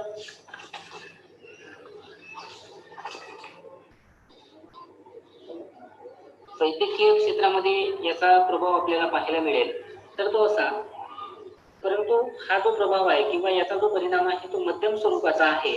तो असा की एकंदरीत भारताची जी वैद्यकीय साधन सामग्री जर बघितली तर त्यामध्ये इतर देशांच्या तुलनेमध्ये आपला भारत देश हा कितीतरी पटीने मागासलेला आहे. ज्या पद्धतीने व्यवस्था त्या वैद्यकीय क्षेत्रामध्ये पाहिजे त्या प्रकारची वैद्यकीय व्यवस्था आपल्या भारत देशामध्ये नाही. तरी सुद्धा कुठं ना कुठेतरी सरकार या ठिकाणी प्रभाव आपला म्हणजे या ठिकाणी कार्य करत आहे. आणि सर्वात महत्वाची बातमी अशी की आकडा ज्या पद्धतीने वाढत चाललेला आहे त्याचप्रमाणे मृत्यूचा जो दर आहे, रिकव्हरी रेट आपण ज्याला म्हणतो, तो कमी सर्वात जास्त होत आहे. जवळपास 50 ते 60 लोक या ठिकाणी 50 ते 60% लोक या ठिकाणी बरे होत आहे. हे चांगली बाब या ठिकाणी आपल्याला सांगता येईल. परंतु हा जो क्षेत्र आहे हा आर्थिक क्षेत्रासारखा एकदम जास्त प्रभावित नाही, तर मध्यम स्वरूपाचा प्रभाव या ठिकाणी आपल्याला सांगता येईल. त्यानंतर शैक्षणिक क्षेत्राला सुद्धा कोरोना विषाणूचा एक प्रभाव पडलेला आपल्याला दिसून येईल. पण हा सुद्धा प्रभाव एक प्रकारे मध्यम स्वरूपाचा आहे. कारण असा की जानेवारी महिन्यापासून ही जी लाट चालू झाली कोरोना विषाणूची, ही लाट येत असताना वास्तविक पाहता जे शाळेचे कार्य आहेत ते जून महिन्यापासून चालू होतात. त्यामुळे जेवढा परिणाम आर्थिक क्षेत्रांवर पडलेला आहे तेवढा परिणाम या क्षेत्रावर पडलेला नाही. परंतु खबरदारी त्या दृष्टिकोनातून घेणे महत्वाचं आहे. त्यानंतर सर्वात महत्वाचा मुद्दा असा की याचा फक्त या ठिकाणी एकच प्रभाव आपल्याला सांगता येईल. तो असा की त्या कालावधी म्हणजे जसं मार्च एप्रिलमध्ये जे उच्च शिक्षण विभागाकडून घेतल्या जाणाऱ्या परीक्षा आहेत किंवा विभागीय मंडळाकडून घेण्याच्या जाणाऱ्या 10वी 12वीच्या परीक्षा आहेत याच्यावर थोड्याफार प्रमाणात प्रभाव पडलेला आहे, परंतु त्या लोकांना सूट देऊन एक कुठंतरी हे कार्य पूर्ण करण्यासाठी एक परवानगी या ठिकाणी दिलेली आहे. त्यामुळे ही जी समस्या आहे ती आटोक्यात कुठेतरी सरकारला येणं शक्य झालेलं आहे. त्यामुळे हा एक मध्यम स्वरूपाचा क्षेत्र या ठिकाणी सांगता येईल. त्यानंतर कोरोना विषाणूचा अभ्यास करत असताना त्याचे निष्कर्ष आपण खालील पद्धतीने काढले ते असे, मी आता पटपट वाचूनच सांगतो की कोरोनामुळे भारतीय समाजाच्या सामाजिक व सांस्कृतिक क्षेत्राला आळा बसलेला आहे, परंतु शासनाच्या समाज जागृतीच्या माध्यमातून हे शक्य दिसत आहे. त्यामुळे जो सामाजिक सांस्कृतिक आपण सर्वात प्रथम घेतला होता तो प्रभाव या ठिकाणी कमी प्रभावित क्षेत्र आपल्याला सांगता येईल. त्यानंतर अर्थव्यवस्थेच्या बाबतीमध्ये जी आर्थिक जो क्षेत्र आहे त्याच्या बाबतीमध्ये कोरोनामुळे भारतीय समाजाची अर्थव्यवस्था धोक्यात आलेली आहे. सरकारच्या लॉकडाऊन सारखा मोठा निर्णय झाल्यानंतर याला पर्याय नाही आणि म्हणूनच हा जास्त प्रभावी क्षेत्र आपल्याला या ठिकाणी पाहता येईल. त्यानंतर वैद्यकीय क्षेत्राच्या संदर्भात असा निष्कर्ष काढण्यात आला की कोरोनाच्या संकटामध्ये भारतातील वैद्यकीय क्षेत्र अकार्यक्षम आहे, परंतु कोरोनामुक्त होण्याचा दर हा 50% पेक्षा जास्त आहे. त्यामुळे हा क्षेत्र मध्यम स्वरूपाचा प्रभावित झालेला क्षेत्र दिसून येतो. त्यानंतर शैक्षणिक क्षेत्राच्या संदर्भात या ठिकाणी निष्कर्ष असं काढला आहे की कोरोनाच्या संकटात विद्यार्थ्यांचे भविष्य धोक्यात आहे, परंतु शासनाला यावर अनेक पर्याय शोधता येणे शक्य असल्यामुळे हा कमी स्वरूपाचा प्रभावी क्षेत्र आपल्याला सांगता येईल. मग अशा प्रकारच्या निष्कर्ष काढल्यानंतर कुठल्या तरी प्रमाणात आपल्याला खबरदारी घेणे महत्वाचं आहे. त्यामुळे त्याच्यासाठी काही शिफारशी सुद्धा या ठिकाणी या संशोधनाच्या माध्यमातून सुचवलेल्या आहेत. त्या अशा की शासनाने वेळोवेळी सांगत असलेल्या सूचनांचे काटेकोरपणे पालन करावे. यातच भारताचे विद्यमान पंतप्रधान श्री माननीय नरेंद्र मोदी यांनी लोकांना आत्मनिर्भरतेचं सूत्र सांगितलेलं आहे, हे लक्षात ठेवावे. त्यानंतर अंधश्रद्धेचा प्रभाव असलेला जो आदिवासी व ग्रामीण भाग आहे या भागामध्ये शासनाकडून सामाजिक जागृती घडवून आणणे गरजेचं आहे. त्यानंतर भारतीय अर्थव्यवस्थेची स्थिती अनुकूल ठेवण्यासाठी त्या संदर्भातील सर्व घटकांना नियमानुसार सूट देण्यात यावी, जेणेकरून त्यांना कार्य करता येतील. त्यानंतर जीवनाशक्य वस्तूंचा तुटवडा होणार नाही यासाठी शासनाने वेळोवेळी लोकांना मार्गदर्शन करायचे आहे. या आजाराची अजूनही लस उपलब्ध नसल्यामुळे शासनाने सुचवलेल्या नियमांचे व आत्मनिर्भरता या सूत्राचे काटेकोरपणाने पालन करावे. भारतामध्ये व केरळ या 2 राज्यांमध्ये जे प्रतिबंधात्मक उपाय सुरू केले आहेत ते प्रतिबंधात्मक उपाय सुंदर आहेत आणि हेच उपाय बाकी इतर राज्यांमध्ये सुद्धा त्याचा वापर करण्यात यावा, त्याची अंमलबजावणी करावी. आतापर्यंत आपण फक्त सांगत होतो की हे वैज्ञानिक युग आहे, आहे ते दाखवण्याची, त्याचा वापर करा. मग ते शैक्षणिक क्षेत्र असेल, सामाजिक असेल, आर्थिक असेल किंवा इत्यादी कोणतेही क्षेत्र असतील. आणि शेवटचा केरळमध्ये सोशल डिस्टन्सिंगसाठी तेथील लोक छत्रीचा वापर करतात, जेणेकरून त्या ठिकाणी जमाव होणार नाही.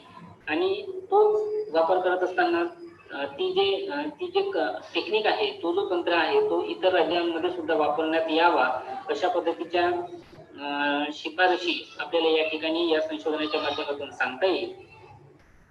सदर संशोधनाच्या माध्यमातून असे लक्षात आले की कोरोनासारखे भारतीय समाजामुळे कोणतेही संकट येतील अशा वेळी या संकटांना तोंड देण्यासाठी आपल्यामध्ये बळ निर्माण करणे आवश्यक आहे, काळाची गरज आहे. तसेच सरकार आपल्या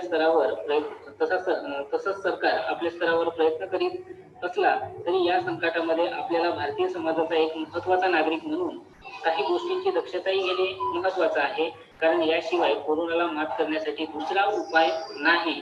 म्हणूनच या ठिकाणी या संशोधनाच्या माध्यमातून कोरोना विषाणूला एक आळा घालण्यासाठी हा विषय या ठिकाणी संशोधनासाठी घेण्यात आलेला आहे. धन्यवाद.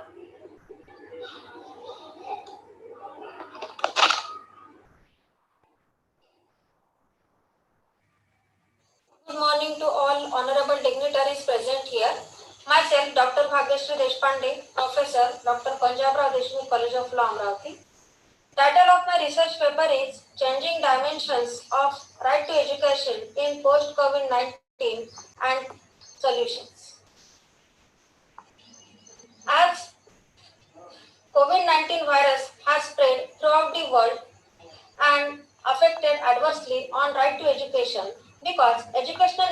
institutions are closed in order to protect the right to health and consequently the right to life of students, teachers and other staff members, as COVID-19 is very injurious and it may result into death. People are dying due to COVID-19 virus. Right to education and its protection is incorporated under the provisions of Constitution of India, specifically under Articles 21A, 29, 30, 41, 45 and 46 of the Constitution.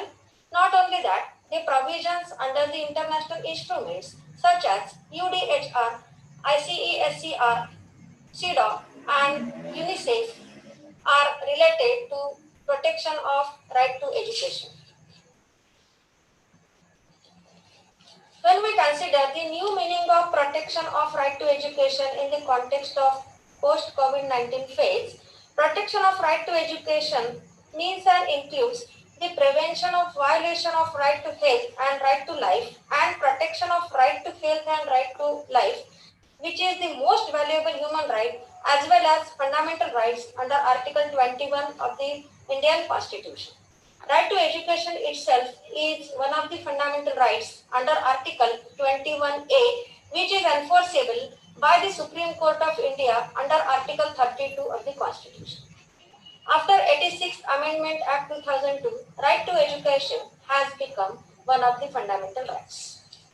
As time limit allotted for the presentation of this paper is 5 to 7 minutes, here I would like to cover an outline of my research paper, and here I want to highlight the need and importance of protection of right to education, its changing dimensions and suitable solutions.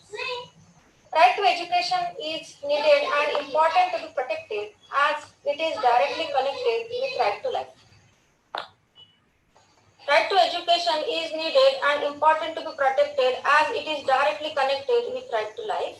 When we consider the changing dimensions of right to education in post-COVID-19 phase, it includes the balancing between the protection of right to life and to safeguard right to education, to obtain balancing between protection of health and development of right to education, to continue the fulfillment of right to education with the fulfillment of requirement of continuation of social or physical distancing, to enact and enforce suitable legislation and international covenant to tackle COVID-19 issues related to right to education. Suitable solutions for the protection of right to education in post-COVID-19 mainly includes use of masks, maintenance of social or physical distancing, cleaning of hands with soap, sanitizers should be continued at all educational institutions to protect the right to life and right to health of students, teachers and other staff members. Availability of masks, soap, sanitizers should be provided at all educational institutions everywhere.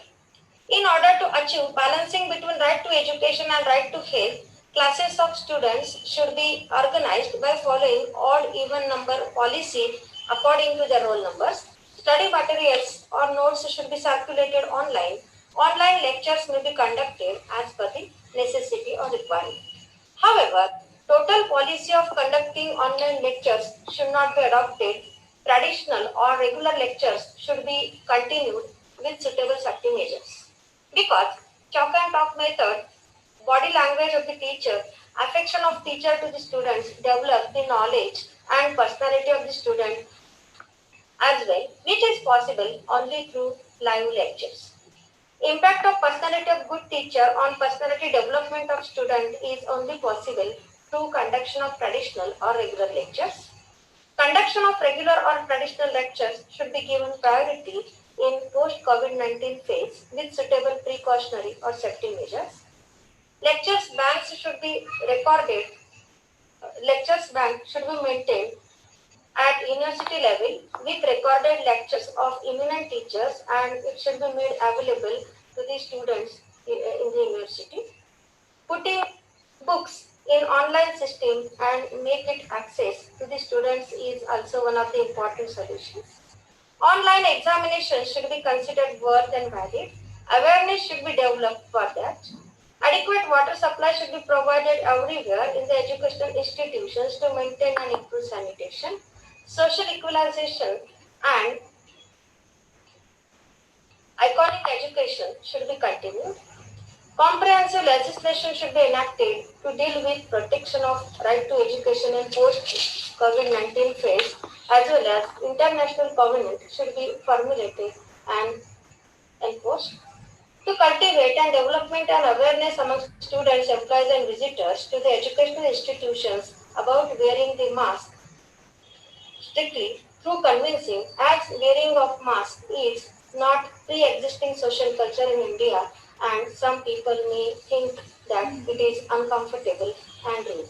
These are the some important solutions to protect right to health and right to education with right to health and right to life with development of education in post COVID-19.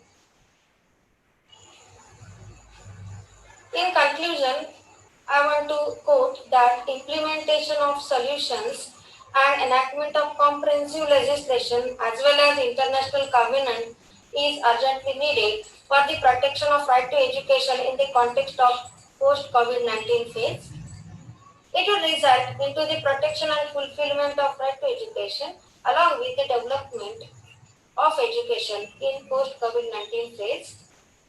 I would like to suggest some recommendations such as education should be continued with the maintenance of highest possible quality through alternative modes by converting a necessity into an opportunity.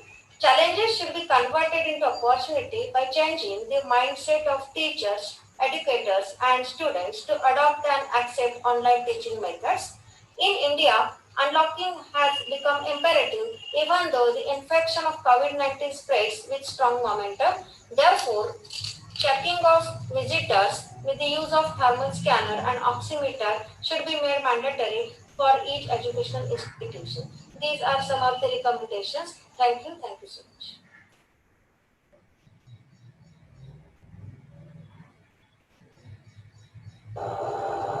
नमस्कार, मी doctor Anushree Mahurkar, Shri नाशिकराव तेलपुळे शारीरिक शिक्षण महाविद्यालयात associate professor या पदावर कार्यरत आहे. माझा आजचा विषय आहे कोविड-19 आणि ऑनलाईन शिक्षण पद्धतीचे महत्त्व, एक अभ्यास. कोविड-19ने अचानक संपूर्ण जगावर प्रहार केला व संपूर्ण जगाला व्यापून घेतला. त्यात आपल्या देशाचाही समावेश आहे. ही महामारी संसर्गजन्य असल्यामुळे आपल्या देशातील पंतप्रधानांनी लॉकडाऊन करण्याचा कडक नियम काढला. त्यामुळे शाळा महाविद्यालयांना सुट्ट्या दिल्या गेल्या. त्यामुळे ऐन परीक्षाच्या तोंडावर हे संकट आले. उरलेला अभ्यासक्रम असाइनमेंट पूर्ण कशी होणार त्याची काळजी सर्वांना लागली. पण विद्यार्थ्यांना नुकसान टाळण्यासाठी ई लर्निंग अध्यापन पद्धती सुरू करून विद्यार्थ्यांना ऑनलाईन पद्धतीने शिकविण्याचे ठरविले आणि अध्यापन सुरूही झाले. विद्यार्थ्यांनाही या नवीन अध्यापन पद्धतीचा आनंद होत आहे व ते आनंदाने शिक्षण घेत आहे. पण या नवीन अध्यापन व ते आनंदाने शिक्षण घेत आहे. पण जशा नाण्याचे दोन बाजू असतात त्याचप्रमाणे या ई लर्निंग अध्यापन पद्धतीचे अनेक फायदे व तोटेही आहेत. त्याचप्रमाणे ई लर्निंग अध्यापनाचे मोबाईल, संगणक, फिल्म, ध्वनिफीत, स्कॅप हे क्रियाशील साधने आहेत व याद्वारे ई लर्निंग अध्यापन होऊ शकते. ई लर्निंग अध्यापनाचे पुढील फायदे पण आहेत. बऱ्याच प्राध्यापकांना तंत्रज्ञानाची माहिती नसते, त्यामुळे हे नाविन्यपूर्ण शिक्षण घेण्याचा आनंद त्यांना होतो. विद्यार्थ्यांनाही जुने पुस्तकांच्या अध्यापनापेक्षा हा नवीन ऑनलाईन अध्यापनाचा आनंद व उत्साह येत आहे व तेही अध्यापन आनंदाने घेत आहे. याचे काही तोटे पण आहेत. जसे प्राध्यापक नवीन तंत्रज्ञान अवघड वाटत असल्यामुळे त्यांना याचा कंटाळा येतो. जसं विद्यार्थ्यापर्यंत हे अध्यापन सलग पोहोचत नाही. नेटवर्कचा प्रॉब्लेममुळे मध्ये मध्ये अध्यापन थांबते व विद्यार्थ्यांना त्याचा कंटाळाही येतो. याप्रमाणे ई लर्निंग अध्यापन हे आजच्या आधुनिक युगात काळाप्रमाणे महत्वाचे व आनंददायी आहे, ज्याचा विद्यार्थ्यांना भविष्यातही उपयोग होतो. आणि अशा प्रकारे आपल्या देशावर किंवा कुटुंबावर कोणतेही संकट आले तरी सकारात्मक विचार केले त्यावर उपाय शोधून सहज सोडवता येते व हे त्यावरून कळते. आयोजकांनी मला इथे बोलण्याची संधी दिली, मी त्यांचे आभार मानते. धन्यवाद. Thank you.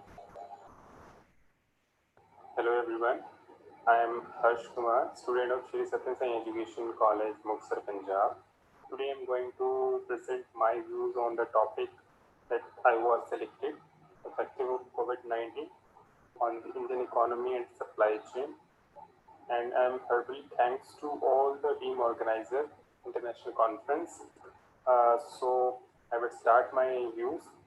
Today the world is threatened by the spread of coronavirus disease known as COVID-19. It started from the Wuhan city of China that is called the major transportation hub of China. Due to spread of COVID-19, the government bodies have been taken many actions to break down its transmission. Closure of seaports and airports are one of them. They have to stop transportations and ban import and export activities throughout the countries. India is the developing countries. The government announced 41 days lockdown for the safety of society and to reduce the transmission of coronavirus. All nations depends on each other because of the economy, financial industry reasons. China is a major distributor of the raw material to the countries. Due to lockdown, India import-export highly affected of supply chain. Lack of supply from China, all manufacturing activities sectors, our industries have to face the problem of shortage in raw materials. That's why production of finished goods are less than their demands. Less supply affected cost, demanding price and equality of finished goods that have not and adverse effects of supply chain and Indian economy. There's a study about the effects of COVID-19 on the supply chain and Indian economy will important for research developing a model to overcome the challenges to improve the situation. Manufacturing industries are the part and the piece and the parcel of the nation. These are the major contribution in development in the global economy. Now the main aim of the industries is of high margin and high value of production, but due to pandemic disease COVID-19, shortage of raw material and importance affects the production and the supply chains of global economy. Now the low margin, high volume of products lead to low and level of economy. Manufacturing plays an important role in contribution to the gross domestic products. The motive of manufacturing industries is usually about the cost reduction so that profit may increase, but due to the COVID-19 pandemic, manufacturers have been facing the disturbance in process of production. About 35% of manufacturing are affected by this. Most of the factories are shut down and some are facing the problem of lack of the labor due to COVID-19 spread. The first case of COVID-19 in India was January 2020. Now, government has declared lockdown to fight against corona. Due to spread of the coronavirus, all manufacturing industries, whatever, small scale units or large scale units are facing problem of lack of labor, lack of raw materials, less transportation. All of these problems cause the shortage in production. Less production leads to the less supply. Most of countries have been shifted out of China due to disturbance in supply chain. There are totally 18 critical issues which are faced by manufacturing units with the bad effects of COVID-19. Not only India, but some supply chain is distributing all over the nations. The Indian government has held high-level meetings to step up new manufacturing policies, plants, and strategy. Japan and other countries are also concerning about the new manufacturing system with alternative place. Indian government is focusing on new market policies, economic decision for establishing India as alternate to China for manufacturing at level of local as well as global market. There is an urgent need to design new dimensions, smarts and more diverse supply chain. The government across the nation focusing on the encouraging manufacturing sector. The COVID-19 effect on Indian economy and the supply chain have been worse day by day. It is expected that the future, the further study about the impact of COVID-19 on supply chain all over the country will be helpful for researchers and policymakers to find the solution and developing models to overcome for this critical situation. At the end of my topic, I would conclude my conclusion. The main theme, that is, supply chains are usually affected by some issues in the developing countries, and spread of COVID-19 all over the world has created main crisis. Disputes of the supply chain is also one of them.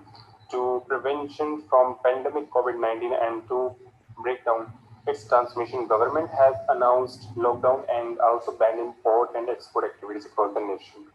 Stoppage of national trade, many industries which are dependent on one or another industries or on raw material, finally goods, spare parts, etc. are now temporarily shut down. As a result of which supply chain got disrupted. There are total 18 barriers found out by academic discussion and supply chain experts. These barriers for the Indian supply chains are caused by COVID-19. These barriers have a huge impact on Indian economic supply chain that can be studied with the MCDM techniques such as ANM, AHP, TOPSIS, Demental, MAVET, MOTE, VICOR, and other model preparation can be done by the data analytical techniques such as SAM, ANOVA, and ISM. These will help the industry's policies makers to overcome from supply chain issues due to COVID-19 pandemic disease. About the study about the effect of COVID-19 on Indian economy and supply chain highlights the effects, the requirement, issues, and challenges of global manufacturing and supply chain. COVID-19 has adverse effects on the world day by day due to pandemic disease. COVID-19 today, thousands of industries are shut down their assembly line streams in US and European and in developing nations like India. According to the study with the consultation with experts, there are 18 barriers which affect the supply chain in India. MCDMS techniques such as AHM, ANP, MVD, and theory-based MCDMs and other model validation can be done by the data analytical techniques, may helpful to overcome such barriers caused by pandemic COVID-19. The study can also be entitled by the assessments of barriers with the decision-making approach and identify of interrelation between the barriers with interpretation structure modeling can found solution to overcome the issue. That's all about my topic and my view. Thank you. My paper title is India, a mega biodiversity nation. India is a mega biodiversity country with about 8% of the world biodiversity, high percentage of endemic flora and the fauna species. For biodiversity hotspot, India is one of the mega diverse country in regarding the flora and fauna. There are the 10 biogeographic zones like alpine forest, grassland, wetland, coastal, marine ecosystem, desert ecosystem.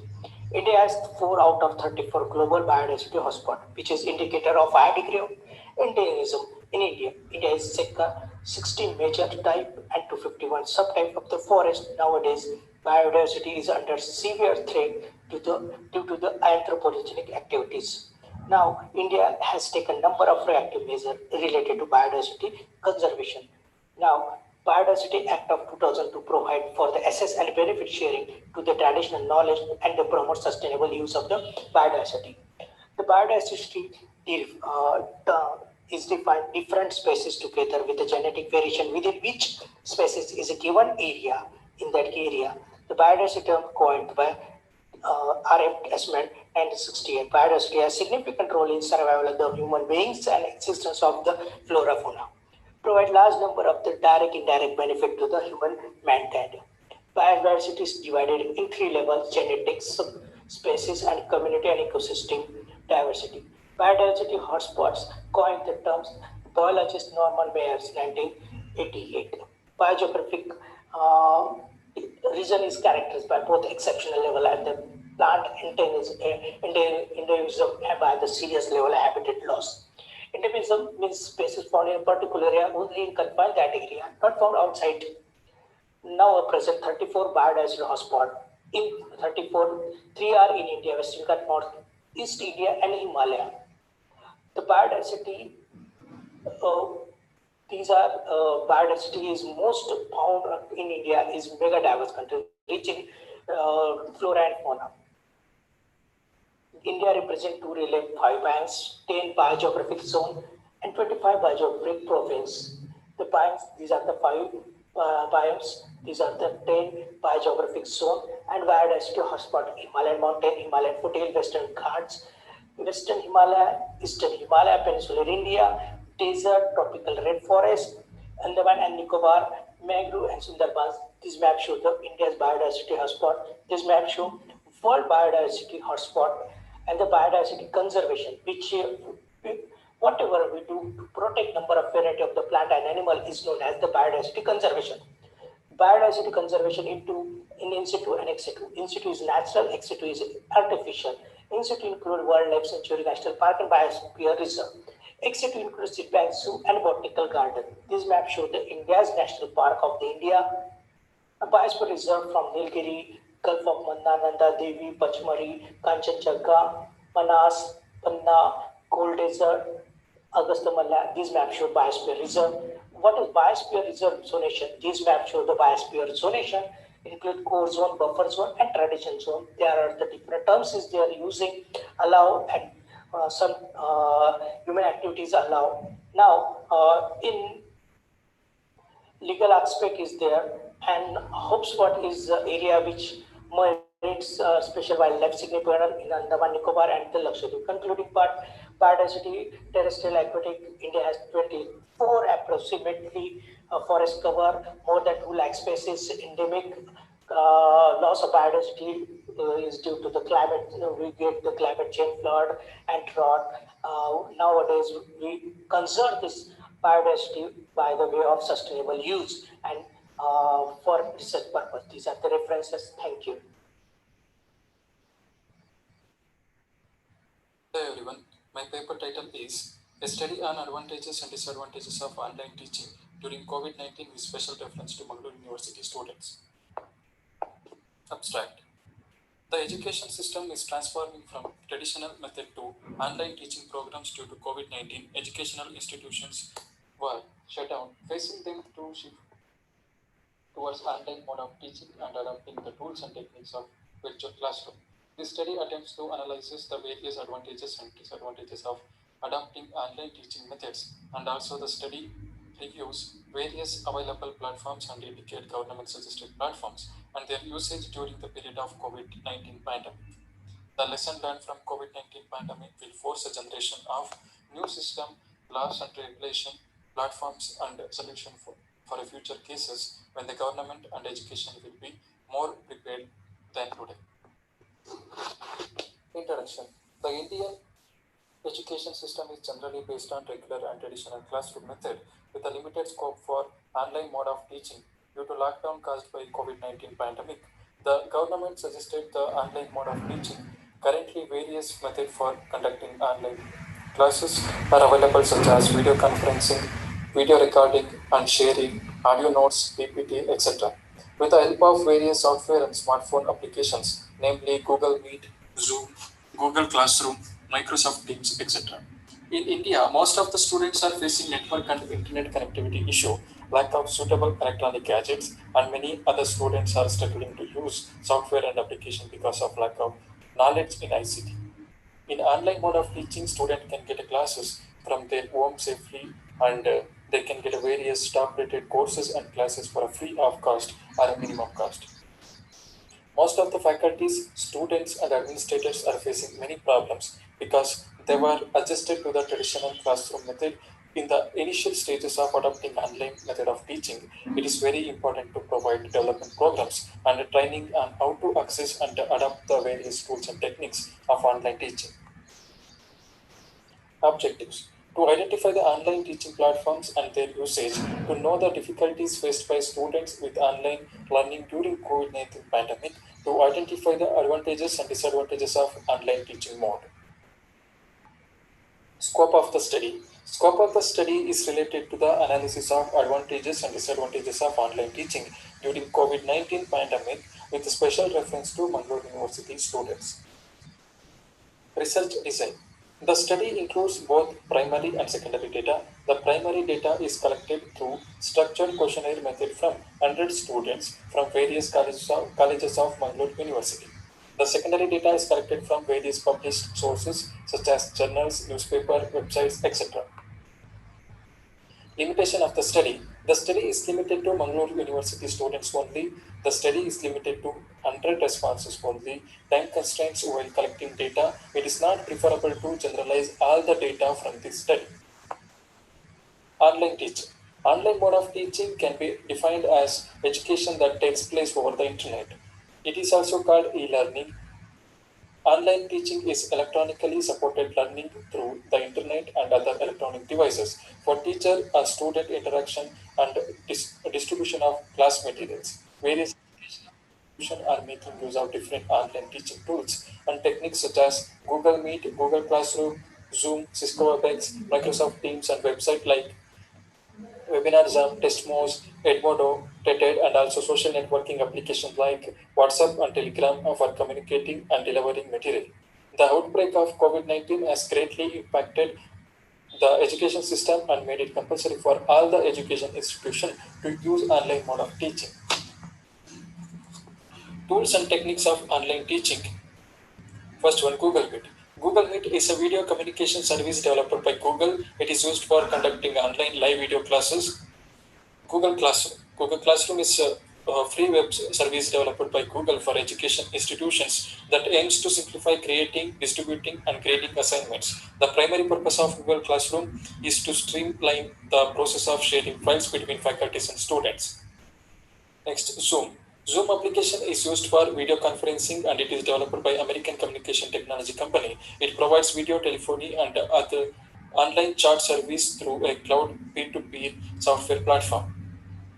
Cisco WebEx. Cisco WebEx is an American company that develops sales web conferencing, video conferencing application. Cisco WebEx is the leading enterprise solution for video conferencing, online meetings, screen share, and webinars. Web conferencing, cloud calling, it available an Android iOS version with a limit of 100 participants. Microsoft Teams. Microsoft Teams, also referred to as simply Team, is a unified communication and collaboration platform that combines persistence, workplace chat, video meetings, file storage, and application integration. It is only for Microsoft Office 365 subscribers, and other application can use as a guest. Webinarism, Testmos, Edmodo, TED, and Google Form. These are all websites for the purpose of creating classes, conducting tests and exams, distributing study materials, and scheduling assignment. This can be used for group chats and discussion with students. These are all available for free with a limit. WhatsApp and Telegram. These are two social media applications also used for communication and group chats, distributing the study materials for free. These two applications are available for free in Android and iOS versions. Data analysis and interpretation. Demographic analysis. The above figure 1 shows that out of the total respondents, 32% are male and 68% are female. Advantages of online teaching. Various advantages of online teaching during COVID-19 are: figure 2 shows that 70% of respondents are of the opinion that major advantages of online teaching method is that it enables learning from anywhere and anytime. According to figure 2, 32% of respondent agrees that one of the very important advantages of online teaching is that wide variety of online information is available for learning. These are made available by various digital libraries, online tutors, MOOCs platforms, etc. Another major advantages of online teaching is its Flexible class timing. About 28% of respondents also agree with this. 28% of respondents of the opinion that online teaching enables self-paced learning. In this case, online teaching students can utilize recorded classes as many times they want and can understand the things at their own speed. 18% of the respondents indicate that ease of teaching the educator anytime over the internet is another advantages of teaching. In various platform facilities can be delivered recorded classes and they can interact with students and entertain their queries and doubts in the chat boxes. 14% of the respondents also of the opinion that online teaching helps to achieve quality education. Here, student can also access to classes from top educators in the country such as Byju's, An Academy, YouTube channels, etc.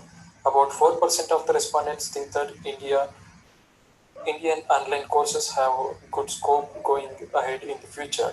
These online courses were highlighted during COVID-19 pandemic, and various educators like Udemy, Coursera, FutureLearn, etc. have also gotten a lot of demand during this period. Disadvantages of online teaching. Various disadvantages of online teaching are 72% of the respondents' opinion that online teaching is not suitable for practical classes as it requires hands-on experience and physical observation to understand many of the science stream subjects. According to figure 3, 68% of the respondents have identified internet, network and connectivity issues as a major disadvantages of online teaching, especially for students living in remote areas of the country. According to 60% of respondents, traditional method of teaching is more effective than online mode. Thus, online mode teaching suffer from psychological acceptance on the part of student. According to figure 3, 32% of respondents suggested that online mode of teaching suffers from lack of face-to-face interaction between faculties and students. And 28% of students identified that non-availability of required electronic devices for conducting classes in the hands of students coming from rural areas and from poor families. 26% of respondents stated that initially they have faced problem in accessing and using various platforms such as Google Meet, Microsoft Teams, Zoom, Moodle, etc. that were used for conducting classes. Conclusion. Online teaching holds the key for future education system in India. In future, online teaching will play a major and crucial role in advancement of changing learning system. Though initially both educators and students are facing problems in conducting and undergoing online teaching and learning. In the future, online mode can become the new normal.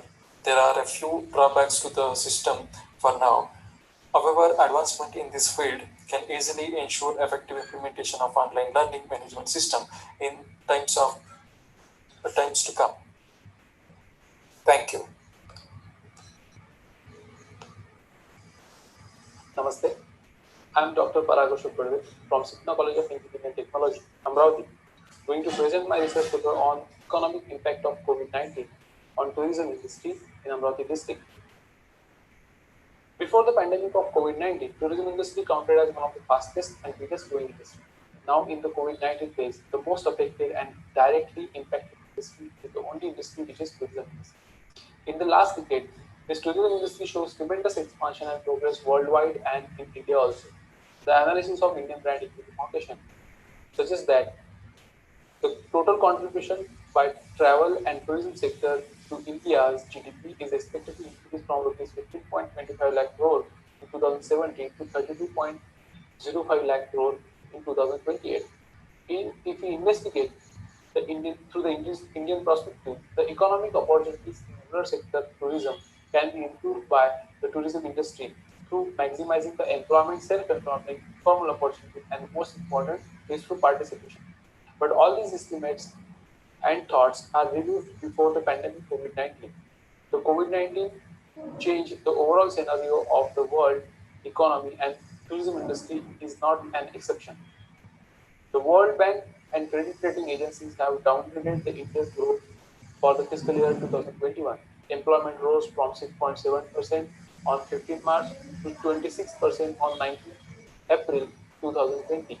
But as now Maharashtra is moving forward with COVID-19 and starts its mission begin again to bring the economy on the right track.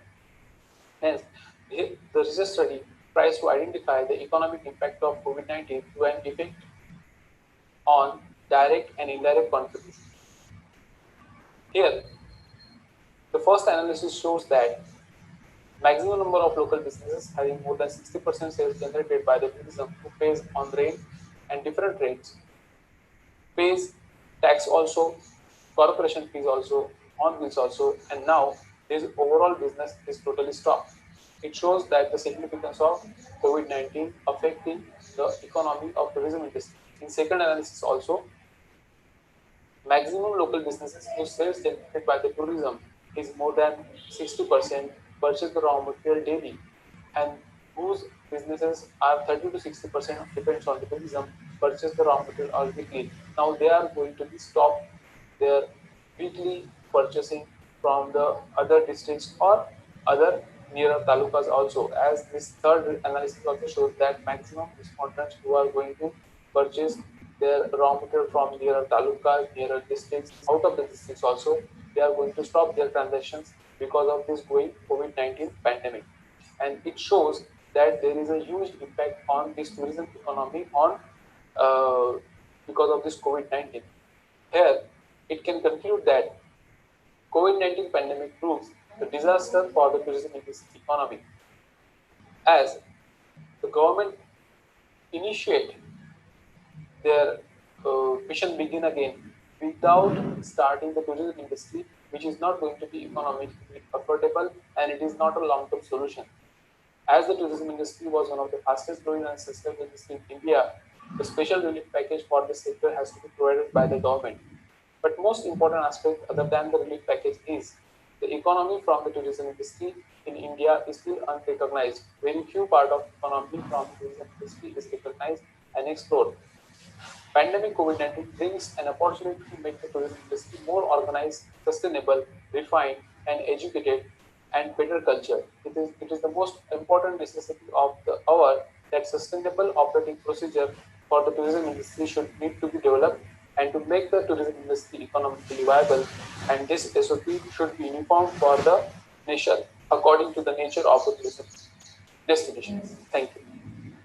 Morning to you all. This is Kalpana from Molecular Cloning Laboratory, Department of Biosciences and Sericulture, Sri Padmavati Mahila Vishwavidyalaya, Tirupati. Today I am going to present one of my research components, computational and structural studies of ligand binding domain of ecdysone receptor of Helicobacter armigera, a serious leptopteran pest. I am going to cover these contents in this presentation: introduction, materials and methodology, results and discussion, conclusion. Introduction. Helicobacter armigera, which is also called as cotton bollworm, it is majorly effect on crops like cotton, corn and vegetables in India. It causes huge economic loss by affecting yield of many crops throughout Asia. But recent research studies revealed that expression of CRY1 AC gene from Bacillus thuringiensis suppresses the Helicobacter armigera. But field-evolved studies from China also revealed that Helicobacter armigera getting resistance against this CRY1 AC. This made researchers to find out new ways to suppress this Helicobacter armigera pest. So they concentrated on the ecdysone receptor. Insect molting and metamorphosis is regulated by ecdysteroid hormones like 20-hydroxyecdysone, a steroid hormone that binds to ecdysone receptor. Ecdysone receptor is a nuclear receptor present only in invertebrates. It is a non-covalent heterodimer of two proteins, ecdysone receptor ligand binding domain and ultraspiracle protein. It plays a central role in the expression network of genes, the development and the phylum Arthropoda. Hence, ECR has been focused as a significant choice for insect pest control strategies. In addition, ecdysone receptor is the target of the environmentally safe bis-acyl hydrogen insecticide used against pests such as caterpillars that causes severe damage to agriculture. The knowledge of detailed structure organization is crucial in understanding the role of protein in the cell and the related molecular mechanisms. The present work is on in silico studies on the present work is focused on in silico studies on ecdysone receptor of Helicobacter armigera, which is a major devastating pest in India. Materials and methods. First of all, I retrieved the sequence ecdysone receptor sequence protein sequence of Helicobacter armigera from NCBI, and then I submitted submitted the sequence to BLAST program to identify the homologous protein structures against this protein sequence. After that, I submitted this sequence to multiple sequence alignment tools to identify the conserved regions between that protein and the homologs obtained from the BLAST program. After that, I have done the phylogenetic analysis. Phylogenetic analysis was done for checking evolutionary relation between this ecdysone receptor protein of Helicobacter armigera with the cluster of homologous obtained by BLAST output. So here I use the ClustalX program. In ClustalX also I use this unweighted pair group method with arithmetic mean UPGMA method to construct the phylogenetic trees. After that, primary structure analysis was done by using PROTPARAM to the ECR ecdysone receptor protein analysis. So in this, I identified the molecular weight of protein sequence, theoretical PI, aliphatic index, and grand average of hydropathicity. All these are calculated by using the PROTPARAM tool. Then secondary structure analysis. Secondary structure analysis is done by using GOR method. GOR4 is the one of the tool to identify the secondary structural features, and the output of this program displayed in two forms. One is it represents secondary structure in rows, helix, extended or beta strand and coil, and second gives the probability values of each secondary structure at each amino acid position. After that, the generation of three-dimensional structure of ecdysone receptor. For this protein modeling, I used Modeler 9.20 version. Modeler automatically calculates a model containing all non-hydrogen bonds, hydrogen atoms. Modeler implements protein structure modeling by satisfaction of spatial restraints. Here, I provided the alignment file having the sequences of ecdysone receptor and its template to the modeler, and set up the program to generate 10 models. So after generating the models, we concluded the final model by using DOPE score, discrete optimized protein energy. The structure which has the low DOPE score was considered as the best model. After that, after generation of the 3D model, I submitted the model for validation to check whether the generated 3D model was reliable or not. 3D model valid. Here I used ProCheck and Prosa servers to check the 3D model, generated 3D model. The obtained model was evaluated for structural analysis by using ProCheck and Prosa server. ProCheck confirms the stereochemical quality of a protein structure, producing a number of postscript plots analyzing its overall and residue by residue geometry. And Prosa produces a Z score. If the Z score is equal to the native PDB structure, then we can conclude that the generated model was reliable. After that, structural analysis of modeled three-dimensional structure of ECR protein of Helicobacter armigera. The model ECR three-dimensional protein of Helicobacter armigera was submitted to CAST-P server to identify the binding sites and domains. The output was mentioned in the results. Here the results and discussion. So that is the ASK12085 is the accession number of ecdysone receptor protein sequence of Helicobacter armigera, which I was retrieved from the NCBI, and after that these are the BLAST results. So this ecdysone receptor shows 98.303% identity with the ecdysone receptor structure of Heliothis virescens structure and 98% of this 1R20D structure. After that, this is the multiple alignment sequence between the ecdysone receptor and it close homologs ecdysone receptor structure of Heliothis virescens. Most of the red part shows conserved regions between these sequences. After that, phylogenetic analysis. Two phylogenetic trees are here. I generated two phylogenetic trees based on the sequence based on the ecdysone receptor Helicobacter sequence homologs against non-redundant protein database and against protein database. That means here I generated two phylogenetic trees. One is based on the non-redundant protein sequence database and other one is against protein database. In both phylogenetic trees, ECR sequence of H. armigera shows sister clades with ECR protein sequence of Heliothis virescens. Concluded the ECR protein of Helicobacter armigera is closely related to these two structures in Heliothis virescens.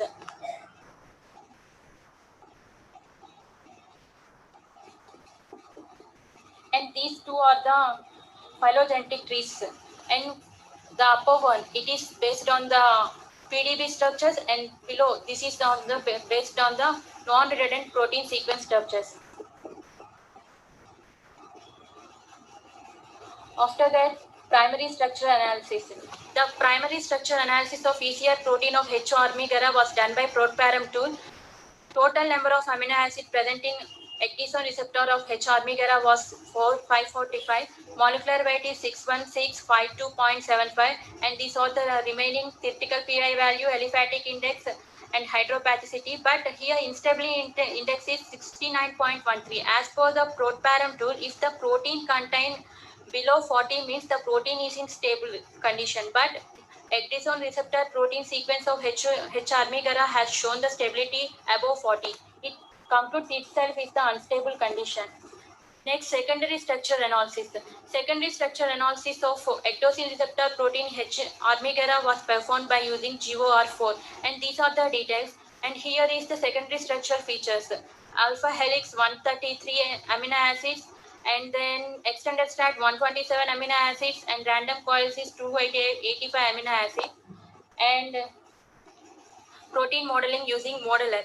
Here I set up the program to generate 10 models. This is the 10 models generated by modeler, and here is the dope score, and lowest negative dope score having the highest best structure. So here I concluded the second one has the lowest negative dope score. So second structure is the best reliable model for this. And here I viewed these structures by using pi moles.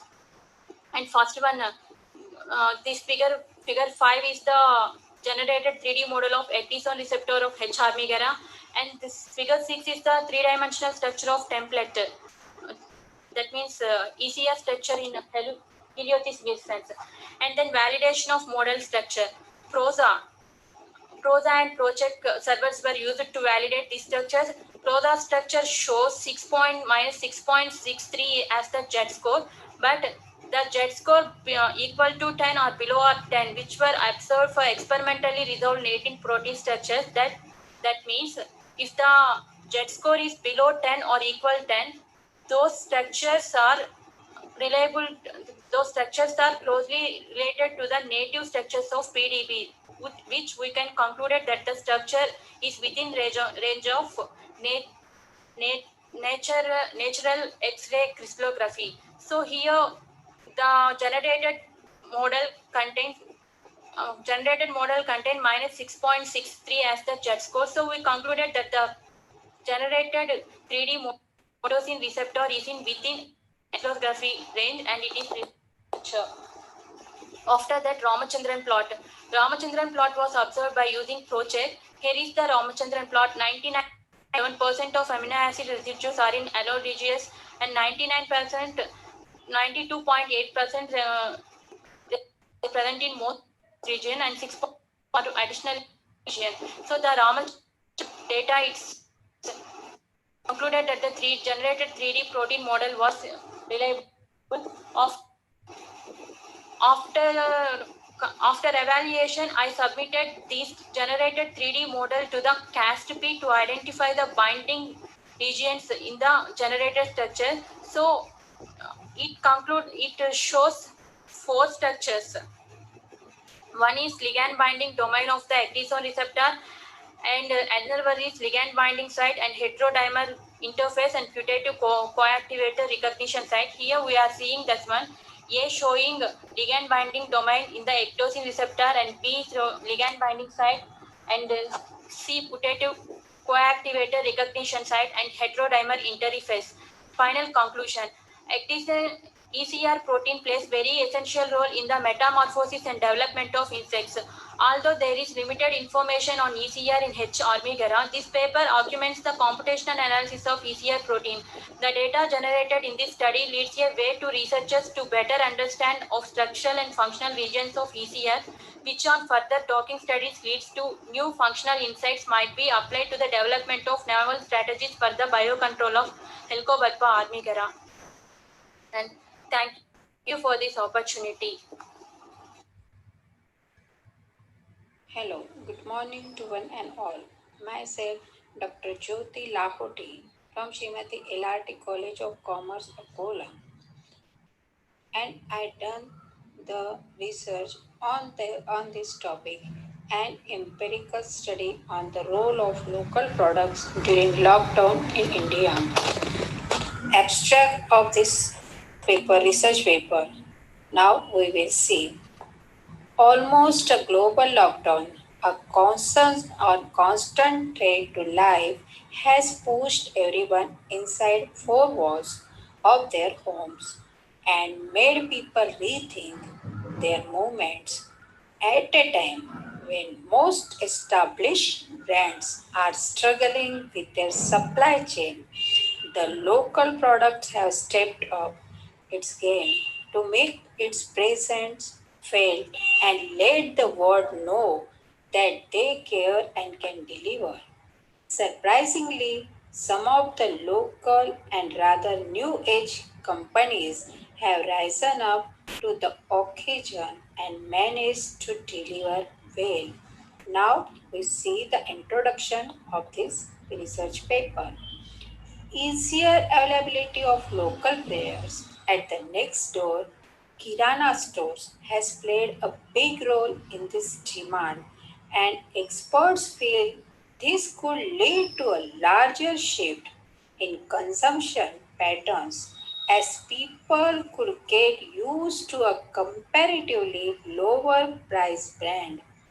Local delivery platform Vicious has been rather active when most e-commerce chains have been facing delivery challenges. In the first 2 weeks of lockdown, anything that was available sold. So now we see what are the objectives of this research. First of all, to study the role of local trader during lockdown. The second objective, to understand the situation of essential foods provider traders during lockdown. The third is to observe the most affected local businesses during lockdown. The next objective, that is to know survival strategies for local traders during COVID-19 lockdown. Next, to study how to support local businesses during and after lockdown. Next, to give few tips to the local traders for a long drive in future. Which methodology I have used in this research paper, we will see now. Primary and secondary data collection tools are used for the study. In the primary data collection, various websites have been observed and studied, and in the secondary data collection, various study material and research works which have been done related to this topic have been studied. Important and related data has been gathered and used for this research work. Also, data collected from research journals, newspapers, books, internet, and surveys of government and organization. Now we see few tips of the local traders for a long drive in future. First tip, communicate transparently with your customers. Second, maintaining healthy relationships with contract parties. Next, keep your team engaged. And last, communication to stakeholders. Stakeholders for the traders is their employees and their customers. So, do communication with this stakeholder always. Now we go on the conclusions of this research. E-commerce have been utilizing this time to get back to the drawing board and come up with a sound post-lockdown plan. Their strategy is to tap into this opportunity to reinforce their brand messaging and help connect with new customers.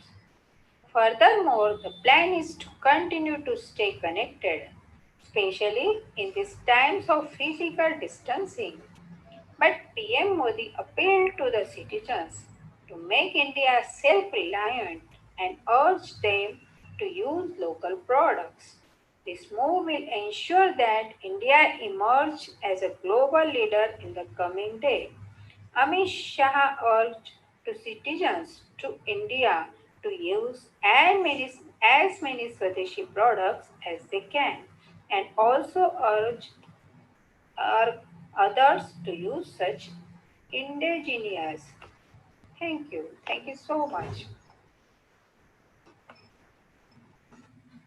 नमस्कार, मी प्राध्यापिका उज्ज्वला नवले, मारिया अध्यापक महाविद्यालय चंद्रपूर.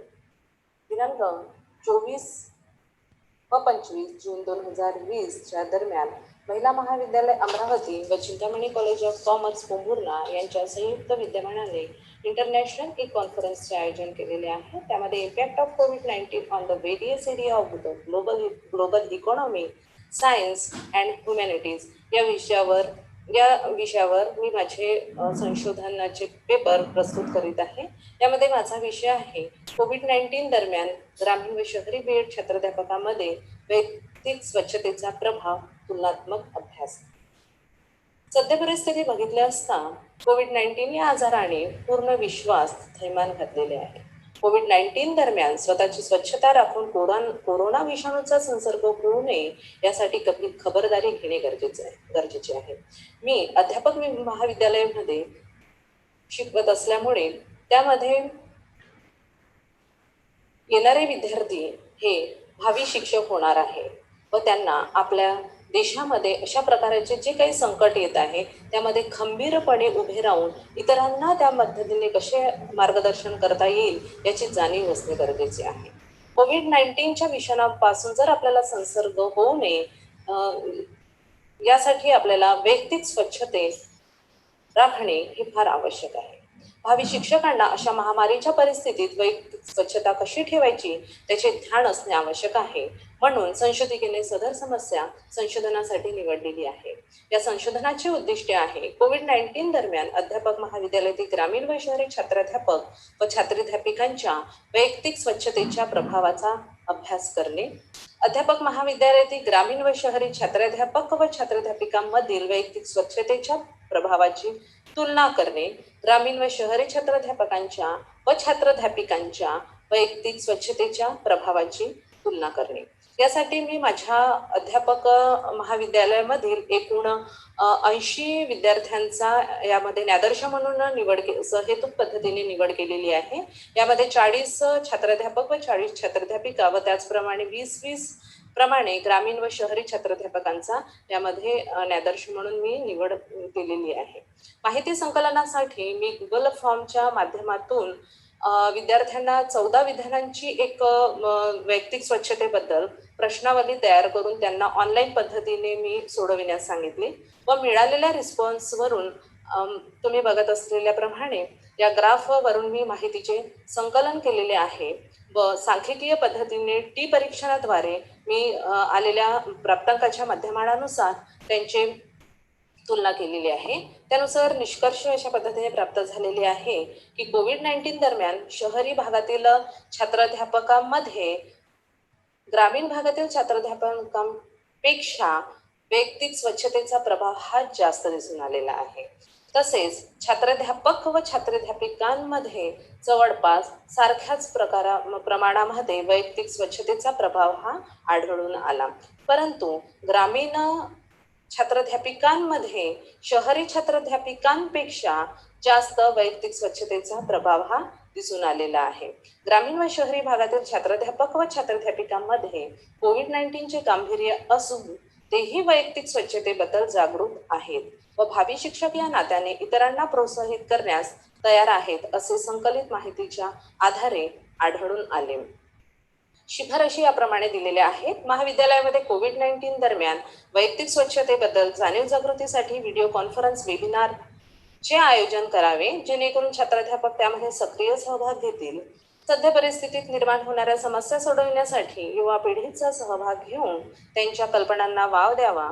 कोविड-19 दरम्यान शासनाच्या उपक्रमात नियमांचे पालन करून शासनाने युवा पिढीला सहभागी करून घ्यावे व तसेच कोविड-19 दरम्यान जागतिक आरोग्य संघटनेच्या मार्गदर्शनानुसार वैयक्तिक स्वच्छतेबद्दल युवा पिढीने ग्रामीण भागातील नागरिकांना महत्त्व पटवून द्यावे. यासाठी मी दिल्याप्रमाणे स्लाइडमध्ये दिल्याप्रमाणे संदर्भ ग्रंथी सूचींचा उपयोग केलेला आहे व स्वनिर्मित चाचणी गुगल फॉर्म लिंक सुद्धा सोबत जोडलेली आहे. धन्यवाद. सुरक्षित राहा, घरीच राहा.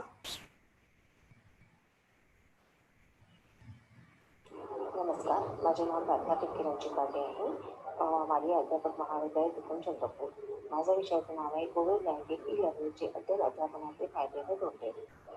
आज मानवाने 21व्या शतकामध्ये पाऊल ठेवले आहे व आपल्या बुद्धीच्या जगात अनेक नवनवीन गोष्टींचा शोध लावला आहे. मानवाने तंत्रज्ञानातही प्रचंड भरारी मारली आहे. या तंत्रज्ञानातून ई-लर्निंगचा समावेश करण्यात आलेला आहे.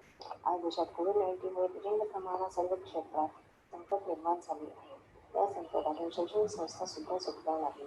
सगळीकडे भीतीचे वातावरण सुरू असल्यामुळे शाळा सुरू करणे अशक्य आहे. त्यामुळे विद्यार्थ्यांचे आरोग्य व त्यांचे शैक्षणिक नुकसान होणार नाही याचा विचार करून ई-लर्निंग प्रणाली सुरू करण्याची आवश्यकता आहे. ई-लर्निंग म्हणजे काय? ई-लर्निंग म्हणजे एक मीडियम आहे. यातून इंटरनेटच्या माध्यमातून शिक्षण घेतले जाते. वर्ग अध्यापनात माहिती तंत्रज्ञानाचा वापर करून वापरण्यात येणारी ही आधुनिक शिक्षण पद्धती आहे.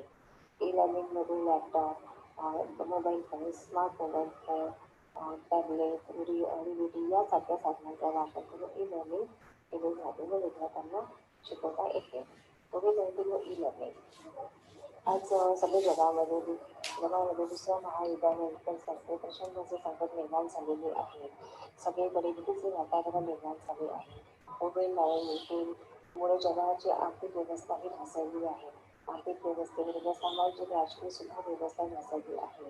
त्याचप्रमाणे शैक्षणिक व्यवस्थेला सुद्धा खूप मोठ्या प्रमाणात परिणाम झालेला आहे. जगामध्ये कोरोना हे संकट असल्यामुळे अनेक देशांमध्ये खूप मोठे प्रचंड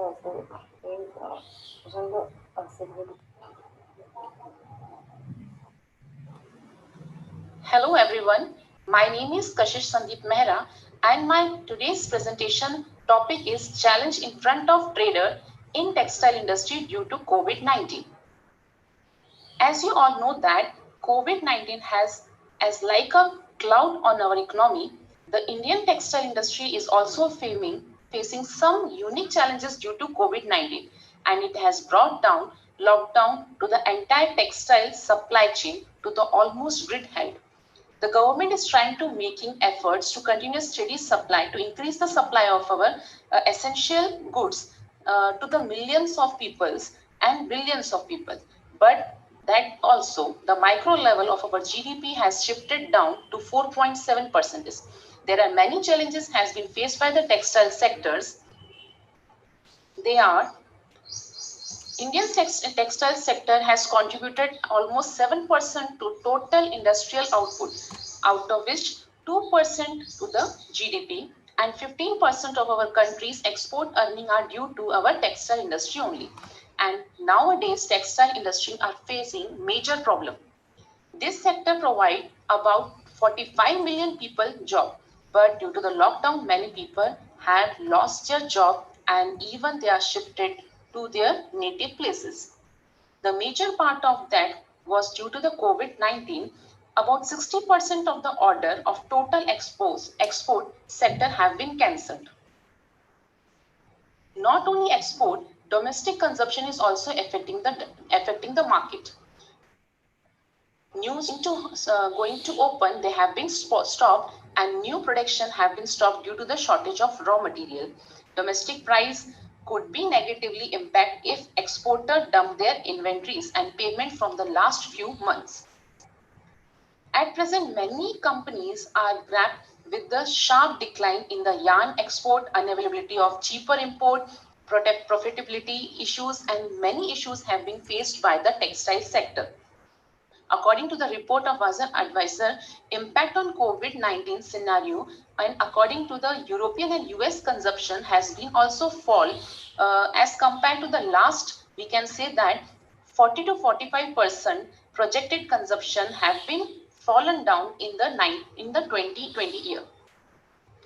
So we have concluded that there is a great impact of COVID-19 on textile sector, which has not only impacted the textile sector but agriculture sector also and the total earning of the country. We have seen also that the increased rate have been gone down and their government has taken many decisions for it. And now also government are implementing different policies for the worker. Many workers have lost their job, even there is no money for their survival. Poverty and unemployment level have been increased due to this COVID-19. Demand and supply circle have been slowed down, which affected the circulation of money supply in the economy. Due to COVID-19, our economy have been facing a tough period of business cycle. Wholesaler and retailer of textile sector have been facing many problems due to the credit, and even the whole economy is working on the credit facility. So we can suggest that to the government that local market should be targeted instead of going for branded product. Resources should be utilized as per the demand, because we know that there is negative impact on our resources. There is less sources of resources, so we can use the available resources for making mask, PPE suit, as textile sector can convert their directions of production. Trade should be increased through online IES benefit for all textile and clothing sector export to 5% and reduces their bank rate interest already to 3%. The Confederation of Indian Textile Industry have requested to the government to provide immediate relief packages for the textile sector. People should find new ways. It should not be burden on the government, but even people should find their new ways for earning. Industry must push their bank loans for Mudra loan so that they can increase their bank limit. As the COVID-19 crisis is unique, there are many opportunities in front of people, and this is the way where people can see how they have to survive in this critical situation, and they will be prepared for next challenges. Thank you. Hi, good morning all. I am Harimadhuri, Assistant Professor, Department of ECE, Geetanjali Institute of Science and Technology, Andhra Pradesh. Today I am going to give my presentation on the topic COVID-19, which is called as coronavirus. So the title of my presentation is the recapitulation and connotation of COVID-19 pandemic. This is the overview of my presentation. This includes the definition of coronavirus and information about the COVID-19, and also in this paper we portray the condition of the Indian economy in the pre-COVID-19 period and evaluated the expected effect of the sun on different fragments of the economy. And also we have mentioned the impact of COVID-19 on present Indian economic system and on-ground trends in India. Next, we will see the objectives of my presentation. The major objectives are to understand the impact of COVID-19 on overall Indian economy and global economy, and also the impact of COVID-19 on different sectors, and finally, the challenges to avoid COVID-19 in India. Next, we will see what is coronavirus. Before that, we have to know about what is COVID-19. The COVID-19 is an infectious disease caused by the most recently discovered coronavirus. This new virus and disease were unknown before the outbreak began in Wuhan, China in December 2019. We are all aware of this. So the COVID-19 is now a pandemic affecting many countries globally. Next, we will see what is coronavirus. These coronaviruses are a large family of viruses which may cause illness in animals or humans. In humans, several coronaviruses are known to cause respiratory infections that are ranging from the common cold to more severe diseases such as Middle East Respiratory Syndrome called as MERS and Severe Acute Respiratory Syndrome called as SARS. The most recently discovered coronavirus causes coronavirus disease which is called as COVID-19. Next, we will see how this coronavirus will spread across humans. First, it will spread through the air by coughing and sneezing. And second, it will spread through close personal contact such as touching or shaking hands. And finally, by touching an object or surface with the virus on it and then touching your mouth, nose or eyes. Next point we are going to see is the economic devastation that is caused because of COVID-19 in India. The COVID-19 pandemic is having a devastating impact on businesses across Asia and Pacific. So the small and medium enterprises, which comprise more than 90% of all businesses in Asian Pacific countries, are especially hard hit. In US, which is the world's largest economy, the Labor Department has reported that 3.3 million people are applied for unemployment benefits last week, by the highest number ever recorded. So there are also huge job losses that have swept across sectors from food services to retail and to transportation, as nearly half of the country has closed to non-essential businesses. Next, we will see coronavirus and its global impact on overall world. The world GDP rate is $85.9 trillion. India's GDP rate is $2.7 trillion. And USA GDP rate is $20.5 trillion. And finally, China GDP rate is $13.6 trillion.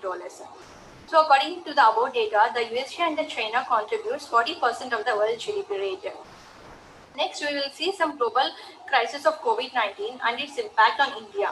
The term globalization has ensured that the Indian economy and financial markets cannot stay insulated from the present financial crisis in the developed economies. And also, the impact of the financial markets will be the following, like the equity market will continue to remain in the bearish mode with the reduced offshore flows and limited domestic appetite due to the liquidity pressure and pressure on corporate earnings. So RBI would inject liquidity through SLR cuts, and maintaining some growth beyond 7% will be more struggle. Next, the banking sector will have the least impact, as high interest rates and increased demand for rupee loans and reduced statutory reserves will lead to improved NIM. Some Indian companies which had access to cheap foreign currency funds for financing their imports and exports will be the worst hit. Also, some foreign funds will be available at huge premium, would be limited to some blue chip companies. Next, we will see the social impact of COVID-19. The COVID-19 erupt impacts on all pieces of masses and is particularly unfriendly to people from those get-togethers in the most feeble conditions and continuously affecting peoples, consolidating people living in poverty conditions and youth and indigenous social orders. Next, we will see the sector-wise impact of COVID-19 on India.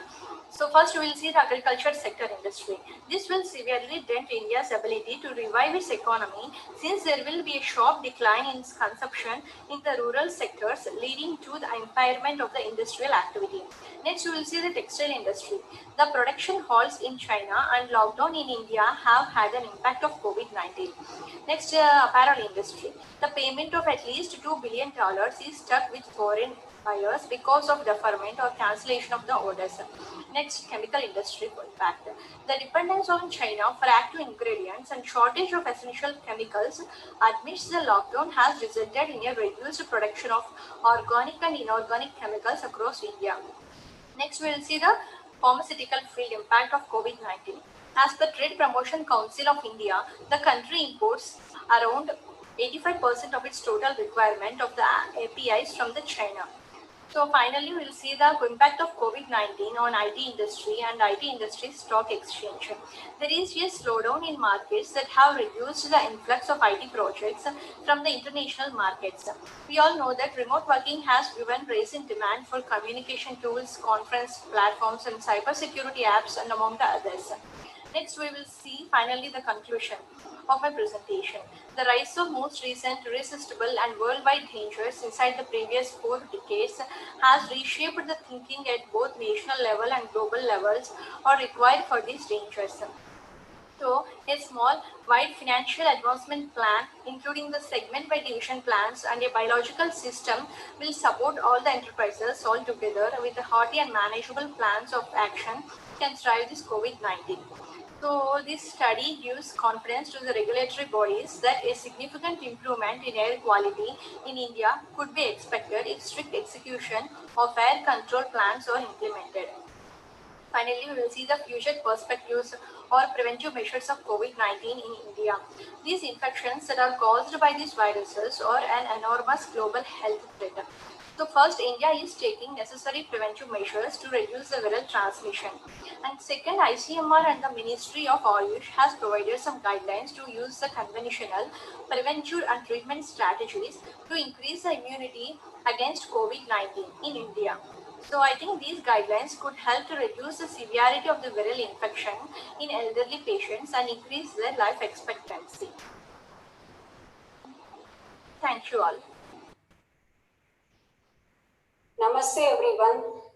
It is a great privilege on my part to take part in a 2 days interdisciplinary international conference on impact of COVID-19 on various areas of global economy, science and humanities, jointly organized by Gondwana University, Gadchiroli, Mahila Mahavidyalaya, Amravati and Chintamani College of Commerce, Gondwana, Maharashtra.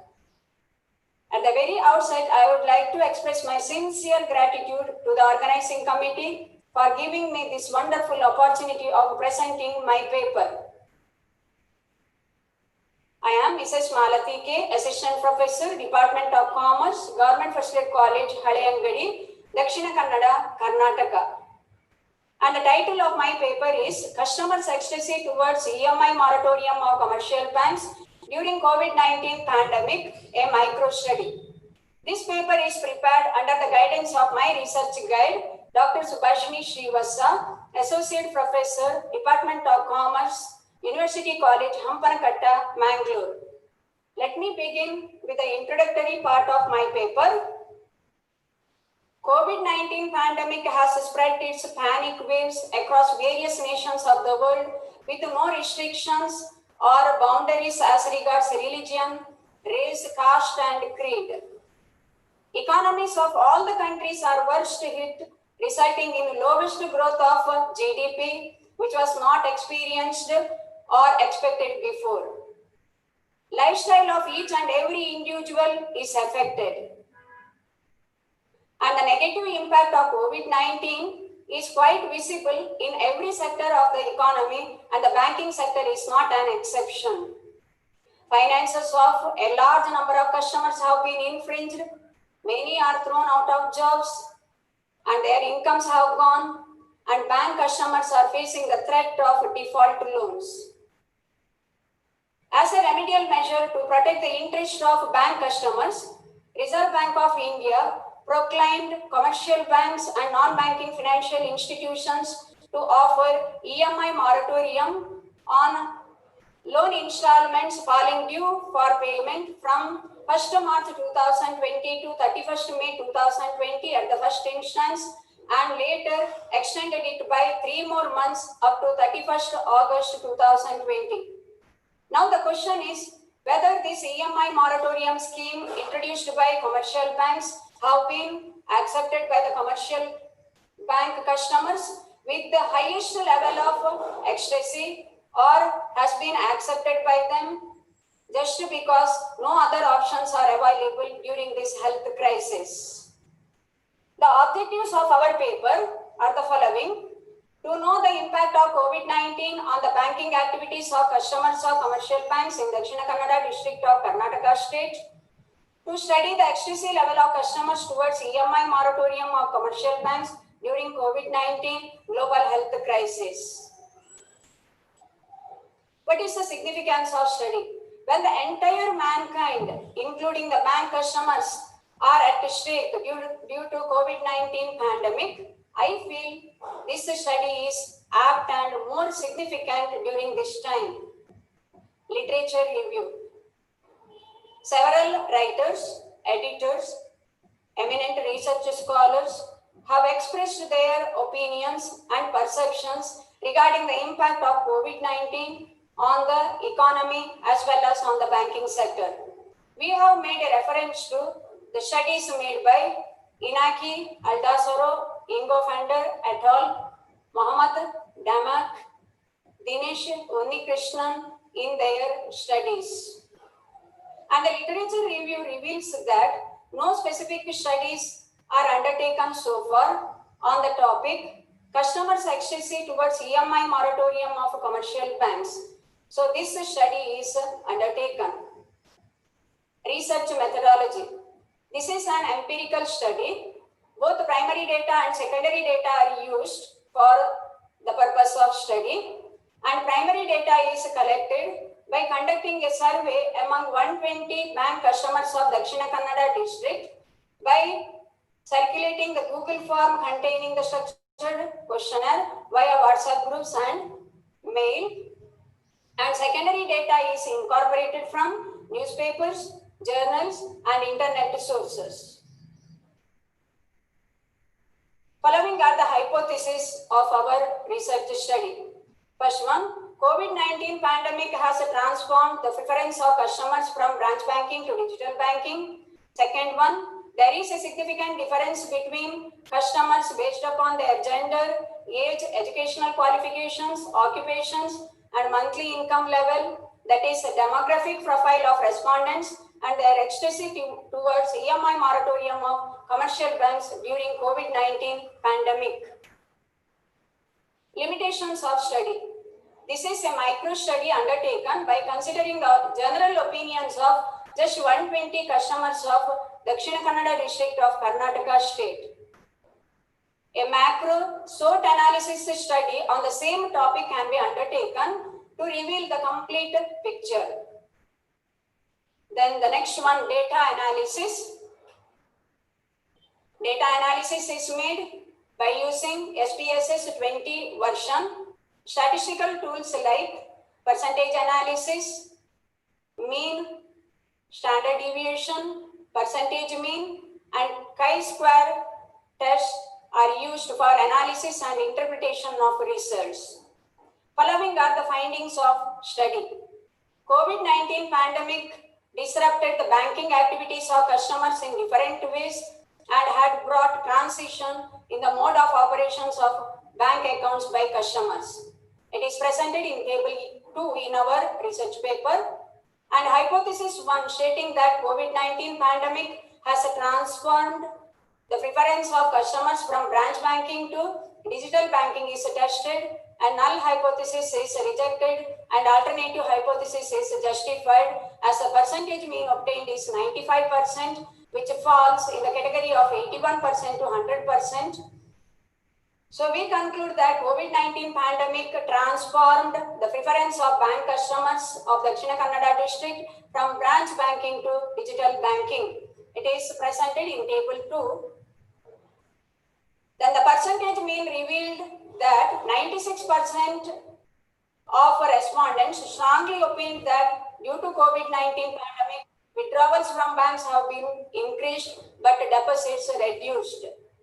Percentage mean showed that 95% of the customers strongly opined that COVID-19 has hampered the ability of the customers to pay the loan installments. The percentage mean in table 3 in our paper reveals that 77% of respondents opined that their ecstasy level is above average, as it falls in the category of 61% to 80%. But it should be noted that it has not reached the expected peak point of ecstasy. Percentage analysis presented in table 4 shows ecstasy level of respondents varies on the basis of demographic variables such as gender, age, educational qualifications, occupation, and monthly income of respondents. Hypothesis 2 is tested here, and the null hypothesis is rejected, and alternative hypothesis is justified by using chi-square test, and the p-value obtained was p is equal to 0.000 lesser than 0.01 on each of these demographic variables. Then what are the suggestions from our side? Government could have planned about providing exemption from payment of interest on loan during lockdown period, and adopting friendly banking practices to boost up the morale of the customers is an absolute necessity. Bankers can think about altering the terms and conditions of loans and advances already granted to customers. And human approach towards the recovery of loans is always highly appreciated. Conclusion. EMI moratorium declared by the RBI will end on 31st August 2020. As per the directives issued by RBI, with the end of moratorium period, individuals and companies will have to update their loan accounts by resuming repayments of loan installments from March 2020.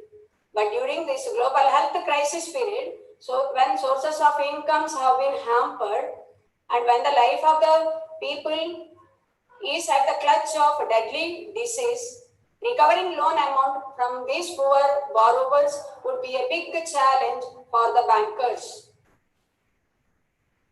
Thank you. Thank you for the opportunity.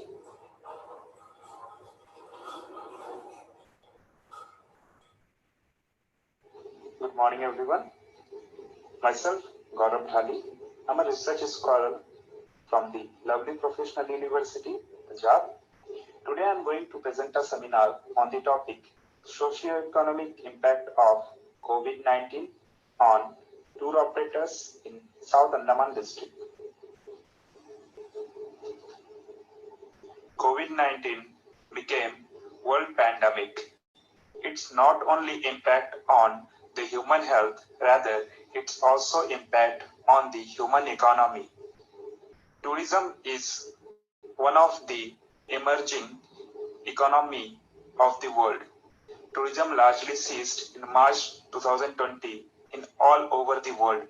Unlike other business sector, tourism revenue is permanently lost its capacity due to the unsold business.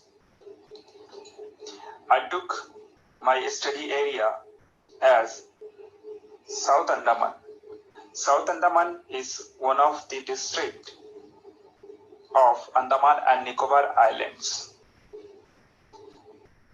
My study objectives are to identify the various tour operators and related effect job fields due to the COVID-19, to assess socio-economic problems of tour operators, to suggest a plan for their employment. These are my objectives of study. I took a methodology in which I have done a literature survey among various medias like print media, social media, electronic media. I took the news content and analyzed them to assess the various impact of COVID-19 on tour employees. I'm also done telephonic interviews and personal interview to find the impacts of COVID-19 on the tour operators. I have done content analysis approach to find the impact over the tour operators because the data is qualitative in nature. The data collection, as I told in methodology, the literature survey and personal telephonic interviews, which has taken 25 samples of tour operators. Among them, some are travel agents, tourist guides, reservation attendants, cab drivers, water sports operators. There are 19 males and 6 females. Among this data, we can see that 14 of the persons are unemployed, 9 of them are took bank loan, 7 of them have psychological issues raised after the lockdown, and 2 of them have social problems. These are the content analysis and some problems which are emerged after my studies, which I found, like unemployment, loan issues, psychological issues, and social status issues. There are some suggestions which I have given in the presentation. A broad socio-economic development plan, including sector-by-sector plan, is required. Reassessment of state policy for employees who lost their job. The tourist cab drivers have to find another job. The tour and travel company may continue by air, railway, and other ticketing issues and job. Aware of government programs, relaxation to daily wages and low compensation. Talk with friends and relatives to deal with any problem, maybe reduce the psychological trauma. Establishing an alternative job may be help to gain the socio-economic status level of the tour employees. Here I am going to conclude my study. COVID-19 or novel corona disease not only kill millions of people, whether it caused by huge depression in the world level of economy. The temporary and alternative arrangement and engagement in further economic activity could be solve the problem for a while and provide the time to rejuvenate their economic status. Thank you.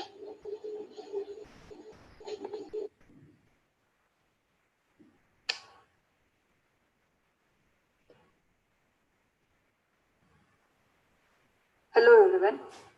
Today I am discussing on the topic COVID-19, a catastrophe to education. I am Dr. P.G. Chauhan, Assistant Professor, Sri Shivaji Law College, Parbhani. Coronavirus came as a surprise to everyone, causing catastrophe all around.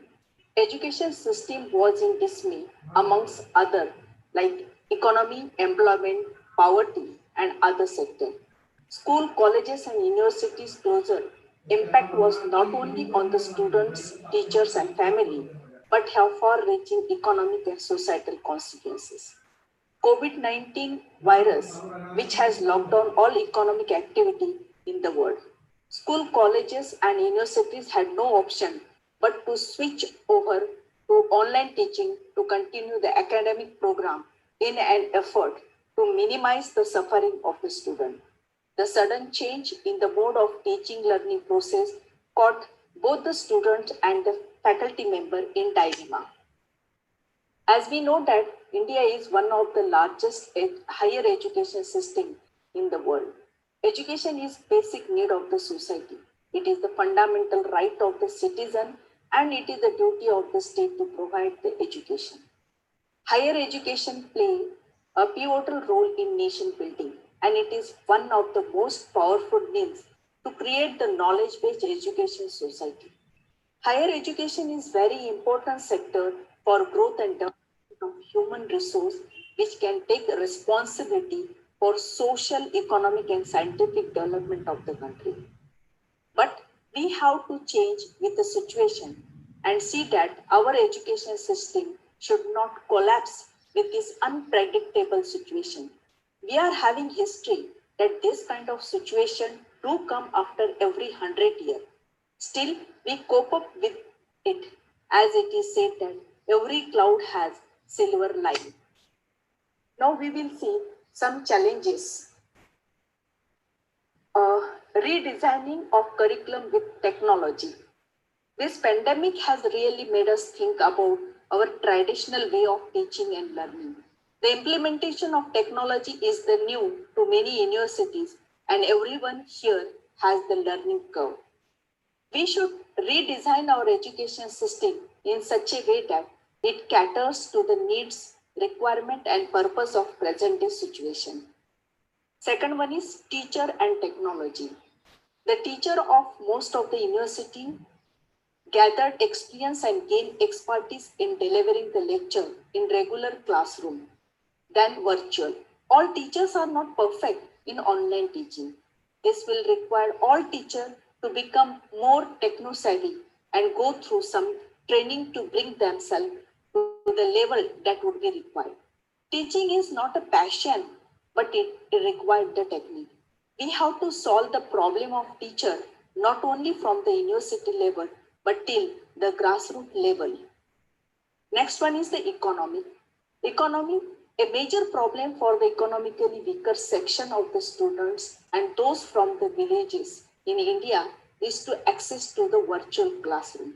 Such students may not be able to afford expensive equipments and bandwidths to access and download the gigabytes of the video or FTP materials from their small phone and then try to understand those by themselves without someone help. The last one is the dropout. The world is also at major risk of having large college dropouts in this stress situation. The risk of losing the student is so high that they will need to relook at their admission criteria and the overall recruitment process itself to curtail the rate of dropout. Lastly, I want to conclude that everything is ambiguous. Everything is yet to figure out. We need to learn from these situations and inculcate new ways to fight this off. COVID-19 is not the first crisis to destroy the world, and it certainly would not be the last. But history is our witness. Every 100 years, this kind of crisis pops up and remains with us for a few days. And then things become normal. But we know that we will come out stronger every single time. There are doctors, paramedics, sanitation workers, police and other government officers who have devoted their life at this COVID-19 pandemic. Let us all salute the corona warriors. Definitely there will be a positive output from it. But on the other hand, there are much more big problems yet to be discovered and yet to be solved. As I already said that every cloud has silver line. So think positive. Thank you.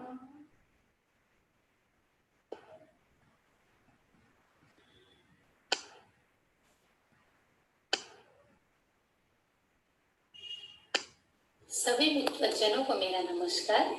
मैं doctor Uma Devi, assistant professor of Manohari Devi कानूनी महाविद्यालय, डिब्रूगढ़, असम। सर्वप्रथम मैं इस अंतर्राष्ट्रीय conference के आयोजन समिति का धन्यवाद करना चाहूंगी, जिन्होंने मुझे यह अवसर प्रदान किया है। मेरे शोध पत्र का विषय है उत्तर कोविड काल में जीवन। कोविड-19 या कोरोना पहली महामारी नहीं है जिसने विश्व को प्रभावित किया हो। विश्व के इतिहास में ऐसी कई महामारियों ने अपना नाम दर्ज किया है। सदैव से मनुष्य की असीमित भोग वृत्ति और शोषण की प्रवृत्ति ने ऐसे ही महामारियों या प्राकृतिक आपदाओं को निमंत्रण दिया है।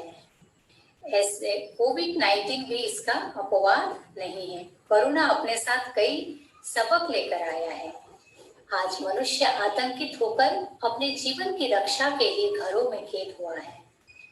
पहली बार उसे जीवन का महत्व समझ में आ रहा है। जीवन मरण के इस संघर्ष में कई पूर्वाग्रहों से वह मुक्त होने लगा है। मनुष्य अतीत के मोह को छोड़कर वर्तमान से सबक लेते हुए एक सुरक्षित भविष्य की संकल्पना में लगा है। आज हम कोरोना काल के भारतीय नहीं रहे, हम सजग, सतर्क और जागरूक नागरिक हैं जो उत्तर कोविड काल के लिए जीवन की रणनीतियां बना रहे हैं। इस अदृश्य शत्रु की विदाई कब होने वाली है यह कह पाना मुश्किल है, अतः हमें इसके साथ जीना और आगे बढ़ना सीखना होगा। इसके लिए हमारे सामने कई चुनौतियां भी है और कई प्रश्न भी खड़े होते हैं, जैसे आने वाले समय में जीवन, समाज, राजनीति, अर्थनीति, प्रकृति जैसे कई महत्वपूर्ण मुद्दों से संबंधित प्रश्न, सवाल हमारे सामने उठ रहे हैं। ऐसा नहीं है कि इन प्रश्नों के उत्तर हमें उत्तर कोविड काल में ही मिलेंगे। उन प्रश्नों के उत्तर आज की परिस्थितियां तैयार कर रही है। कोविड काल ही हमें हमारे आने वाले समय के लिए समाधान देने वाली है। आज कोविड काल में हमारी जीवन शैली में, हमारे खान पान में जो भी परिवर्तन आया है, उत्तर कोविड काल में आने वाले कई वर्षों तक हमें यह देखने को मिलने वाला है। परिवार का महत्व उत्तर कोविड काल में और बढ़ेगा। कोरोना से जंग के लिए हमारी दिनचर्या में योग, व्यायाम, कसरत को अहम भूमिका मिलने वाली है। साथ ही मास्क, सैनिटाइजर, हैंड वॉश, बार बार हाथों को धोना, ये सारी चीजें हमारी आदत में शुमार होने वाली है। साफ सफाई और हाइजीन के मंत्र को हम अगले कई वर्षों तक जीवन शैली का एक अभिन्न अंग बनाकर चलने वाले हैं। प्राचीन आयुर्वेद की चिकित्सा पद्धति और नमस्ते की हमारी परंपरा पर हम फिर से गर्व करने लगे हैं। अपने सामाजिक और नैतिक दायित्व को समझकर आने वाले समय में हम उनका पूर्णतः पालन करने के लिए बाध्य होंगे। उत्तर कोविड काल सामाजिक समरसता के लिए जियो और जीने दो का मूल मंत्र लेकर चलेगा। शिक्षा, स्वास्थ्य और नौकरियों में तकनीक से वर्क टू होम की संस्कृति विकसित होगी। यहाँ तकनीक से उत्पन्न दुष्प्रभावों से समाज को बचने और बचाने की चुनौती भी हमारे सामने खड़ी होगी। आर्थिक मंदी और बेरोजगारी से देश को उभारने के लिए पुनः हमें लोकल के लिए वोकल बनने की तैयारी करनी होगी। अतः उत्तर कोविड काल महामारी के फल स्वरूप उभरते अनेक प्रश्नों और उनके समाधान के लिए बनते समीकरणों का काल होगा। धन्यवाद। Myself, Dr. Tanuja Rao, Head Department of Physical Education, Sant Gadke Baba, Amravati University, Amravati. For this conference, I am presenting paper on women's awareness and involvement in health and fitness activities before and during COVID-19 lockdown. All of you knows that women are playing multitasking role. We can say that comparatively men, women are having more skill in multitasking. She is dominant in this aspect, we can say that. She is preparing food for her family, store, buying commodities, and cleanliness, cleaning and maintaining the home, and making arrangement for the guests. In spite all of this work, they have to take care of their own health. For that, they have to motivate themselves to work out every day and also have an efficient exercise session to burn more calories. Many of them are think about to do daily structured exercise, but it is not possible due to the management of time and their busy schedule with domestic work. They are unable to do the same. Researchers think that in lockdown duration, women are able to give some time for their health or not. For that, she has undertaken a study entitled Women's Awareness and Involvement in Health and Fitness Activities Before and During COVID-19 Lockdown. Purpose of this study to find out the involvement of women in exercise and physical activities of before and during COVID-19 lockdown. She had hypothesized that there is a significant difference in the involvement and exercise source of data.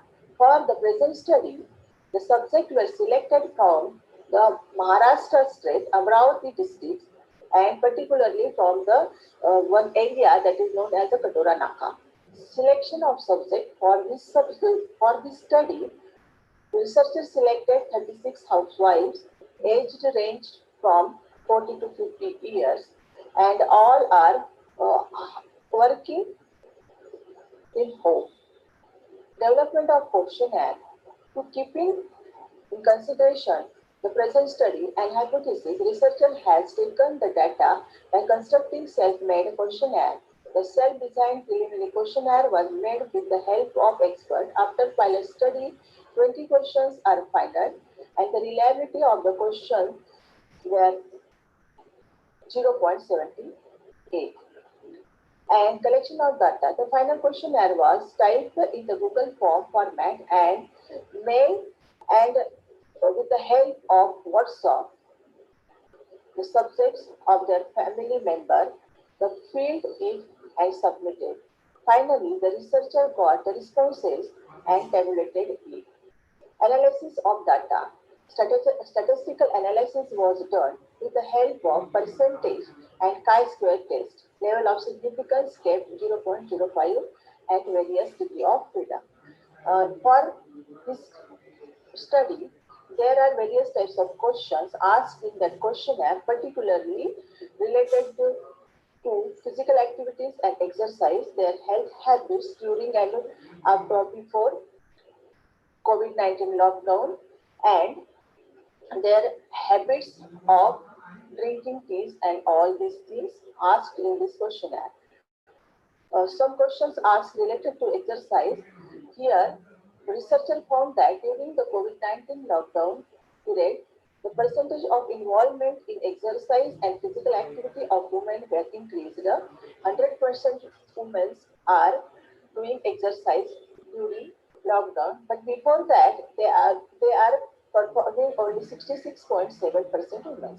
And all are found regularity, 100% women found regularly doing exercises during lockdown, but stress levels little bit increased, that is 83.3, and this difference is significant. Then next, related to question time, how much time they are giving for the exercises before and during. In this regard also, the duration of exercise increases, and before lockdown, 30 to 45 minutes they are giving for their exercise, 60% women, but after the lockdown, they are giving more time. That means near about 60 minutes, 33.4% women are giving about 60 minutes duration for their exercises. This difference is also significant at 0.05 level. And duration of sleeping in daytime, it is also increased significantly during lockdown. And according to the table 5, before the lockdown, and they missed their exercise during lockdown is more than the before. And here some questions regarding their eating habits also asked, and here also their eating habits during lockdown changed. They are taking more tea, and they are taking more fried things in this lockdown period, and this is also significant difference. On the basis of the result of the study, it is concluded that women are getting more health conscious during lockdown period than the before, which shows that they are doing regular physical activities and exercise. They try to do different types of exercise even during lockdown. Duration of exercise and physical activities also increased significantly. Cause may be they are getting more relaxed time than before lockdown, because in daily routine they have to do their household work well in time. There is a time bonding to do that. If some of the women want to do exercise but they are unable to do, women utilize their lockdown period to do exercise and develop their health, but on the contrary, they are not able to maintain healthy dietary habits. Lastly, researchers emphasize that exercise strength definitely developed in this lockdown duration, particularly yoga strength, but now the need is to maintain this exercise strength forever. There is some references are given. Thank you very much for. A hearty welcome to today's interdisciplinary international conference organized by some of the colleges affiliated to Gondwana University in Maharashtra. I am Dr. Ravi Kala, Assistant Professor, Department of Commerce, Vivekananda College, Puttur, Karnataka State. My research topic is Impact of COVID-19 on Education Sector, a study on problems faced by the college students from online learning with a special reference to Dakshina Kannada district of Karnataka State. Our health and wealth are highly influenced by various emerging viral diseases. In December 2019, COVID-19 has emerged in Wuhan, China, and spread its wing over the whole globe. A large segment of the world population are affected by it. Therefore, the WHO declared it as a pandemic on 30th January 2020. It has affected almost all the sectors of the economy, including the education sector. Literature survey clearly showed that no previous study was done on problems faced by the college students from online learning in Dakshina Kannada district. To fill up this research gap, present study was undertaken as the research problem. Objectives of the study were to know the transformation in education sector due to COVID-19. Second one, to analyze the concept of online learning. Third one, to study the problems faced by the college students from online learning. Finally, to offer some suggestions to the problems. Research methodology. Present study was based on both primary data and secondary data. Primary data was collected from the sample of 128 college students of Dakshina Kannada district of Karnataka state. Sample size was decided by following convenient sampling method. Questionnaire in Google form was prepared to collect data from the respondents. Likers 5-point scale and percentage analysis were used to analyze the data. Chi-square test was applied to test the hypothesis. Secondary data was collected from the reports, journals, and websites. Let's see how the transformation in education sector brought about by COVID-19. COVID-19 has changed the entire scene of education sector all over the world. Now we are observing shift from thinking digital to being digital. Though the India has been adapting to the new age learning, there still lies an obstacle in making the endeavors entirely successful.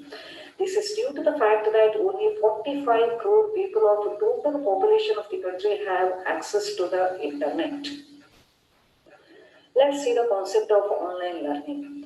Online learning is learning through electronic devices such as computers, tabs, and even smartphones that are connected to the internet. Let's move to important part of the study findings.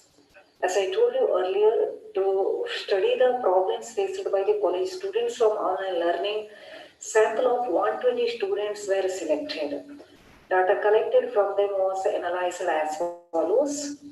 Educational profile of the respondents given in the table 1 shows that 17% were PU students, 33% were degree students, 25% were engineering students, 8% were diploma students, and remaining 17% were postgraduates. Gender classification given in the table 2 shows that 53% were male and remaining 47% were female. Area of residence given in the table 3 shows that 29% of the respondents resided in rural areas, 43% in semi-urban areas, and remaining 28% resided in urban areas. Important acts used by the respondents while going for online learning given in table 4. It shows that 28% were using Zoom app, 21% were using Moodle, 18% were using Google Classroom, 10% were using others including social media, 8% were respectively using Google Meet and Exit Recorder, and remaining 7% were using Skype. Table 5 shows important concept of the study, that is problems faced by the respondents from online learning. I have selected 12 different types of problems generally faced by the respondents from online learning, and that problems were put before the respondents through questionnaire for rating. And respondents were asked to rate by using Likker's 5-point scale as very high, high, average, low, and very low. The response gathered was analyzed and mean scoring was calculated and then a ranking was made. It was found that network problem was a major problem followed by the respondents in Dakshina Kannada district. And this problem was followed by no personal touch, health problems like headache, eye problem, losing, etc., lack of concentration, no effective doubt clarification, power problem, not having own personal PC, laptop, etc., financial problem, then addiction to mobile, technical problem, thundering and lightning, finally lack of family support, of course in order of importance. Table 6 gives the result of chi-square test.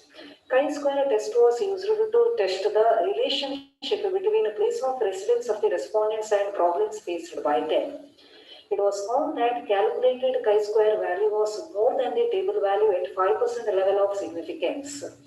Thus, null hypothesis was rejected and research hypothesis was accepted. Thus, chi-square test proved that there is an association between place of residence of the respondents and problems faced by them from online learning. On the basis of the findings, some of the suggestions given. Government as well as private telecom operators, broadband service providers should move towards high-speed data networks and offer facilities to the students like additional data, free internet, etc. Software such as video chat platforms, even VR applications can be used to create personal touch and clarify the doubts. In small assignments, discussion on course materials, clearing points of confusion may be emphasized.